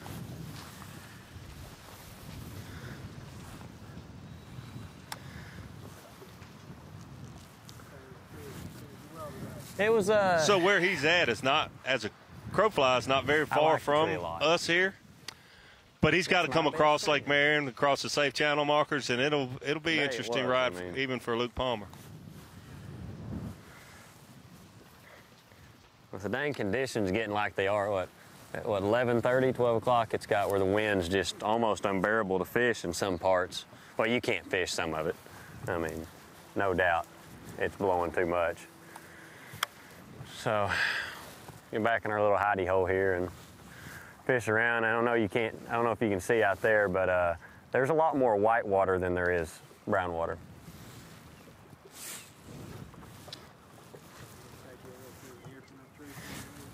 No, I'm going to leave it. I'm going to leave it. I don't want PETA or the tree companies to come get me. That'd be my luck. I'd take a little stick from them and be like, no, you're killing the forest. Sorry. You better not cut down that tree. I hope that's not what he was saying. No, he wanted a little piece. Zona and I have fished that tree before. He can't cut down that tree because hopefully we'll fish around it again another day. Just wanted a small piece, Davey. This water's got dirty in here. That might be the piece that provides just the right amount of shade. Come on.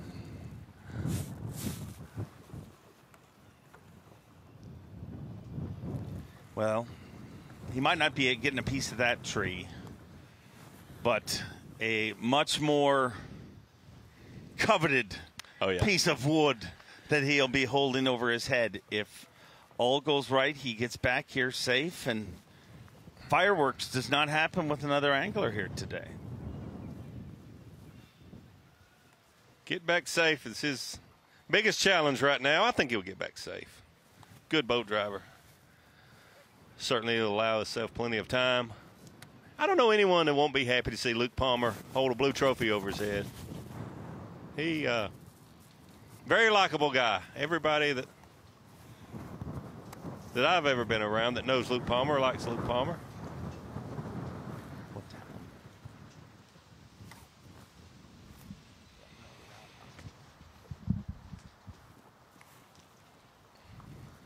I wonder if the water's really come down that much on these trees. It's consistent on every one of them.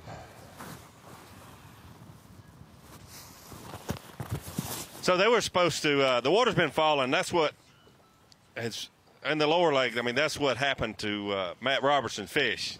The lower lake started falling quite a bit yesterday morning. And The upper lake was supposed to start really, really hard today at noon, and you can tell, looking at those trees, it certainly has. Well, changing conditions, as you can see from those 4 shots, and I told you we shouldn't have made jokes about Such and Ronnie, because now there's another impending doom rolling in on us here. So sorry about our tomfoolery, but we love Such and Ronnie. They know we love them. Of course we do. Of course, all the folks back at studio. The home office in Little Rock, Arkansas. And they'll be breaking down the action when we get back in just a few minutes from the AFTCO Bassmaster Elite. Yes! No way! Live coverage of the AFTCO Bassmaster Elite at Santee Cooper Lakes is sponsored by Minn Kota. Less than 2 hours of fishing time left for these 10 anglers left out here on Championship Sunday. The AFTCO Bassmaster Elite at the Santee Cooper Lakes. You can see part of the story right there, that flag whipping around out there in the wind. That's our leaderboard as it stands right now, and the main story atop our leaderboard has been pretty much the same since about after the first 90 minutes of fishing today. Luke Palmer, it's been all Luke Palmer, and look at the size of that mighty, mighty lead that he has built up on this day. And let's take a look. That's the way our 10 are distributed out there. They're going to start moving around pretty soon, Mark Zona, as the ragged fingers of that weather system continue to whip through here. Yeah, and you could tell this is the weather. Pretty ominous skies out there. Yeah, with Luke Palmer right now taking a look at this, and you nailed it, Tommy. Almost seems that this tournament for Championship Sunday is a fight for Luke Palmer hooked up again. Oh.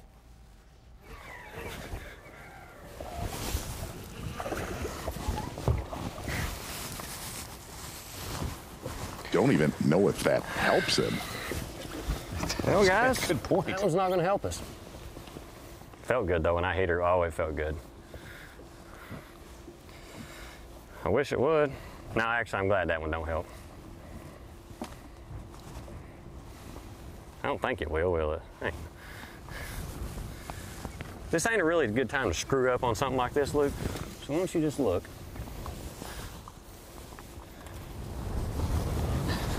Ellie ain't doing.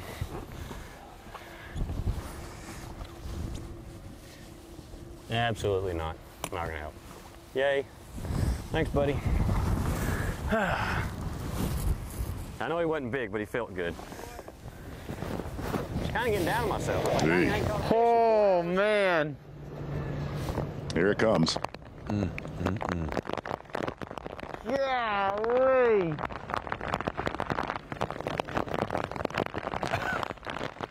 That's rough.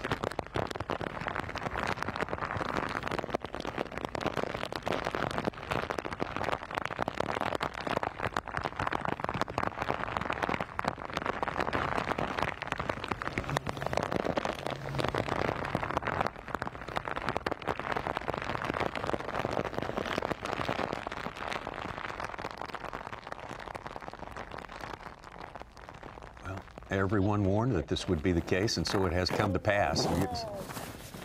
Definite system blowing through. I don't think it's going to last a whole lot longer, though, as I look at the radar. No, it's coming in intensity and quickness. Yeah.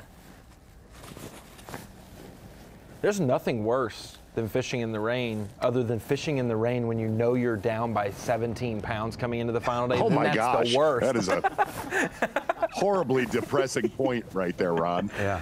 You're like, you know you hadn't caught them today, and you knew you were down by that much to begin with. Oh. Really, the last 2 hours, it's been neat to see there's a boat dog back kind of there the just different crawling weather for the next patterns 30 all minutes. over Santee Cooper Lakes. Yeah. Like you can run into a storm or run away from it, as big as this lake is. Great shot from Mueller's boat of the storm raining up north. He was down in Marion. Yeah, when you can drive for hours, you can pretty much run out of most every storm. Land or sea.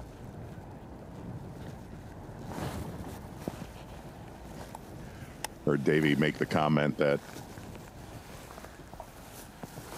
I have fished that tree that Luke Palmer's in. We actually, Davey and I taped a show in that area a while back. And one thing, a year after that, Tommy, we were taping down in Moultrie, and we were on the south end and kind of got caught in one of these snappers here where the wind came out of the south. And when we crossed that, listen, dude, I fished the Great Lakes. This place turns into a horribly Great Lake when it decides to. South Carolina's inland sea, right? Yeah. We'll sit down in the bottom of the boat.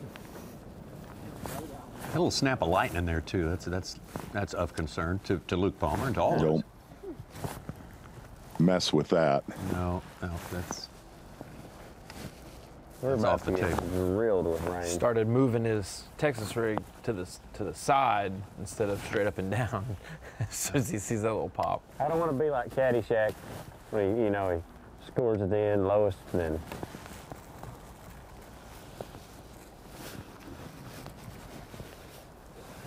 Are you supposed to be beside tall stuff or out in the middle and just lay down? Oh, okay. So not like this. No. No.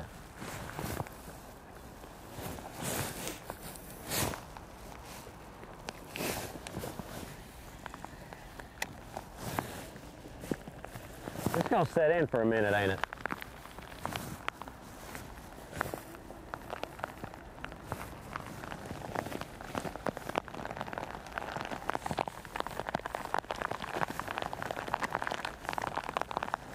I'm glad it didn't do this all day.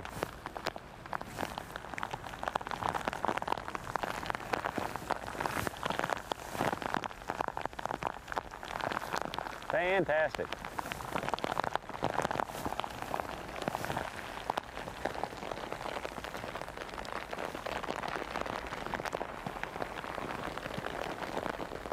Can't even see the lake.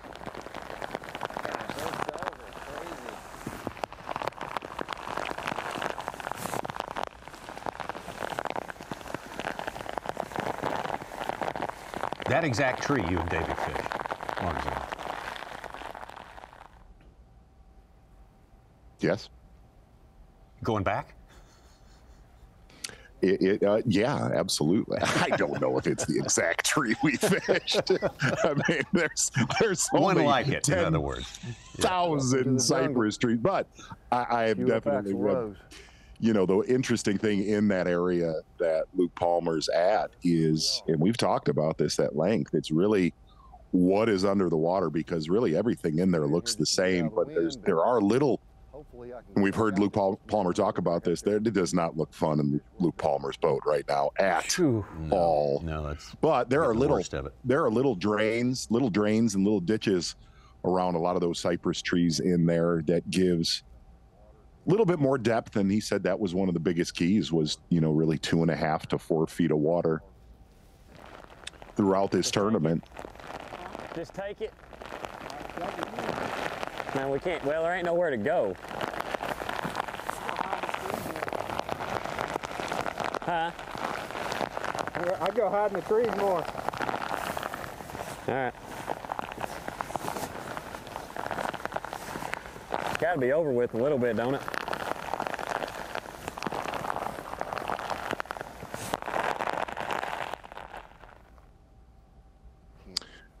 Basically, summertime, clear skies, where Mark Menendez is at. Yeah. Floating. Different month, different town.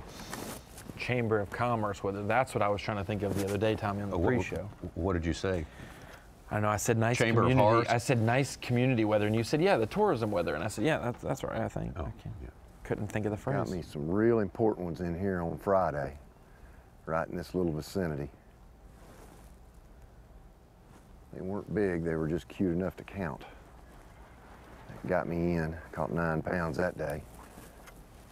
But there were several fish right in this area, I could see them. Mark Menendez still 1 to a limit. The only limit on the water right now amongst our top 10 is Luke Palmer. Gosh, could he be the only one to do it all 4 days? We came in today with 4 anglers who had limits on the first 3 days, and he's the only one today with a limit. I'm kind of amazed. Cook and Cobb and Cook Prosnick. and were the other Prosnick three. has no fish. Nor does our early leader, Matt Robertson. Yep. And he moved up out of Marion. Moultrie, yeah, 2 Marion. Megalodon there, just a baby megalodon. Just trying to catch one. Just get that 5th one if I can. Sure wouldn't hurt.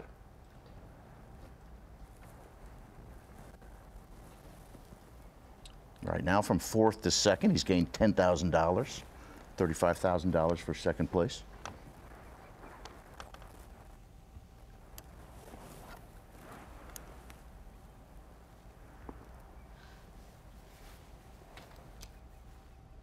Talked about this at the end of our FS1 broadcast. It's a weird statement to make, but this is the toughest 90-pound tournament we have covered on the Elite Series ever.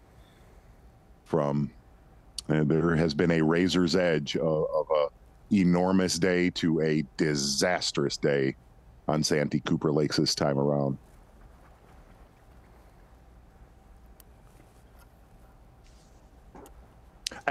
I think it'll be very cool to see the next time we come here.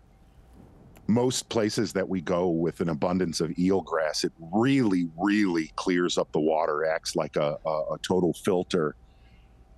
For the most part, if you look at the watercolor where Brandon Cobb or Mark Menendez is at, that's traditionally been the watercolor that we've covered here in Elite Series tournaments. Yeah, they're definitely clear, backwater ponds and canals, but it'll be cool to see a year, 2, 3 down the road of what this watercolor will look like. I mean, it's obvious that the fishing's gonna, whenever you have vegetation explode, the population explodes, but it'll be really cool to see what the watercolor looks like on Marion and Moultrie in 2, 3, 4 years down the road.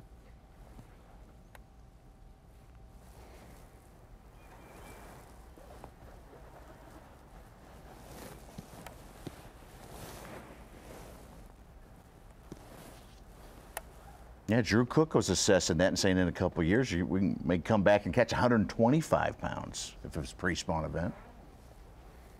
Well, you've never heard a body of water, and I know a lot of our viewers on Bassmaster Live know this. You've never heard a body of water where they said, "Man, the vegetation just really hurt the lake." No, you don't hear that statement. So.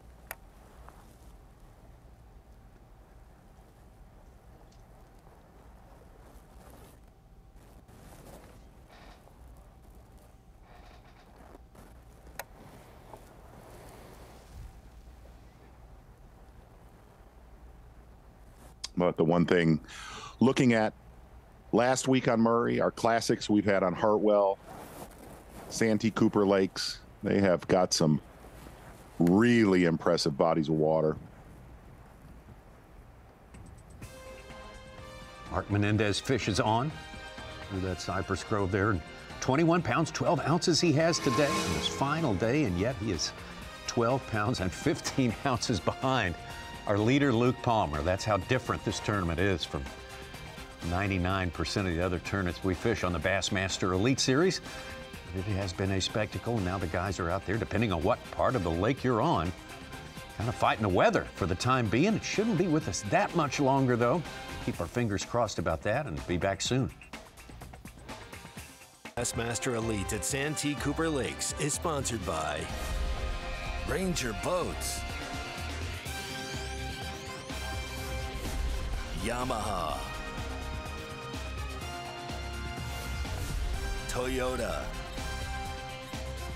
and by Dakota Lithium.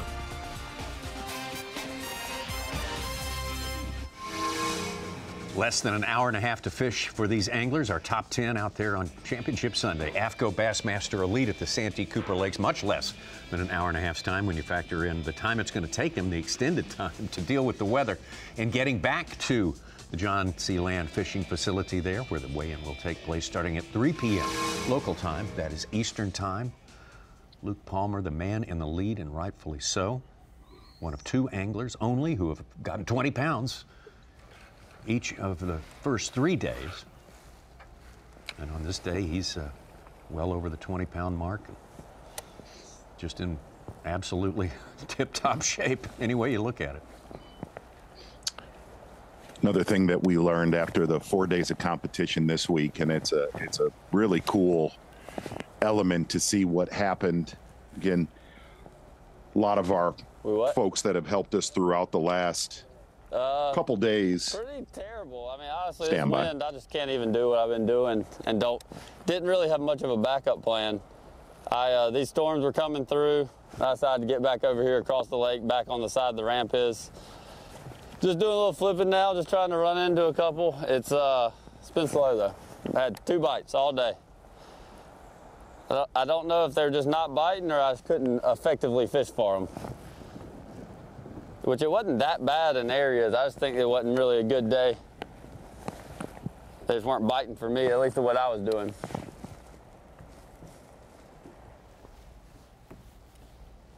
That was big fish, Brandon Cobb, right there. You're going to have to call him that from now on. Oh, I like that, Such. CO double big fish. Big bass, BB. Main thing that I was saying that we got to see happen in this tournament, one of our camera boat drivers, a local angler, Ryan Bowles, texted yesterday morning at about 5:30 a.m. that they were pulling the plug on the bottom end of Moultrie and the water was dropping. And he said, you know, traditionally in the area called the Hatchery, where Matt Robertson was in, you saw guys like Jason Christie, Gussie, I believe Carl was in there too. And he said that notoriously really, really hurts that flat, that eelgrass flat, and really just the shallow water fishing in general on Moultrie. So big hats off to one of our friends that has helped us throughout this event. And we've got to see that transpire yesterday, that when that water drops 6 inches or more, it may not sound like a lot, but these fish that live shallow on that lower lake, they are affected immediately, because the only person that stayed somewhat consistent down there was Paul Mueller, who was fishing offshore. That shallow water deal was smoked. And I think the only other angler that caught them in Moultrie yesterday was Brian Schmidt, who almost made our cut here to Championship Sunday. The rest of the shallow water fishermen on the lower lake were obviously affected by the falling water. It was great on day one. Beautiful, very clear, Absolutely. very clear water, perfect looking spot. And big place too, right? Yes, a fairly big area and got a lot of pressure, but man, you wouldn't have seen that. You knew it had a vibe. We talked about it on Friday afternoon. Robertson was not catching a lot of fish, that he was going to need that shan spawn deal on Marion early to play. And when that died off and Moultrie died off, it was, boy, he drove it right into the ditch.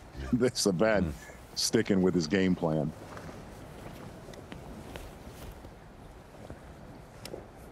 Wind's blowing hard enough where it's actually hard to stand up. Wants to push you over.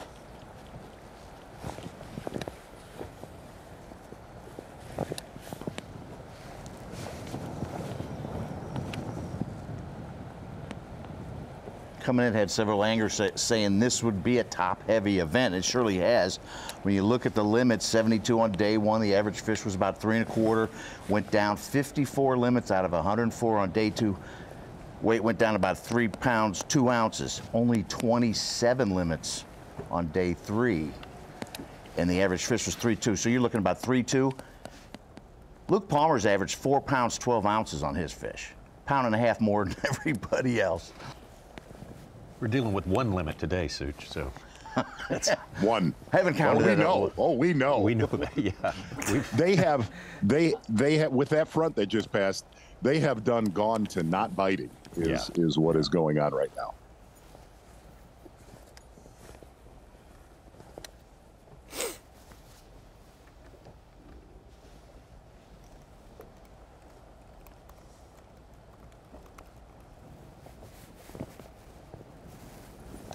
Jeez. I know. That's how I feel.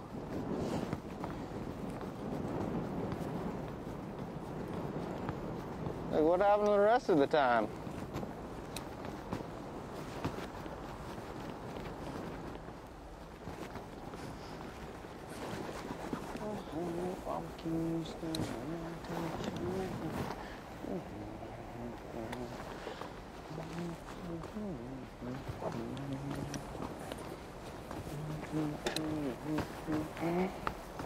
It's a way lower percentage of limits. 75% on day 1, round 50 on days 2 and 3, and 10% on day 4. Yeah, by far, I think it's, I don't know if you mentioned this, Such, I've just been looking at my computer, but 55% for the event overall, which is by far the lowest this season, even compared to the Classic. The Classic was low. That was a tough fishery. 55% for this event.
While the action's in a little bit of a pause and some anglers make some moves to navigate the weather situation, I wanted to bring it into the Bassmaster studio, sponsored by Marathon at the Dakota Lithium Screen of Knowledge, to talk about one of our tournament trails. We talked about the Bassmaster Opens yesterday and how they kicked off practice for Bugs Island on Friday, how that tournament will start next week. Well, one other really popular and gaining momentum league that Bassmaster runs is the Yamaha Rightwaters Bassmaster Kayak Series, and I wanted to give an update on how that season's gone so far. We are through 2 regular season events, and they also had their Classic at the same time. We had our Classic down in Tennessee, and most recently at Lake Hartwell, we've had Guntersville and Lake Hartwell for the 2 regular season events. Lowell Brannon just won that one, and you can see how close I can't say how close the weights were there, how close the inches were there. He was very consistent, 92 inches on day 1, 91.5 inches on day 2, and just winning by about 1.5 inches, 2 inches or so. The whole top 5 was stacked at Lake Hartwell. What a great fish catching event. It said 1,547 fish were caught and registered on the tracker. And then obviously the first event of the year at Guntersville, the kickoff event of the season, was won by Bassmaster Elite Series Pro Greg DePalma, who had mentioned last season that, hey, I got a kayak, I want to get involved in that. We saw Mike Iaconelli win on the Chesapeake Bay just a few years ago. Greg DePalma getting his hand in a win at Lake Guntersville. That takes us through 2 events, how the Dakota Lithium Angler of the Year race is for the Kayak Series, and Russ Snyder, who won the Classic over at Chickamauga while we were in Knoxville. Russ Snyder's is in the lead. That event didn't count for points, obviously. It was the Classic, but through 2 tournaments, he is the point leader by just 1 over Nick Dyer, who is from Alabama. Eric Siddiqui, 3rd place. He won our Classic last year when we were in South Carolina. Greg DePalma tied with Eric for 3rd, Ryan Thompson, and the whole list goes on from there. I think the next event goes to Possum Kingdom down in the Dallas metro area, not far from where we were for the Classic. So going to be an interesting season. And what's cool, I believe this is the same situation as we had last year, is that you don't have to go to all 5 Bassmaster events. I believe if you compete, it's your best 4, and then you obviously have a shot to win the Angler of the Year and qualify for the championship next year as well. So another great tournament Bassmaster's getting into. I know we have a brand new tournament director, and we're appreciating his support on that as we've kind of jumped in.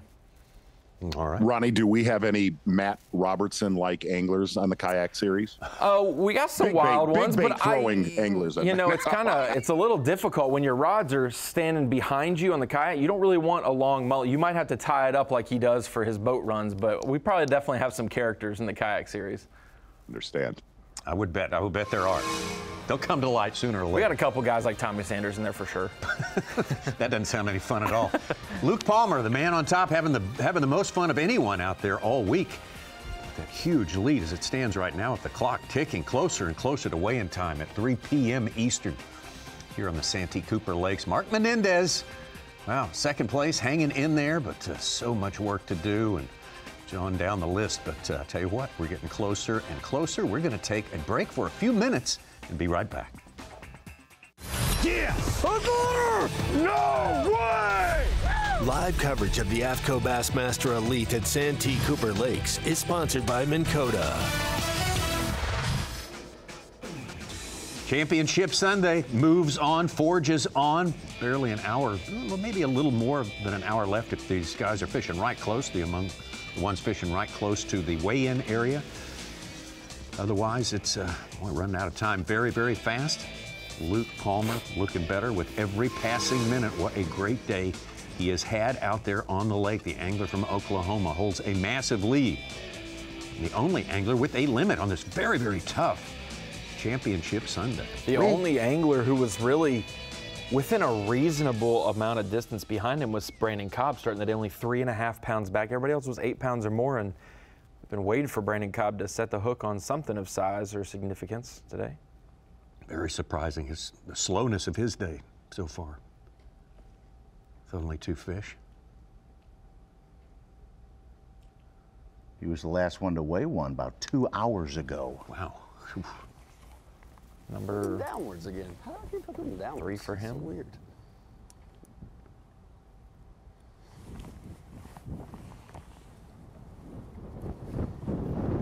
Not hooked very bad. I can get that. It's barely in the skin.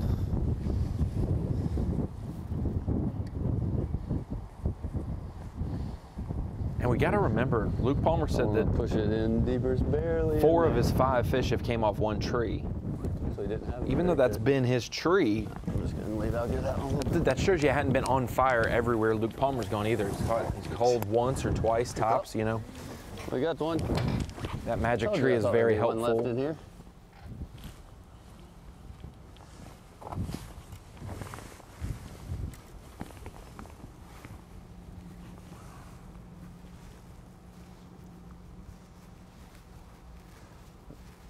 We are going for Santee's smallest limit. We got 3 now.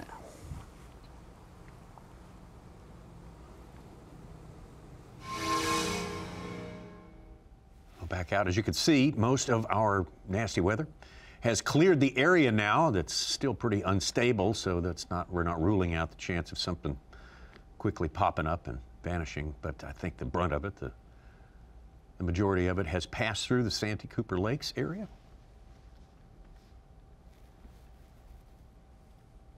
Hopefully we can get back to some fish catching here.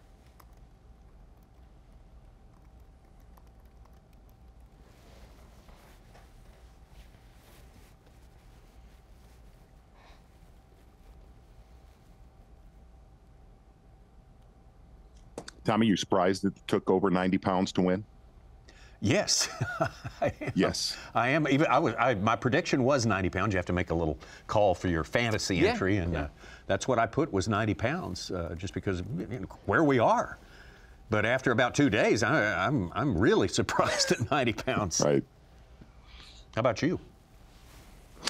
We did have one viewer that messaged us with the last commercial break we went to, and I can't remember what tournament it was, but I was staring at the weights from 1st to 10th. What tournament did we have? Because there is a 40-pound difference between 1st and 10th place right now, and we had a tournament like that a long while back. Was it Fork?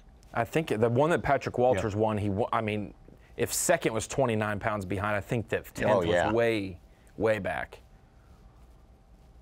I believe it was Fork. I mean, in that one, Patrick Walters would have won by 8 pounds if he didn't go and fish the final day. Like, he didn't even need to fish the final day to win. He would have still took it, And we talked about this at length with Matt Robertson, that he could have had a little bit of a struggle after the second day, but you would not have said he is going to be 40 pounds off the lead on Championship Sunday. No, we've just not had that from the top to that. I can't remember when it's gone from the top to that. Well, and even Palmer's caught the heck out of him, but the fact that Matt Robertson was at 49 and change after 2 days, and he's at 54 2 days later, that is crazy. That's like it seems like when that 7-pounder jumped off his topwater bait yesterday, everything went downhill for Matt Robertson. Yeah, lost his swim bait after that. Yes. Swim bait broke off. It was just everything that could go wrong. Have you talked to Davey Z? Where do fish, do they either leave or do they just get so non-biting when they start to feel water leave their area, they just sit? I don't know. We had one viewer early today say, you know, because Mueller was basically fishing just outside of the hatchery, that said, you know, that's where those fish go to. Well, they don't all just, hey, I'm going to swim out of, you know, the hatchery. I think they just get really, and I believe this on a lot of the cypress tree fish in Moultrie. I don't think they just roll. I just think they get really squirrely and don't bite. 50 pounds, 8 ounces. Patrick Walters, 104.12. 10th place, Skylar Hamilton, 54.4. 50. That's a beat down. Very, very good lesson for our Elite Series anglers. If you're fishing in Moultrie, practicing in Moultrie, and you hear that water is dropping going into to a competition day, do not go there. Especially if you're somebody throwing a big swim bait or a topwater. Those are aggressive and baits that are not conducive to worsening conditions.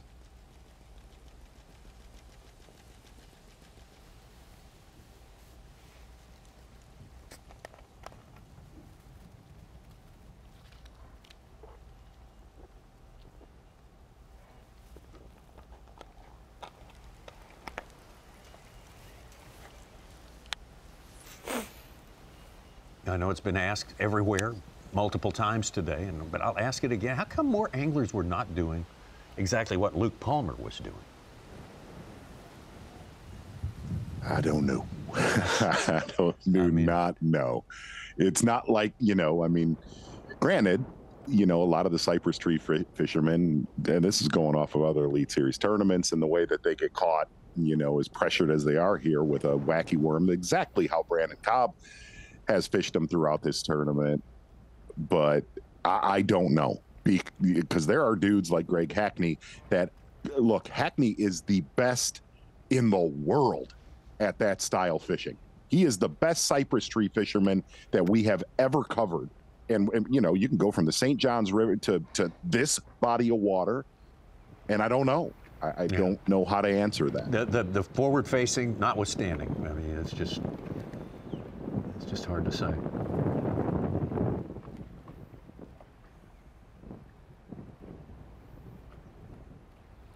Take a look at a map right here of 6+ pounders throughout the week. Get a good look right there down in Moultrie, where a lot of damage was done by Lil Susuch. Seriously, give me a BFA, man. Skeeter Boat's BFA from Santee Cooper Lakes. Come on, don't let Davey and Dave bully you into not doing it. Get some numbers of 4+. 69 day one, 61 day two, 40 yesterday, 10 today. 4 pounders plus. But these We're are live, Such. These are 6 We're pounders. Live. Taking a look at Lake Marion right there, from Rock Pond to Utah Springs, across the lake, Takaw Creek into Potato Creek as you head up towards Jack's, up into the stump hole. Not as big a player as it was last time we were here. So many tournaments, so many good stringers up that way. Not the case this time around, but that is your 6+ pounders. BFA, Santee Cooper Lakes. I'd say we've had a pretty good South Carolina swing if we're going to compare and contrast versus other places in the country. Murray provided just an astounding amount of consistency throughout the field and solid weights. 17 a day at the cut line anywhere you go is fantastic. And then the potential of 25 to 30 pound bags at Santee Cooper, even with it fishing tough, didn't disappoint.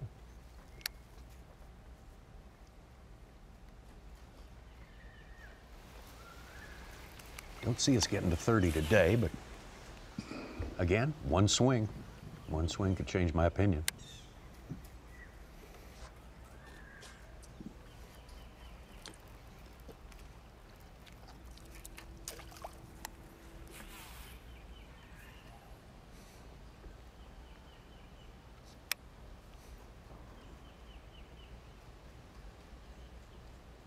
Actually, I'm kind of surprised Luke's still out there fishing. He came in early yesterday.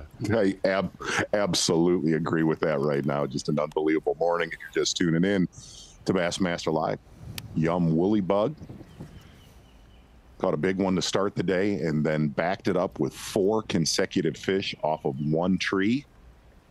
And we were pretty amazed when we came here last year and he said he is... and fish something and come back. Made the comment last year he's using his forward-facing sonar to see a lot of these fish that he thought was spawning last year and probably this year as well. 3/16, a quarter ounce, and a 5/16 ounce weight. We use the heavier weight when he would envision that a fish was locked on a bed, trying to keep that bait in one place where it did not glide off. Did see one jerkbait fish yesterday. Everything else pretty much done with that Yum Woolly Bug. Palmer. I started the day with a 3.5 pound lead. And you think of what the other anglers, the majority of whom have struggled today, where they think they actually stand. Do they have any clue that they are as far behind as they are? Besides Menendez, the rest I'm going to say absolutely. Okay. Yeah. Okay. I'll say Polinick knows he probably has 3 for 10 pounds and that he started 13-pound buzz bags. So even if Palmer's having the worst day of his life, still hasn't made up the gap. Right. I don't think only a couple other people, Brandon Cobb, Mark Menendez, and Drew Cook, have surpassed Luke Palmer's 3-day weight. I could tell Brandon Cobb's body language that he realized that things were pretty much, yes. pretty much a wash today. Yes. Yeah. Yes. He didn't even enter Good his eye on last that. fish. Boy, but hats off to Brandon Cobb. He is having a year. We have seen, talked about this a little bit early, and Ronnie was talking about all the top 10 so far for Brandon Cobb. We have covered special Angler of the Year runs, and he is right in the middle of one of those right now. Hey, well, Z, with the schedule remaining, kind of re-handicap of what we know AOY right now, who you think's got the best shot to be there at the end of the year? I think Iaconelli, if he can hold serve the next 2 tournaments, is going to be a monster when we get north. Right. He's 6th right now, about 65 points back. You know, coming into this, I would have said Hackney. Hackney had a really good shot. Hackney's had some great tournaments up north, but Hackney gave a lot of points away this week. Surprisingly, gave a lot of points away. Well, back to Iaconelli, I think he's always one of my picks whenever we go to the Sabine. I mean, you know, that's kind of whether he's going to whether he's going to be in the water or up on land. Yeah, I mean, he's done both. I will also say Shane LeHugh's a sneaky guy up north. Shane LeHugh is sneaky if he can stay in the grind, the next 2 grinders. If he could stay in them, he's a good St. Clair, Champlain, St. Lawrence guy too. Wow, Hackney was 8th, only 21 points out of the lead. He leaves 17th. About 100 pounds out, 100 points out.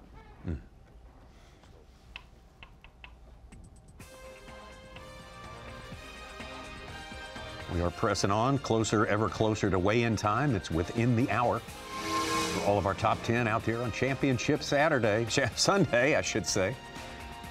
It has gone by fast, but Luke Palmer has made it happen. And he started very well, not right out of the box, but after about an hour and a half, it was all about him. It is still all about him and that massive lead that he holds over Mark Menendez and, of course, everyone else. One of the biggest routes we have ever seen so far as it stands right now. We'll take a break and be back with more from the Santee Cooper Lakes. Yes! I got her! No way! Live coverage of the AFTCO Bassmaster Elite at Santee Cooper Lakes is sponsored by Minn Kota. Weigh-in begins in a little less than 1 hour's time here, just about 1 hour's time, you might say. 3 o'clock Eastern time is when all our anglers are due in, ready to begin that weigh-in. If we take a look, the weather has cleared for the most part. The thunder and lightning part and rain part of the weather has cleared. The wind, unfortunately, remains, which might slow down some of the travel times that these anglers are inevitably going to have to endure getting back to the John C. Land fishing facility there. Here's your leader, Luke Palmer. Got 2 6s, 2 4s, and a 3. That's about 23 pounds in the boat. The 3 being the smallest. Oh. Oh. That's stupidity right there, you know. That was stupid. Had him all the way there and just dumb. A 4-pounder there.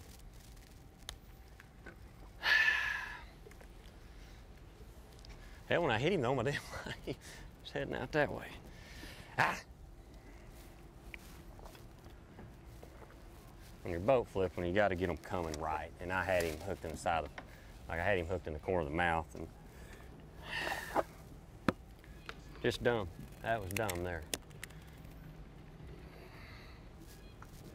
It could have cost me the whole deal. Luke's gonna hate it. He's gonna remember this fish forever when he only wins by 13 instead of 17 pounds. You know what I'm saying? Like he's gonna be. Well, that's his job now to shake it off. Be shooting for that century belt he missed last time by a small margin.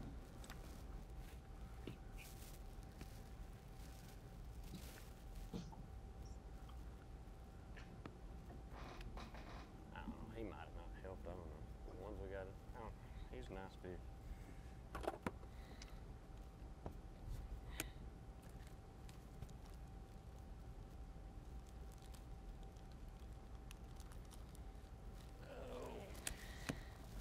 But all kidding aside, those thoughts do go through your head when you only have 22 pounds at Santee Cooper that you probably are leaving something on the table for someone else to come back. Time of the spring. He doesn't know that he's up by this much, obviously. Absolutely.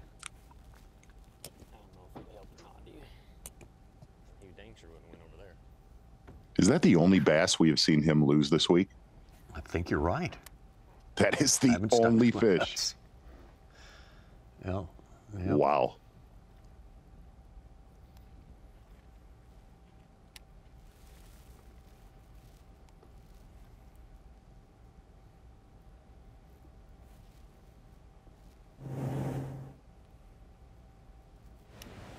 They canceled the Dover race. Moved it to tomorrow time. Because of the weather. Same system? Yeah, wow. Yeah, rain, and they couldn't get enough window to dry it off before it would start raining again. Yeah, that's nasty all the way Florida, all the way up the eastern seaboard. I believe if there was a little bit of wind, I could get him about a spinnerbait. Said I believe if there was a little bit of wind, I could get him about a spinnerbait. I can't even throw the damn thing.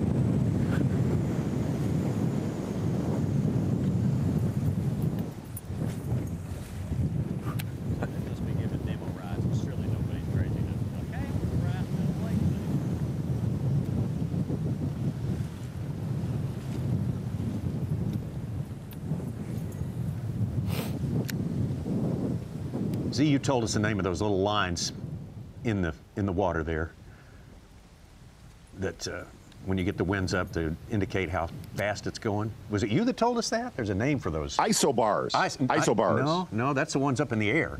I have no idea. Who told us, Ronnie? The lines in the water that we see. Oh, I don't. Yeah, I have no idea what the kind of foam the wind line bubbles. yeah, form. Say it only happens at 20 or 18 or something like that. Certain amount. Old sailor's trick, I guess, to figure out the winds. Isobars. Isobars. Well, sure, there's some of those too.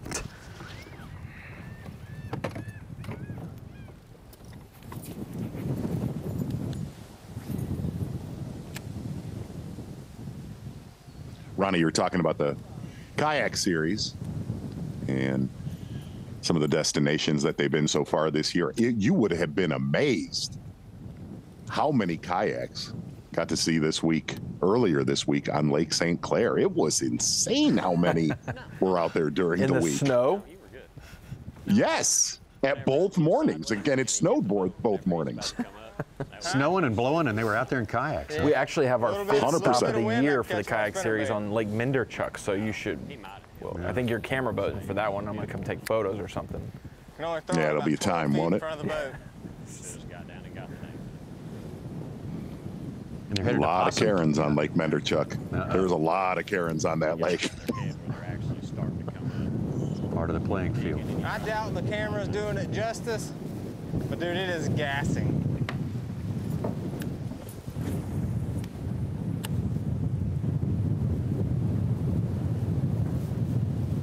Possum Kingdom they're going to next year. Yeah.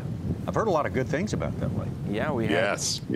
had some of our festivities when we were at Ray Roberts happening in that region on Possum Kingdom. A couple people have been in my messages saying they'd love to have a Fort Worth Classic again because there's so many different lakes you could go to, and if we did have one in the spring in that region, that there's a couple places they'd want us to try. They'd love to see how it play out. Love to have one there when it's not 110 too. That would be a different sort of I told them to make sure they finish the highway construction, and we're there. I promise we're there, but that construction on the way to Ray Roberts was a long ways out, it seems. You'd be going a different way. You'd go out 30 to go to Possum Kingdom, I assume. Yeah. It might be a little... Straight west of Fort Worth. Straight west, yeah.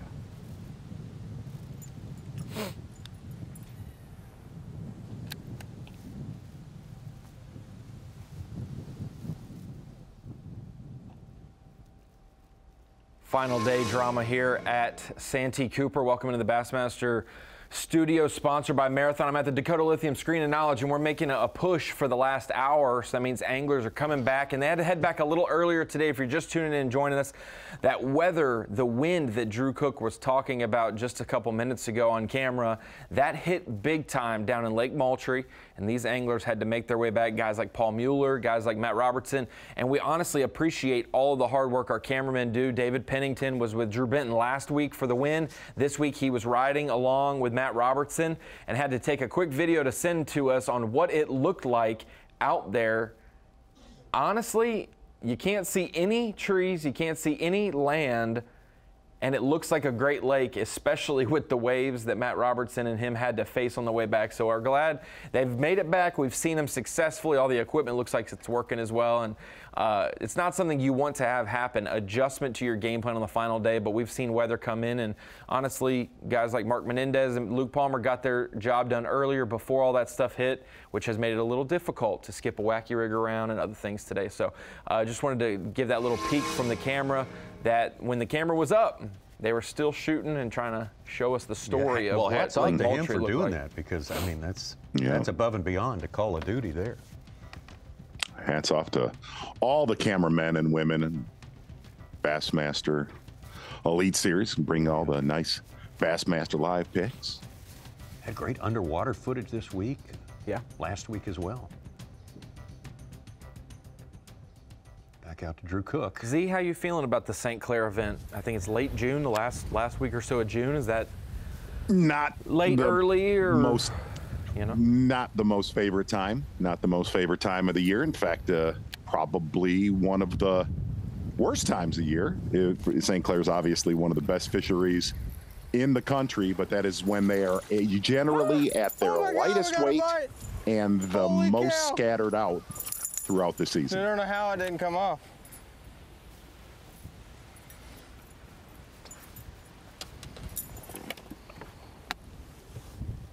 Dude, that's right where that one this morning pushed my swim jig.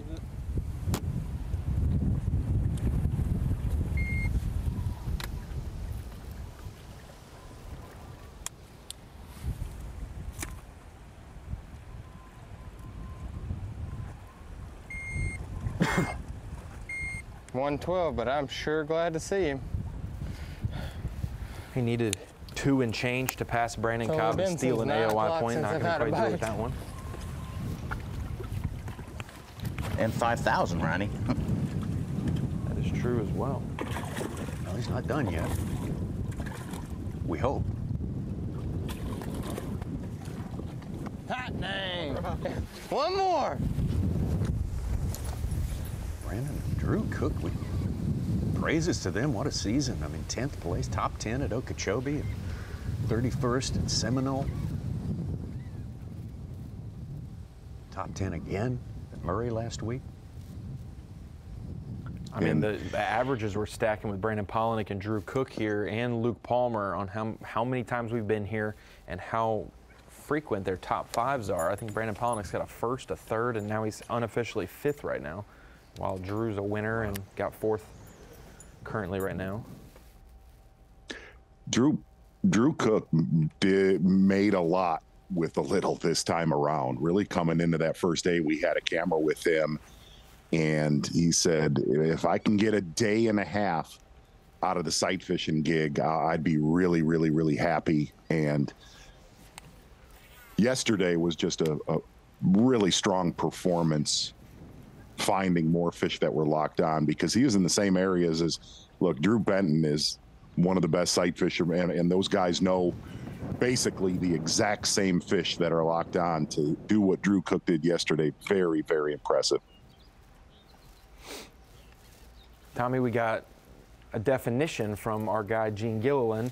I think we were trying to reference the word windrose. Windrose, that's windrose, it. But then he also sent me the definition of Langmuir circulation. I probably botched that first one, but something I do not know how to say. And that is an oceanographer who discovered the phenomenon of windrose on saltwater. And it was the mixture of different, I guess, salinities turning over on top of the surface and creating some different windrose. And we've dumbed it down to just say, hey, when the wind blows a lot, we see them. You know, so it's pretty neat. Gosh dang, wish this freaking wind would go away. Well, I have we're not doing trivia officially, at least for the time being, Such, but confirm or deny this thing I seem to remember also about Santee Cooper is that this is the first place since there were some stripers migrating into this river. Before they dammed it up, once they dammed it up, the stripers were trapped in there, and this is where they found out that they could live in fresh water. I think Santee Cooper was the place where that happened. Really? I thought Such might know that. I didn't come across that one. Sounds good. He already has looked towards his Champy trivia. Oh yeah, well, we got to cover that too.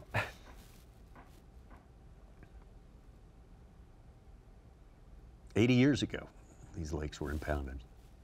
Or Marion first, I believe, was impounded.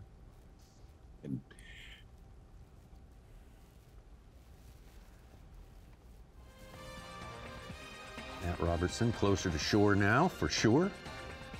Ditto Luke Palmer, and probably most of our guys as we inch closer and closer to 3 o'clock Eastern time, p.m. time, and that's when the weigh-in festivities will begin here. Final day, the Blue Trophy will be awarded. Odds-on favorite to put his hands on that is one Luke Palmer, for sure. Look at that gigantic lead ahead of the rest of the field. These 10 have struggled mightily to keep up with him today. Yes!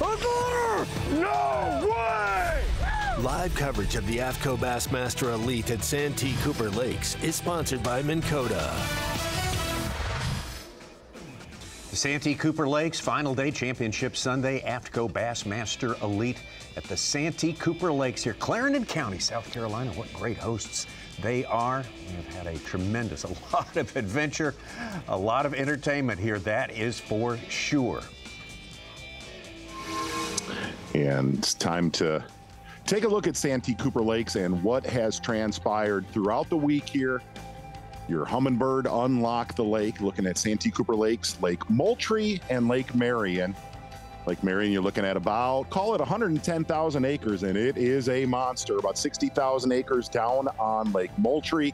And really the biggest players throughout this week did their damage for the most part up on Lake Marion. We're going to take a look at day 3 with Drew Cook, and really the tail end of the spawn being a Bassmaster Elite Series. Again, can't stress this enough.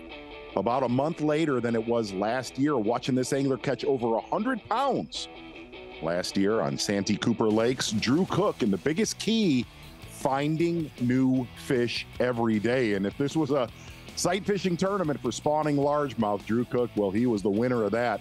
Really looking at his arsenal, going at him with a usual big bite baits, fighting frog throughout the tournament. A little bit of finesse fishing here and there, but the majority of Drew Cook's damage done yet again in the Potato Creek area.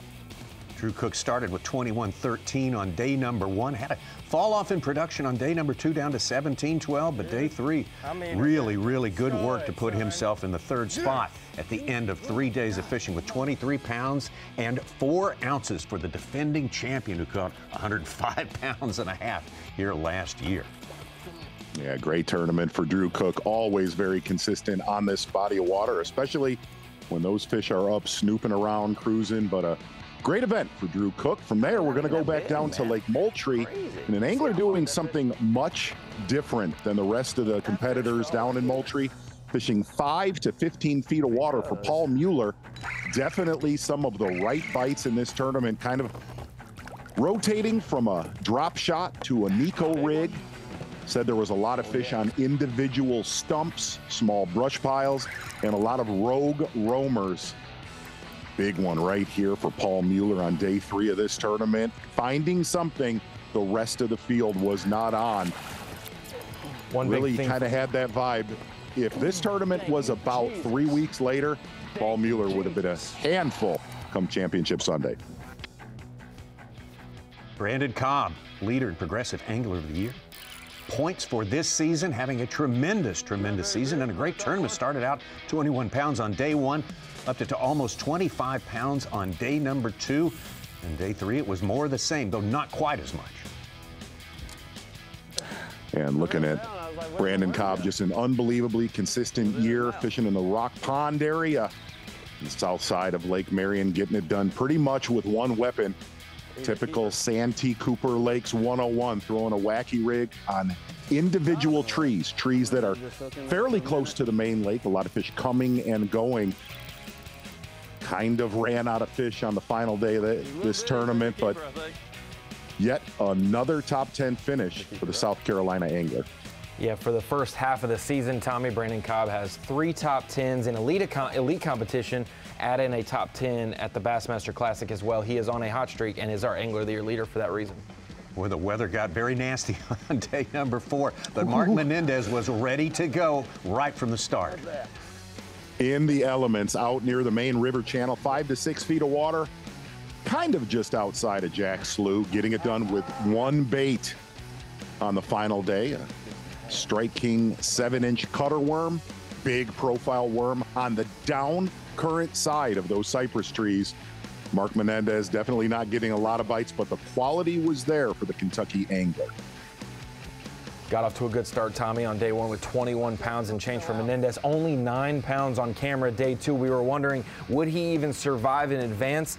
Not only did he do that, he had 27-13 going into the final day. This guy, though, Tommy, has stole the show. Absolutely. Started the day with a 3.5-pound lead to Luke Palmer, and it was about, well, an hour to 90 minutes before he could really get started. But when he did, man, it was slamming the door. Luke Palmer was very worried that these cypress trees would not reload. Catches a big one off the bat with a yum woolly bug on one cypress tree, and then backing it up with 4 consecutive good ones. And the one thing you could say, by far and away, the most consistent angler this week. Hats off to Luke Palmer, figuring it out and basically outfishing so many competitors around him. Been his dream for so many years to pick up a blue trophy with the Bassmaster Elite Series, and this is a day he will never, ever forget. That's your Humminbird Unlock the Lake for the special week at the Santee Cooper Lakes in South Carolina.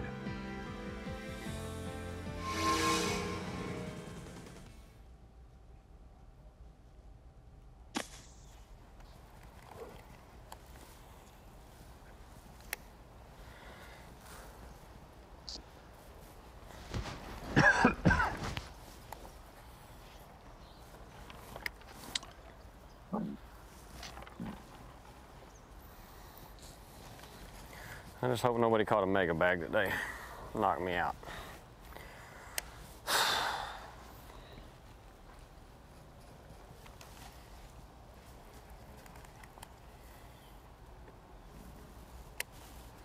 Boy, he really, really earned this victory. So hard to be consistent in this event. I won't be able to get to scope trees very good anymore. Because they showed me enough on live today. I'm sure that they've seen what I was doing.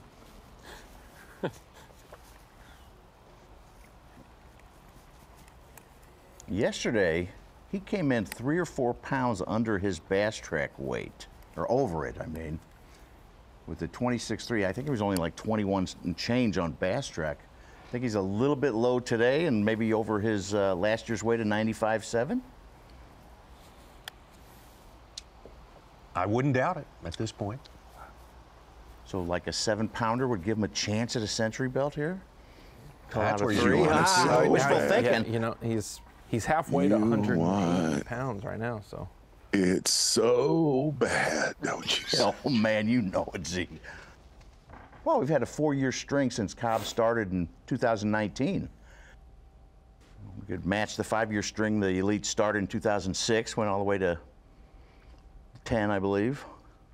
Took off in 11, 12 and 13, and then 5-year drought till Cobb got it off at Fork in 2019. It just goes to show you that you can't just show up to some of the best, if not the best lakes in the country, and it's just going to land in your lap 100 pounds. How perfect you have to catch them, how many things have to go right, how the weather can't turn for the worst, how you need to adjust each day, how you really can't have a slow morning. Hearing how Luke Palmer didn't have a fish until the afternoon on day 1. It's hard to do those things and then still break 100. Like 10th come win. I mean, way down there. They just happened to land on them before it got nasty.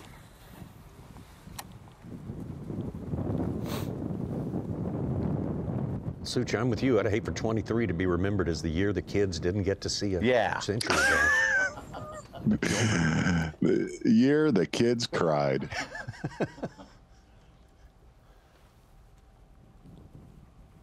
Well, there's always St. Lawrence, but things have to go right all 4 days weather-wise. You know it can happen.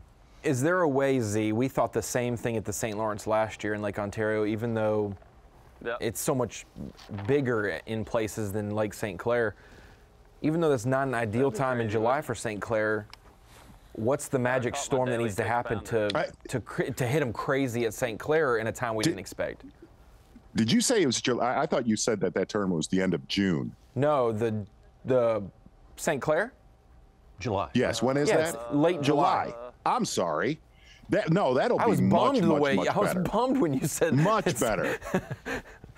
For some reason, I thought you said the end of June. No, it'll be way, way better in July. In fact, one of my buddies that dominates out there is like, "What are you talking about?" I'm like, "Oh, it sucks out there that time of year." I had no idea it was July. July 27th much better. to 30th.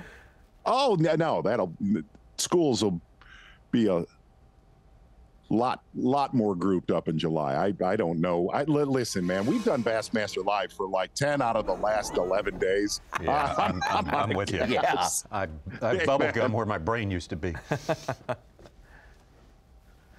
They won't be like when Seth July. Fighter caught 78 pounds over 3 days. Such, it could get good. Could be 5. I think that is number 5. It'll measure. Not a 3-pounder, so it still keeps it a double-digit lead.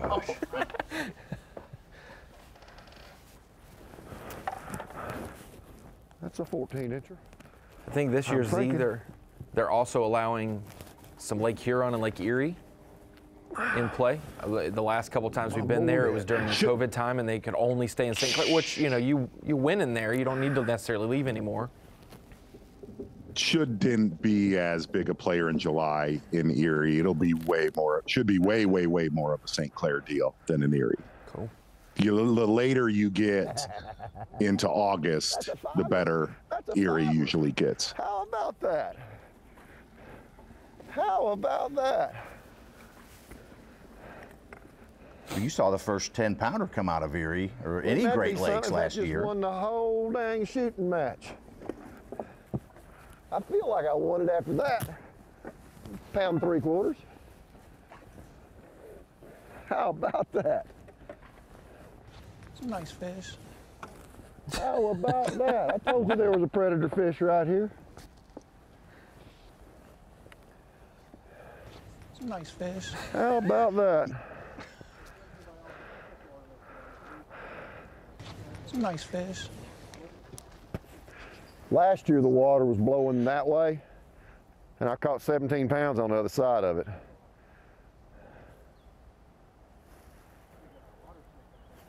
Some nice fish. Well, I agree. how about that?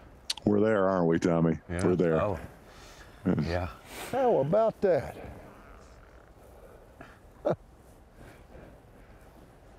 That could be a very expensive fish right there. That one could have made me some money.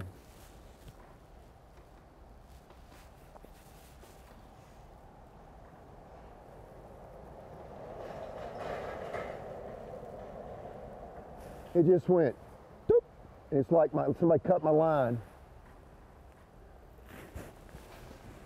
As we mentioned yesterday. See, there's Yamaha Power Pay money involved too, between Brandon Polnick, Drew Cook, and myself. So that could have been a real expensive little old fish right there. As we mentioned yesterday, Mark Menendez got him a How little about boat that? about 12 years ago and got through a culvert not much bigger than that to get into the place where he won on yeah, Lake yeah. Dardanelle in Arkansas. That riled up some of the live golfers. Then he flipped a tube on a bluff wall. That could be a really expensive fish right there.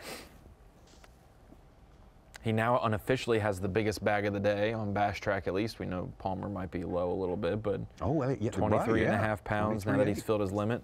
He's going to now extend his gap. He trailed Cobb by 8 pounds 5 ounces coming into the day. Trailed Drew Cook by 5 pounds 11, or I don't know that math necessarily. 5'11", 3'11", and he's extended his lead pretty big over those guys. Me now? That gives me 20. I guarantee you that gives me 20.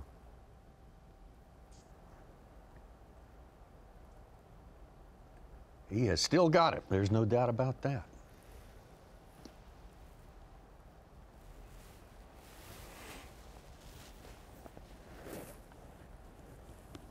Little guppy.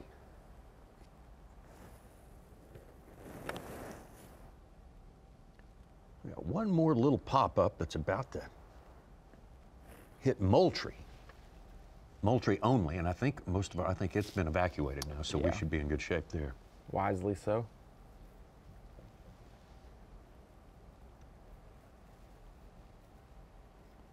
I enjoyed getting to see more of Moultrie this time around compared to a lot of the tournaments in years past. Wow. How about that? I was going to say, even though it didn't turn out well in terms of a victory for Paul Mueller and Matt Robertson, both guys definitely needed a good one. Mueller more so for staying on the Elite Series requalification-wise, and Robertson for righting, some of the wrongs from the first two events. Didn't get off to the hottest start.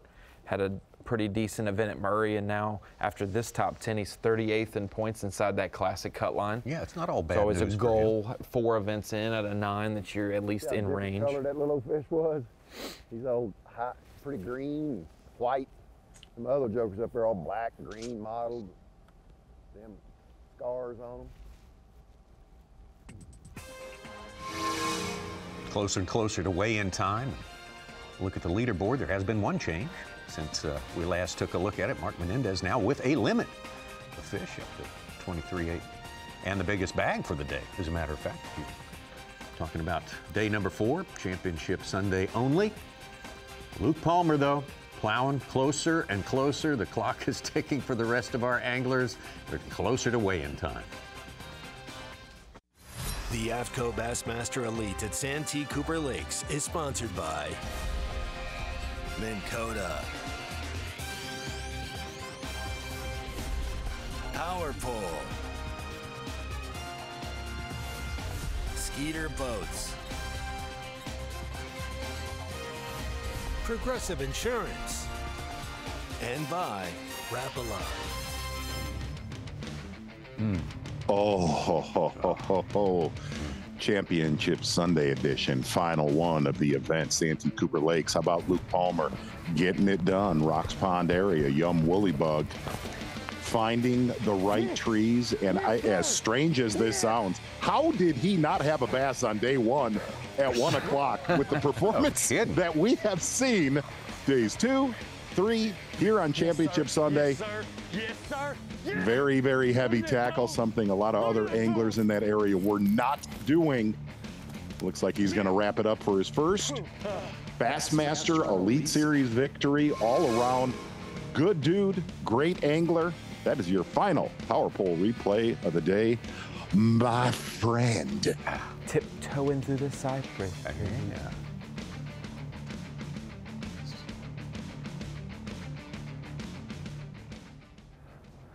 Power pay is $2,500 for first and $1,500 for second for the first 2 Yamamas. There are only 3 of us, so that might get me that little bit of money, and then shoot, it could even win the dang tournament. For all I know, if it's been as tough a day as it could have been for everybody. I don't know. Pretty salty little moves, all I know.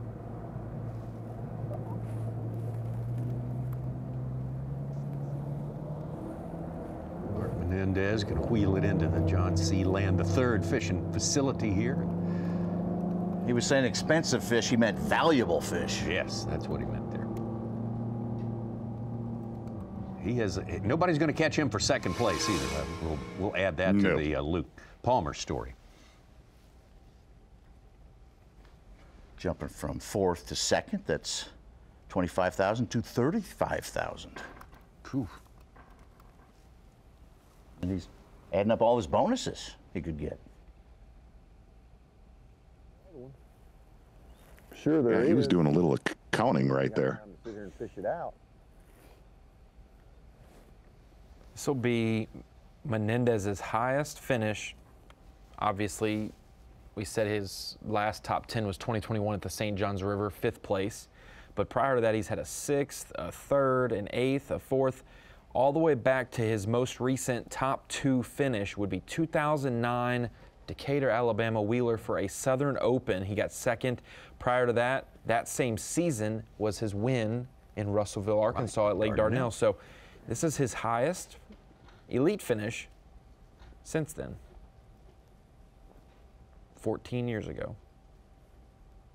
Well, win, lose, or draw, I took very little information and practice.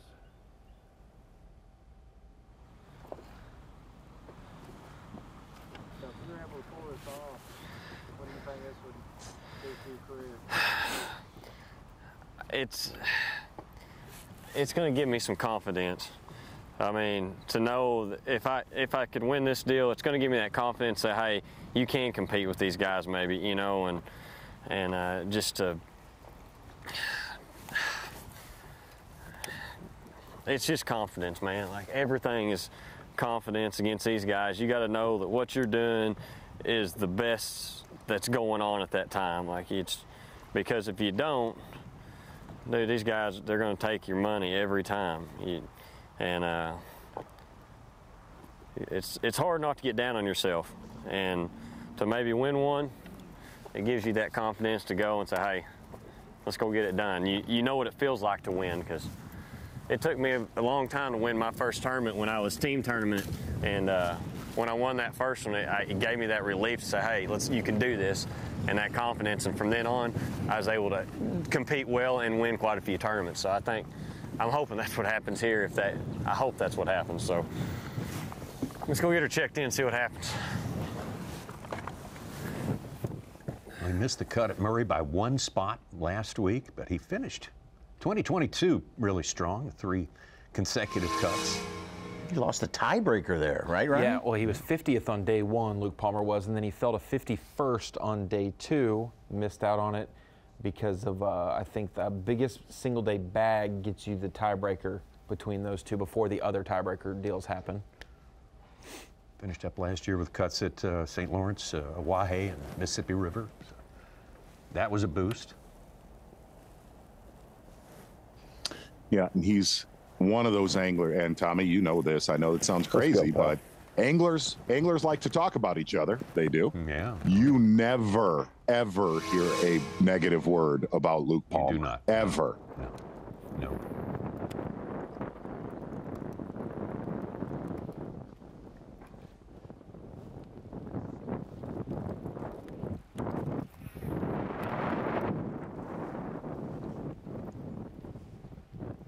Smith with his 3 fish today. Hey, Ronnie. Yes, Ronnie, sir. I am getting some text from some of the Bassmaster Live viewers that you did say the end of June when you were talking about St. Clair. So just wanted to clear. Yeah, I know we've all gone nuts. I checked those, Ronnie. I'll cut the archives. I'll make sure. I'll check that. But yeah. Please do. I knew Please the dates. I re-rack said it was the last week of July. I mean, in my head.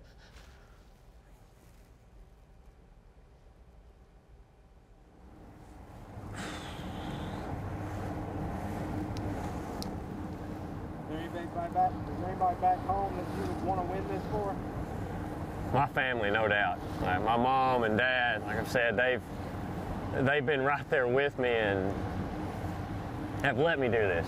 I mean, they've kept the store around just for me to say, hey, are you going to make it fishing or are you going to have to make it in the hardware business? And I'd like to make it in the fishing world. I mean, that'd be pretty cool, but for the support they've given me and done everything, they take care of everything when I'm gone. Like, I mean, my house, you know, I mean, we're gone for, I'm gonna be home for another 3 weeks now. And I've already been gone for 3 or 4 weeks. And to know that everything's taken care of and that peace of mind, that means everything. I mean, you can't replace that. Like I said, when you got parents as good as mine and a family like mine, it makes it special for something like that. I dang sure want to win one for them, and I'm ready to, if I accidentally do win this thing, I'd like to just fly back to Colgate tonight and give them a hug. That'd be worth it.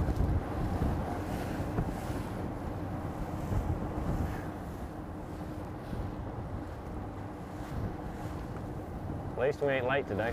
We're gonna be on time. We got the idle in.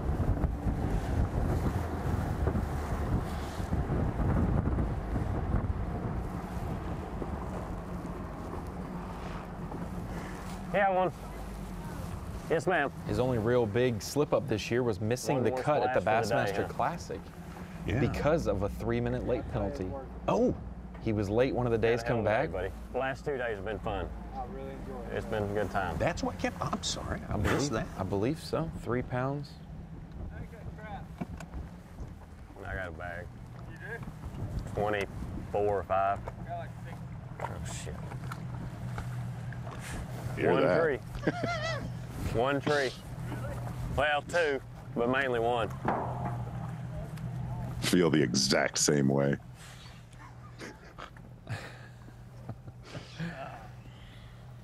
It's got to be nice coming in and saying, I got a bag for, like, knowing you got a bag today. His closest competitor saying he didn't really get him. Trying not to tear up my bait. Oh, it's been fun watching all of this go down over the 4 days. I mean, as hard as it was for the majority of the field, there was plenty to see out there in the Santee Cooper Lakes. We said this was going to definitely be a very, very top-heavy tournament. It definitely turned out to be that way. We kind of looked at this one on the schedule and said it would be a different Santee Cooper Lakes this time around than we have seen in years past, but a lot of diversity. The one thing that's really amazing, every time we come here, we end up learning a lot more. And as many times as we've been here the last few years, got to see a lot of Moultrie this time around. One thing for sure, Santee Cooper Lakes definitely in very good shape.